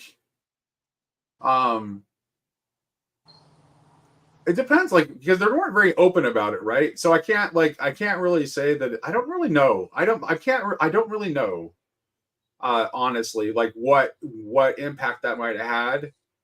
My only instinct is that because a lot of the esoteric content is about like, it's ultimately reveals as that it's concerned with the acquisition of power. Ultimately, that's what's twisted about it, is that ultimately it's about the acquisition of power. And it's also like I think it actually probably helps to feed the way that individualism is especially virulent in our culture. I think which is what I was kind of like trying to subtly imply, is that there's a link between that kind of like esoteric bent of our founders and the extreme nature of the individualism. There was an interesting comment that Anselman dropped a while back that he thinks that individualism might be connected to a reaction to religious persecution, which is interesting. And I think that could also be part of the soup that we're talking about here. Because I don't think we want to say that, well, it's just like it's the Masonry and the esotericism that caused all of it. I think that he's right to point toward that, like, you know, background of like people fleeing religious persecution, which makes them not prone to look favorably on authority because of that, right? Because they were persecuted by authority in where they came from. So yeah, that also seems like an inherent aspect of Masonry. Like one of the things that people have brought up was that it was a fraternity that Jews were welcome to join, right? Mm-hmm. And so you very early on had the closest thing to a secular fraternity was, even though it was inherently religious, was right. The Masons. Related to some of this, I've been thinking a lot. I'm leading a Bible study on Judges on Jacob's channel, and I've thought a lot about Judges. And a lot of people in the founding of America would use the language of conquest to speak of getting America, as though like the indigenous people were outright referred to as Canaanites, and some of those theories are actually written down in the Book of Mormon as right, which is very interesting too, because look at how different that is. Like, so the Spanish did terrible things, right, as well, like really awful things. But if you look at what the Spanish view of the natives is that they were like completely innocent and more naturally connected to God than we were. So they actually they did terrible. Yeah, and then also you had like the actual like the church oftentimes was like intervening and trying to prevent the state authority, the governmental authorities, from acting against the Native Americans. I mean, that's what the movie Mission is all about. It's all about people who are part of religious orders, like trying to protect the natives against the ravages of the Spanish crown. But part of what I was getting at, though, is that if you read the book of Judges, and at certain periods of time, people read that book as representing heroes, that Israel's the good guy in that story. Whereas I read it as a epic tragedy and think that as a result of that, when people said, they said it completely opposite of what I'm saying, that the conquest narrative in the Bible is what's happening in the US. I would agree with that, in that the book of Judges sets up that the original sin of Israel will be its exile. Well, this is dark, but Hitler did too, because he actually saw the United States actions toward the Native Americans as a model for what he wanted to do with the Jews in Europe, because and he was motivated by the fact that Germany had kind of been bracketed out of the colonial game and didn't have a colony of its own. So it's like, okay, let's just treat Europe as our colony. Well, and let's choose and let's just choose the Jews as the target and replicate what was done by the Americans. I have a friend and he's Armenian, and Hitler actually outright said, look, no one's going to talk about this. No one remembers that when the Turks wiped out the Armenians, right? And that quote is used because American leaders won't admit to exactly that fact. Is like one of my history professors said, Hitler was right about that. People still don't remember that. Right. And are systemically not remembering it. Right. Yeah. Alan. Hey, what's up, David? Oh, Where no. are you doing your Bible study? I do it on Jacob's channel on Thursdays at 1 p.m. Eastern time. All right, cool. All right, thank you. See you guys. Sorry. Yes. Right. Join us. Join us. Yeah, 1 p.m. Jacob's channel. Got it. Yeah. All right. I'm wondering. Okay, I'm going to try to entice. We have veterans that are here, like watching this stream right now. Come on out. And people that are still enlisted, like. If they show up, I'll leave. Come or and show I'll up. stay if they want to talk with me. Yeah. Come. Whatever I want makes to them give more you a chance to have something to say. It's funny. It's just like, Luke and Slack have been going back and forth, like, talking about what a imperialist hawk I am. Because I admit to feeling conflicted. So. Nope, not even one yet. Go on. All right. Someone All right. also just posted Armenia. Yeah. Are you pro, anti? What are we talking about, Miriam? Remember Armenia. Maybe that's the remember the Armenians. Yeah.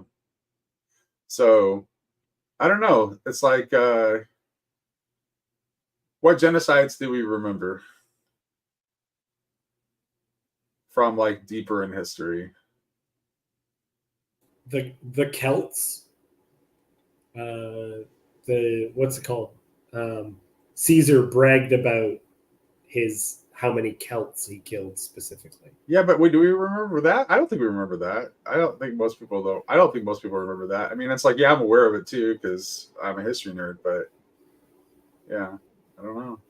I mean, I think we're at the point where, based on the current political climate, I think it's pretty clear that we've already forgotten the Holocaust. And if we haven't forgotten the Holocaust, and we're still like brazenly using the word genocide to describe what's going on in the Middle East right now, then we're just really dumb, because there's no way it qualifies as a genocide by any reasonable definition of that term. The Reconquista was a genocide. Well, yeah. You know, that's actually not a that's not a period of history that I am that well read on. And most of the stuff that I have read has been focused on like the Jewish experience just prior to the expulsion in 1492. So it's not something that I know really well. I've watched El Cid.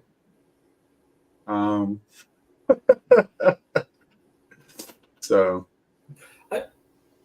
I wonder about I'm connecting this because Jacob was connecting. The KKK were anti-Catholic. What are you talking about? Yeah, they were very anti-Catholic. Well, they're not. There's no past tense. They still exist. Oh yeah. So they are anti-Catholic. They're very much a WASP organization. That's if you're not a WASP, they're not okay with the KKK. So I'm wondering how we can remember things outside of things like Passover. Like in Jewish thinking, memory is something that is an action. It's a process that you ingrain something so that it is not forgotten. And I don't think we have any system like that for the Holocaust. Aside from movies, we have movies. Right. Yeah. All right. So if none of our veterans or currently serving military folks want to come in and give their 2 cents worth, I think it's time for me to get to my grill. Unless Sherry, you want to jump in here and keep it going for people? Give Sherry a few minutes if she wants to take over. We can change the subject. Maybe that'll help. Oh, here comes somebody. Hey. Steve McGee. Oh, what's happening? So it's still going? What the hell? So this is basically like go forever? This is the problem with me working from home is every single time I'm on mute is because I'm actually working every time I'm on mute. Yeah. What do you do, David? I'm what is called an estimator. So I work for a window and glass like a glass and aluminum company. And when they build condos, everything that is glass and aluminum has to be plugged into a pricing program.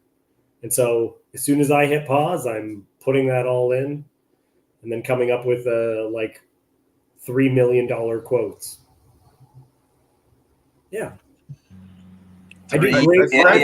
They're not. I didn't try. Like it's just like the Klan is anti-Catholic. This is just a statement of fact. And you were trying to insinuate some Catholic influence on the Klan. So that's nonsense. Yeah. I haven't been listening. I just dropped into the Klan. Okay. Yeah, I know. I disavow any Klan stuff. Whatever. We're not accusing you. I'm not quite sure what set Newman off or what he's talking about, but the only thing I really commented on is that the Klan is not Catholic. Not. There's no Catholic influence on the Klan. They're very anti-Catholic. It's Yeah. Maybe it's because they got a my family's from the South. I had family members that were in the Klan. It's like the Klan is not. Yeah. They don't like Catholics. But do they like the Jesuits? Senators that were Klan members were not Catholic. You know what I'm saying? Like the senators who were in the Klan in the South there was never like a Catholic voting bloc in the South. You have like some parts of the South that are Catholic. Like there's a reason. South Carolina has a reasonable amount of Catholics. Yeah, I was gonna say that's the Cavaliers on the coast, not the Coal Town Klansmen. Those guys are all Protestant.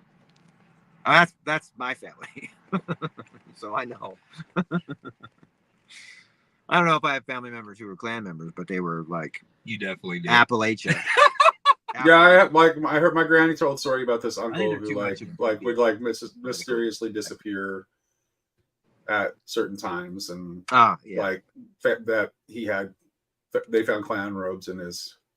Yikes. So, yeah, I'm pretty disconnected from like the previous generation because of economic mobility and growing up in California. Right. Oh, Sherry, we're not getting your audio. Yeah, I'm not a part of the Klan. What the fuck is that? I'm kidding, dude. What? How did you get? Oh. Where are you joining us from, Sherry? Are you in a hotel right now? Oh. Hello, can you hear us?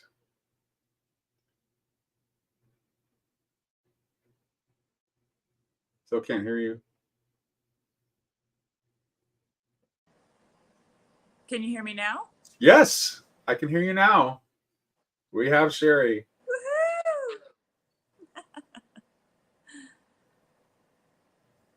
Hang on a second. This guy's I'm like half Mexican. I can get away This with it. guy's like drawing swastika and KKK on his arm and telling me it's this tattoo he's had forever. That's why I need you guys. I need somebody holy in my life. Yeah. I'm holy. Well, maybe he's Hindu. Oh, actually, the Yeah. swastika is wrong. So maybe that's what's going on. He's Hindu. Yeah, I mean, Dr. there's Mark. like, it's like, unfortunately, the Nazis had to go and ruin the swastika, but that's actually Yeah, like and a the pretty Charlie ancient Chaplin symbol that has mustache. a lot of roses. I don't know if you've ever seen, but like sometimes you'll see like it's actually an Aztec symbol too. So sometimes you'll Oh, yeah. see, So you'll see I was Mexican gonna buy. or Central American guys with it. I was going to buy a sword. It was a Japanese sword that had swastikas all over it. And it's Right. and that was it might have been Buddhist. I don't think it was a Buddhist. I think it was a Shinto thing. And Shinto is totally isolated from any other religion. Yeah. It's like a primordial. It's actually a version of the spiral image. Yeah.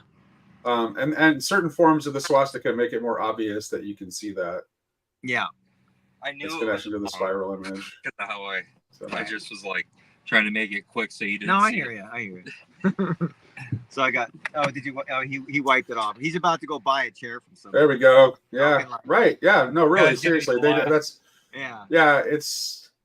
Their swastika comes in many forms. I mean, the Nazi swastika is identifiable from other swastikas, and you should be able to tell the difference. So. So, are you guys going for another marathon live stream, or what's the deal? Luke started it. I just jumped on about 8:00, and so. Where's Oh. Lance? Where are you, Nate? I'm in Olympia. Oh yes. Oh yeah, that's right. You're gonna do the thing up in Olympia. Yeah. I'm in Vancouver right now, Nate. I can tell you're in a hotel. Nice hotel by the looks of it too. Neat Okay. art in the background. But I can't unfortunately keep the stream going because I have to go to the airport. I'm leaving.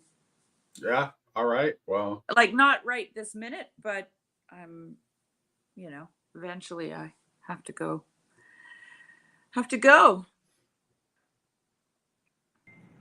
Yeah. That'll be a good trip. Hey, so what did I miss? I dropped into the Well, white cone-headed Nazi guys are not Catholic, but other than that, I don't know what else. Well, But where so did that where came did out all of this like conversation I was start? trying to talk about since it's Memorial Day. Oh, is I it? kind of like wanted to talk about like effectively like the distinction between nation and state, and some questioning the American myth, which is so tied up with some of our own self-narrative about our wars, especially at this point in history, it's really our narrative about World War II that is more defining, I think, than anything else. Can I go talk ahead. about something? Since I'm a woman, can I change the topic? Anyone can change the topic. Yay! Okay, so I was so busy the last couple of weeks, I couldn't keep up with Paul Kingsnorth and Martin Shaw's Substacks, and I just kept thinking, okay, when I get to the hotel, I'm just gonna sit down, I'm gonna plug in, I'm gonna read it all, and I read one that I just want to let people know about. So I don't know if anyone's familiar with Aidan Hart. He's an iconographer. He's had several conversations with Jonathan Pajot. Yeah. And he's actually a really great. He's a UK resident guy, older man. But is he British, or like does he have that kind of accent? He's British. I might have just not known he was a carver, but He's not a Anyway. carver. He's an iconographer. He writes icons and he paints like he's quite on the famous, walls. and he does like huge things. Anyway, there was a monastery in Shropshire, and Aidan Hart did all the iconography in the chapel there. And it's just covered, ceiling, walls, everything. Okay, over many years. And this monastery has shut down, and it's for sale. Whoa. And Martin Shaw feels compelled to buy it. That's rad. And he's fundraising for it. So, but he's not doing a GoFundMe or a Give Send Go. For some reason he feels inhibited about that. So he's asking people through his Substack if they know anyone who could make substantial donations to and then he describes, so it's on his Substack and it's titled A Vision for a Monastery. He describes it as a retreat center. So there's an old farmhouse, there's a chapel, there's cells, remote cells. Like he showed a photo of one Hobbit holes. that's built right over a creek. It's wooden, Nice. straddles a creek, and it looks beautiful. Cool. And Martin's been doing all kinds of retreats for and initiations and all that kind of thing for years, and this just feels like the right place for him. So I just wanted to make it public on Grail Country. For those who don't subscribe to Martin Shaw's Substack, because they wouldn't know about it because he's not advertising it per se. And he's also looking for volunteers to, like, when the time comes, to do all the renos and all the work that needs doing. He said in the Substack that it's being offered at £350,000, which is really cheap, and it's 35 acres. And it needs about £75,000 worth of work. So get praying, folks. Yeah. We just need to get I wrote to become to him, Orthodox. Martin, this has got you all over it, right? It has to happen. Get Sting or Sonny Bono to become Orthodox, and they'll buy it. So, Mark, I'm not sure that they're not already in contact because Jordan was at the Symbolic World Summit, as was. I can ask next time I talk. I expect to talk to Jordan again. Next time I talk to Jordan, I'll ask him if he was able to connect with Martin, and if not, then I'll reach out to Martin and say, "Hey, do you mind if I give you Jordan Hall's contact information?" Just send Jordan a vision for a monastery from Martin Subs. Can anybody just sorry, but who is Martin Shaw? Like he wears the hat, Martin right? Shaw Yeah, is that's. But what is storyteller he a and musician or what is that guy? He's a Well, mythologist and a storyteller. Oh, okay. He taught mythology at Stanford for a number of years. He's from the UK. He is also a newly converted Orthodox Christian. Okay. And Martin's had a very long career in kind of the pagan world, a lot. So I think he was somehow connected with like the storytelling movement in the Bay Area online marketing thing. I have no idea. They might have just invoked his name or like his He's just he's like very if well you want to known, get people to get addicted to mythological. Facebook, you got to tell a story, and that's like Right. that was like a trend in like the 2017. I But I think I do know who he is. I was just trying to think of who. Well, no, that almost certainly has a connection to the storytelling community in the Bay Area because he was at Stanford. Yeah, exactly. And anything Stanford does, like the Silicon Valley Yeah. people they Yeah. love it. Okay, so if anybody's interested in knowing more about Martin Shaw, just subscribe to his Substack. It's fantastic. It's worth it. Yeah, you said Substack. It's I had worth no idea he would supporting have had one. I him. thought he was a musician. Well, He he actually was a He musician. was a musician. Oh, that in his explains the hat. But that's not what he's famous for. He looks like a bassist. I don't know what he That's not an insult. I thought he was like a No, bassist. actually a drummer, and he still plays Ah. drums during some of his storytelling presentations too. Yeah, he does. He plays djembe. Yeah. So that's huge. I'm excited. And the comment section was filled with, you have to do this. You have to do this. You have to do this. You have to do this. You know. I'd do it. So, I mean, I wouldn't have any. I don't want to say negative stuff, but I would do it and try to like help it maintain its original mission somehow. yeah, and I mean, just the fact that Aiden Hart like literally covered every square inch of that chapel with his iconography. Like, you know. Yeah, to me that's not a thing to turn into a coffee shop or a rave house, or even like a let's put some Buddhas in there too. You know, Yeah. nothing like that. Yeah. Yeah. Yeah. And Martin's got big plans. He lays it out, Nate, in the vision for a monastery. He lays out kind of what he's thinking about. Aiden took him to look at it, and he just felt the call immediately. And you know, Well, he's Martin's Substack is is at the top of my list of Substacks that I will catch up with when I have more time. But I have been yeah. very busy lately, unfortunately. Yeah. Well, I think it's the second most recent one. A Vision for a Monastery. Yeah, because his most recent one was the continuation of his Parsifal series.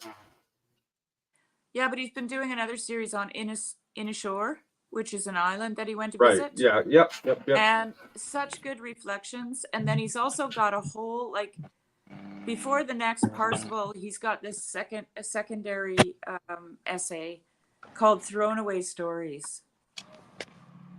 Someone should just freaking read it.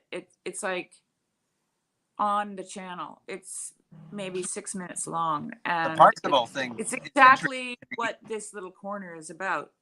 Thrown away stories. It's people's lives, and how we are all stories. And yeah.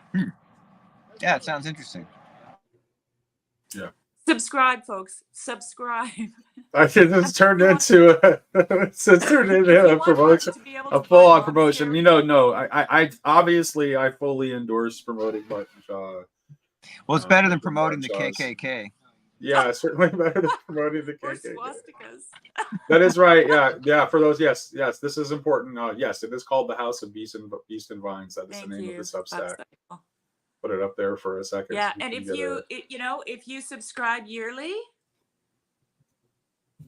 that could go towards the monastery, folks. Sure Right? could. Yeah. And Look it's at not this. that much. I need to clip $1 million. I need to clip this portion. I need to clip this portion of the conversation and send it to Mark. It's like our extended advertisement. Yeah, well, when I wrote him last night, he responded this morning with, "How are all my Grail companions?" Oh yeah. So, because I said to him, you really do need to fundraise, and I would go with Give, Send, Go. Maybe you're just not humble enough, Martin. Oh Yeah, you can talk to Martin have, like that. That's you the can thing. have He's so real.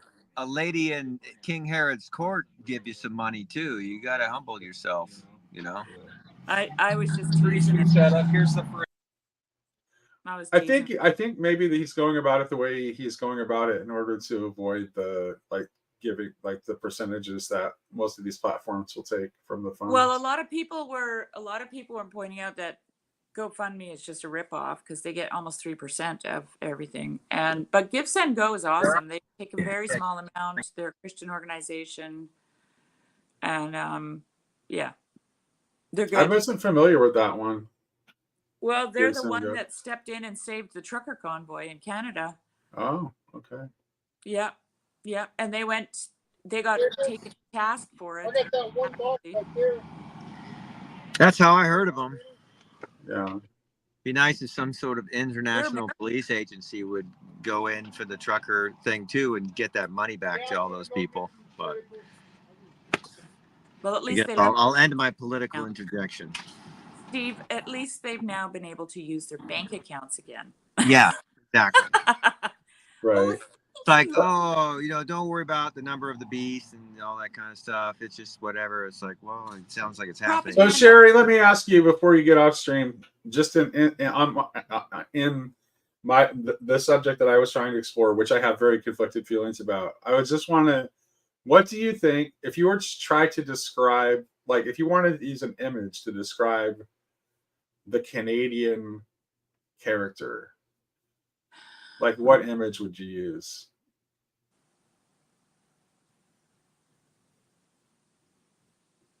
Like one image of something?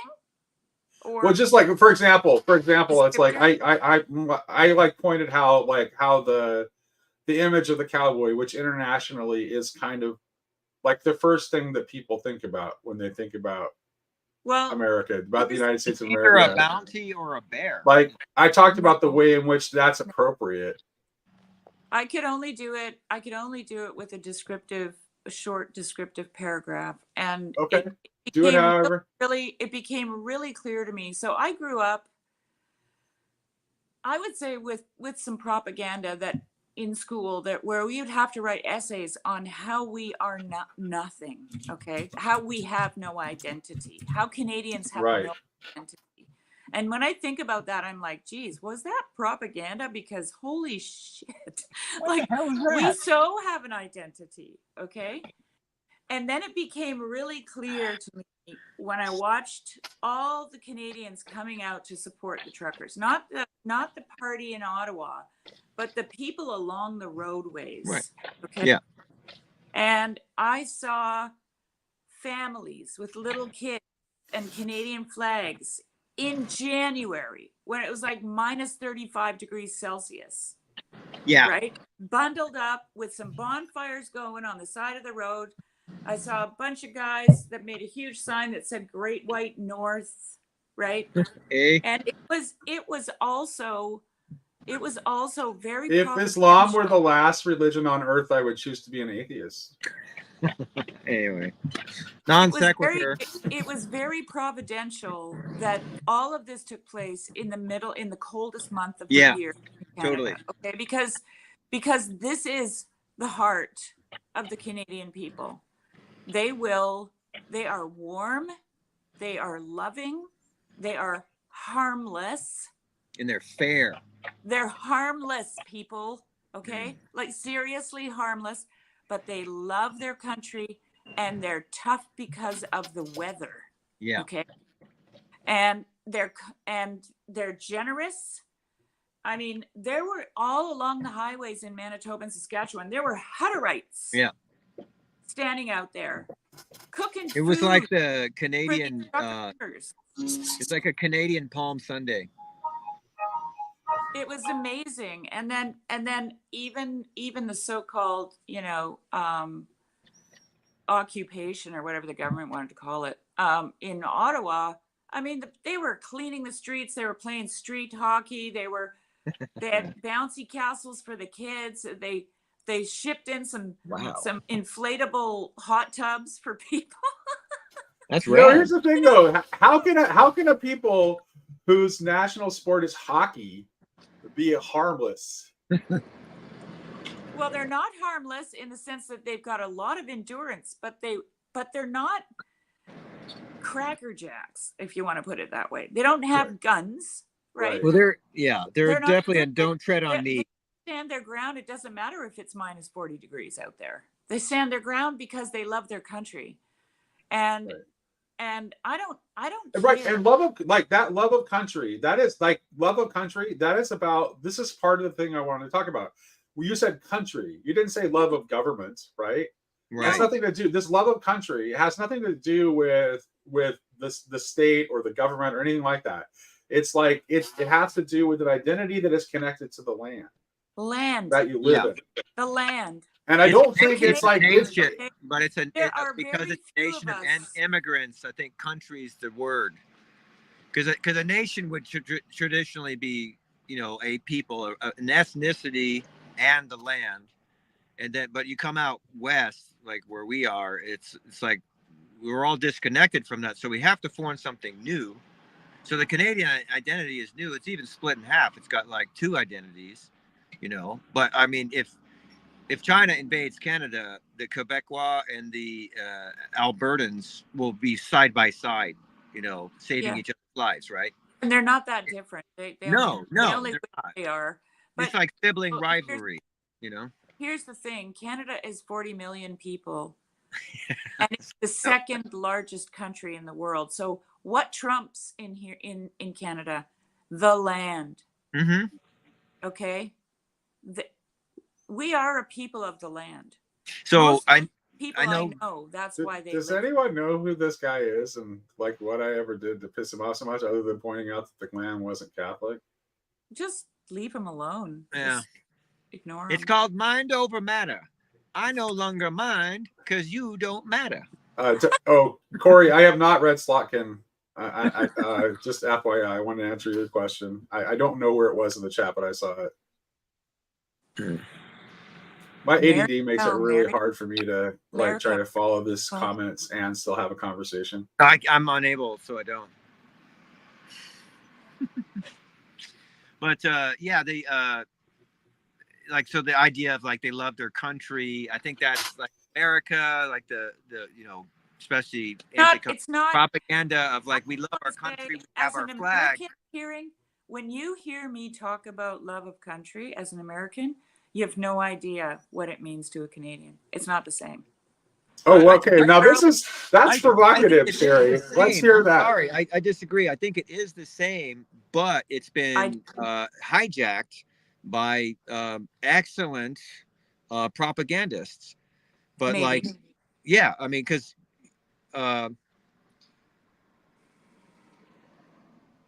so America is like, you know, I'm gonna like bloviate on history or whatever. So it's like, you know, these totally disparate, you know, factions formed a federal government to like, you know, like the EU, you know, it's basically what they're trying to do.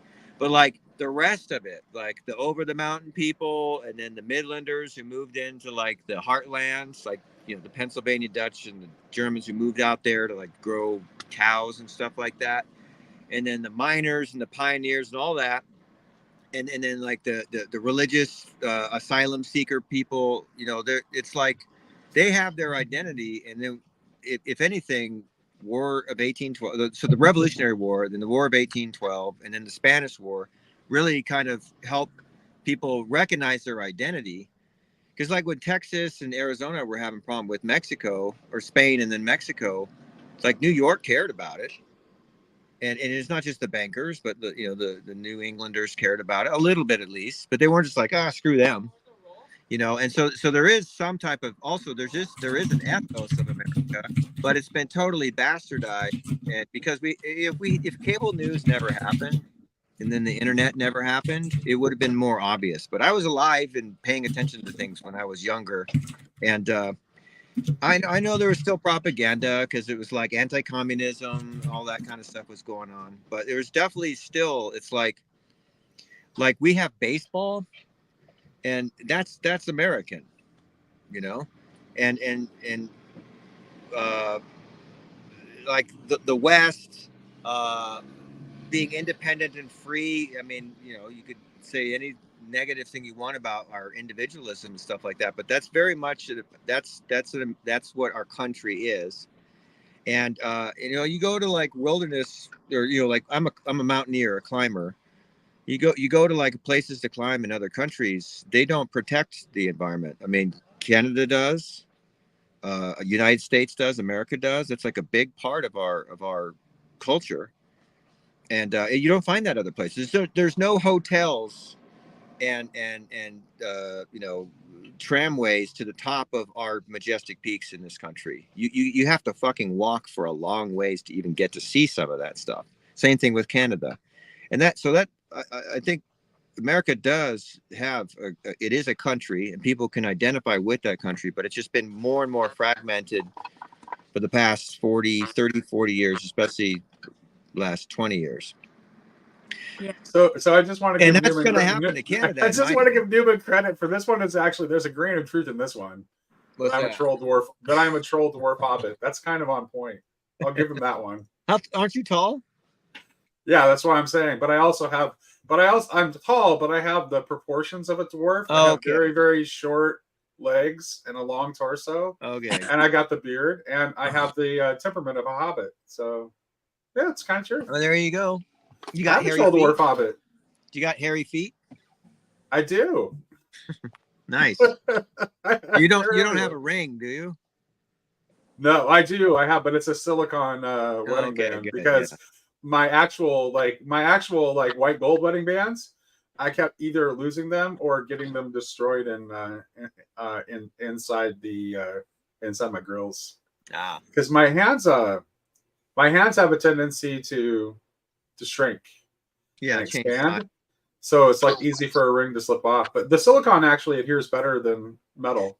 So I got a friend who's got a silicone band, and I saw it for the first time, and I knew it wasn't because he was cheap or being ironic. So then I thought about it a while, and I thought, actually, that makes a whole lot of sense. Yep. Makes a whole lot of sense. Yeah, that's actually there for anybody who works with their hands. They're like really a great option because yeah. My husband and I have worn our wedding rings for 25 years. Nice. Nobody knows we're married. We're Oh, just wow. saved by grace. How's the carnivore diet going for you, Sherry? Freaking awesome. That's all I Yeah, it's going really well for me too. I'm down about 30 pounds so far. Holy crap, you're doing I it too? can tell, Nate.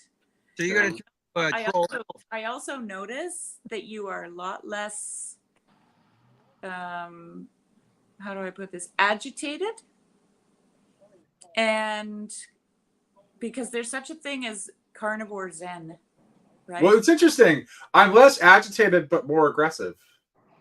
Yeah, well, no, more assertive. More assertive. Yeah, more assertive. I And like I also the noticed that distinction. I have less verbal pauses and I'm able to actually less frustrated by trying to multitask. You have clear thinking.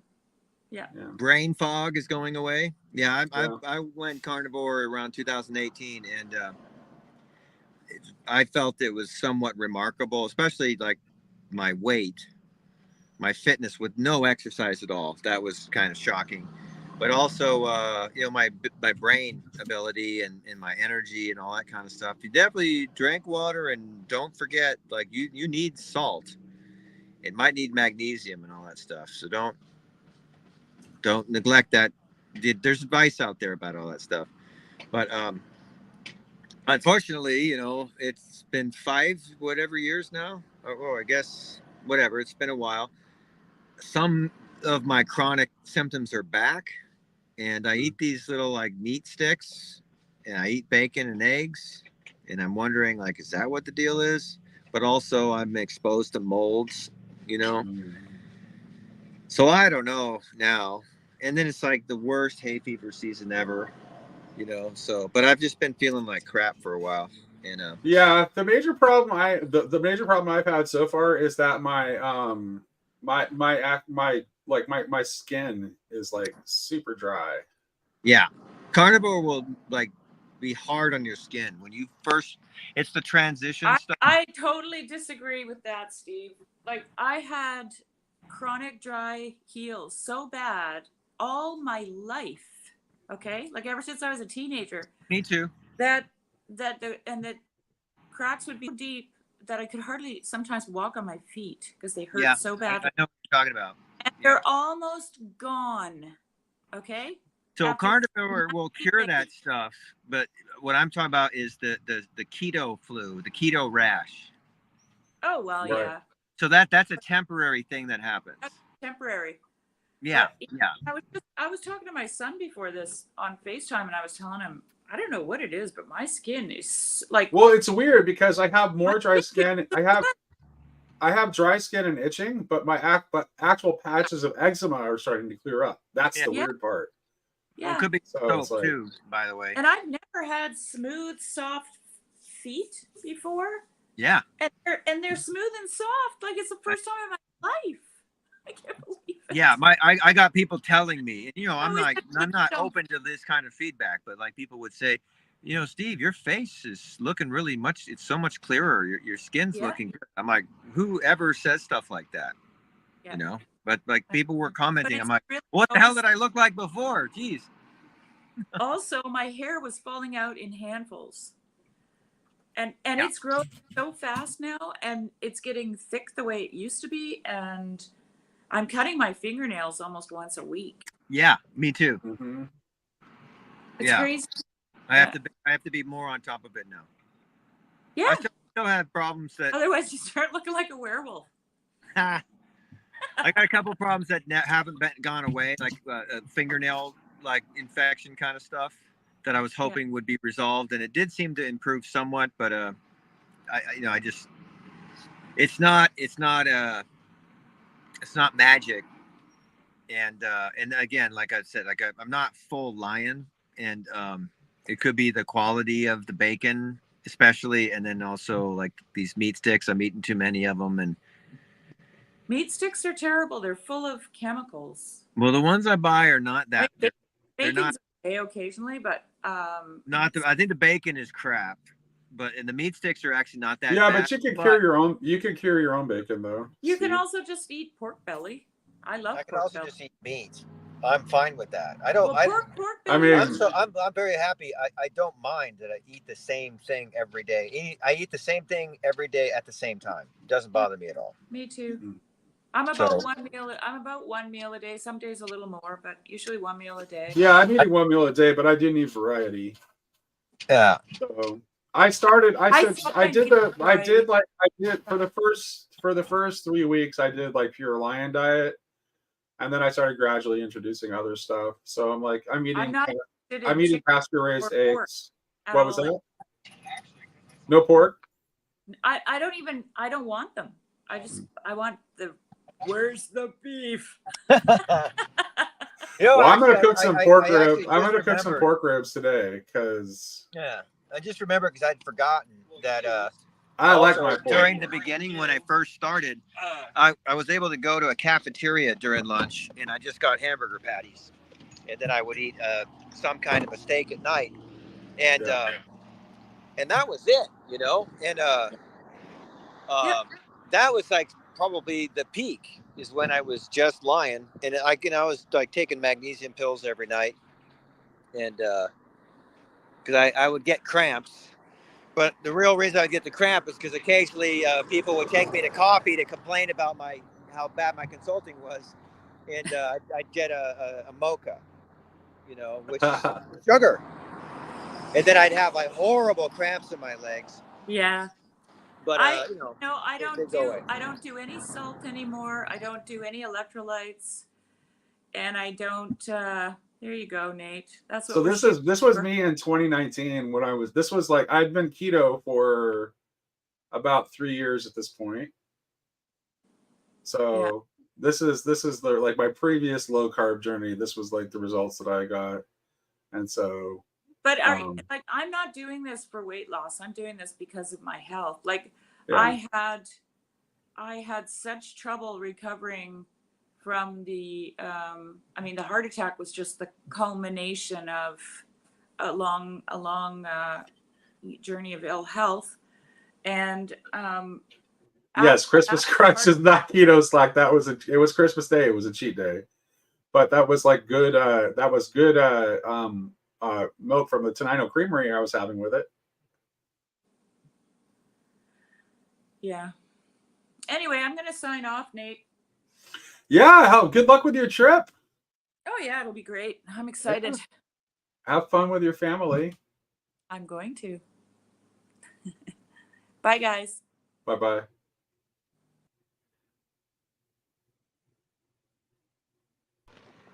Just help my friend move a massage chair into the car. Oh, my mic off? Nope. Yeah. He was trying to skint me there for a minute. Oh, really? Wasn't working. Hey, I'm gonna drop off. Yep. All right.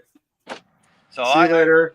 Yeah, I may get back on or not. I don't know. But Well, I don't know if I'm gonna keep it going. So, but we'll see what happens. I think I've got ribs to get on the grill and.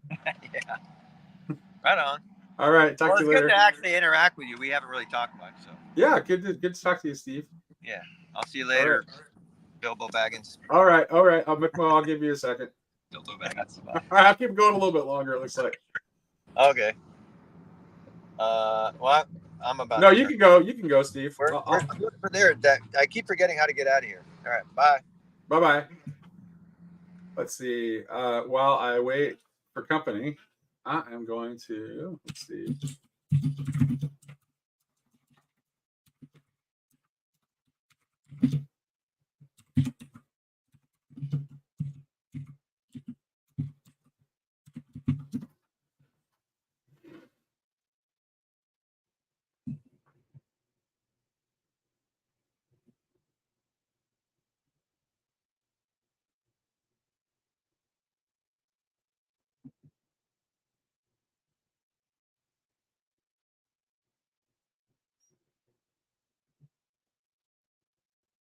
All right.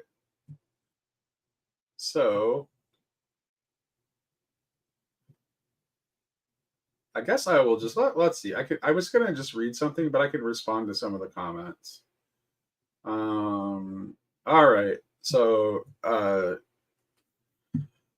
monotheism did not suddenly appear in the Abrahamic religion. You have the great hymn to the Aten. This is strong evidence. Actually, I don't think there's anything particularly innovative or interesting about monotheism at all. The real Jewish revelation is that God is a person.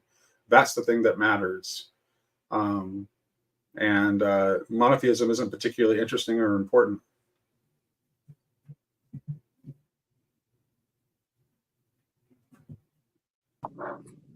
Hello. Hey, Nate. Hey.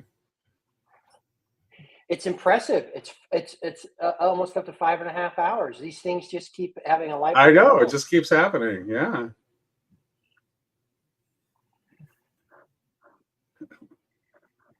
I was just hanging out in the great conversation over in My the God isn't beating up anybody's God. My God is the crucified.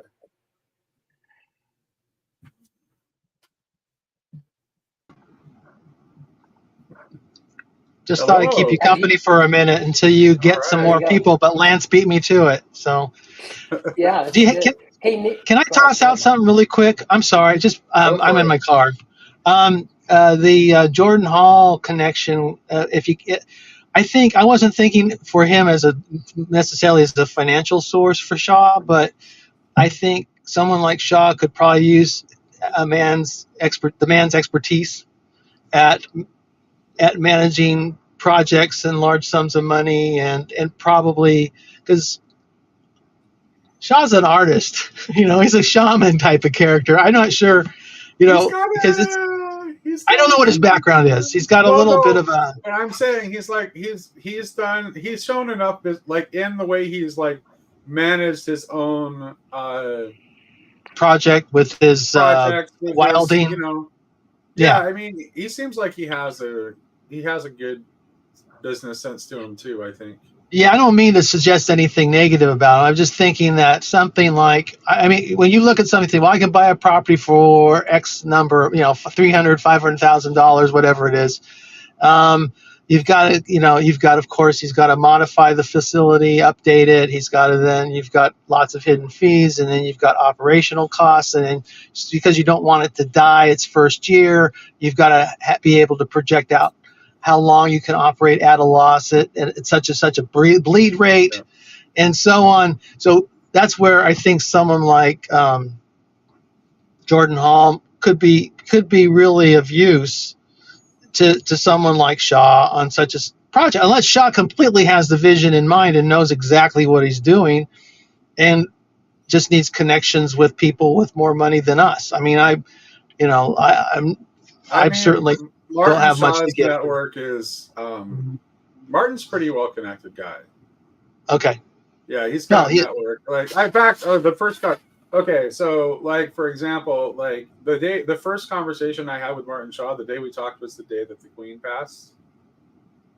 Okay. And so we talked a bit about off camera about the passing of the Queen, and it's like we were talking about the soon to be king, and he expressed that he was somewhat hopeful because that they have mutual friends, and he thinks that the king is a person who has his mind and heart in the right place.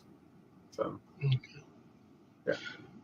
Well, it's exciting to see stuff like this coming out and kind of seeing all of this take shape, and it's all its various ways that it's moving off of the social media and into you're doing the conferences. That's exciting. And more conferences, and then that you might have. The idea that there might be little conference centers of a sort or dedicated physical spaces, even more exciting. I mean, it just seems like this is how the church is built. I mean, it's just in a new way, a new formation, but it's all of a piece, if that makes any sense. So since we're talking about the conferences, I'll go ahead and share for those who haven't clicked the link yet, this is the conference website that Jess Providence designed for us. So there's the dates, and then actually I have to go to the tab where it is, and then there's our speakers. It's a good roster. We got the poet, the pastor, the theologian, and the artist. So Dr. Michael Martin, Paul Vanderklay, Dr. Christine, and Karen Wong. And then there's just a little blurb about what estuary is, and then about Grail Country, who's hosting it, and about the location. And then there's the ticket links, and then there's a lodgings tab up here at the top that shows you the places that there are to stay. I'm speaking of which, I need to call the park. I totally got caught up yesterday. I need to call them, or they probably won't be in today, but I need to call them soon.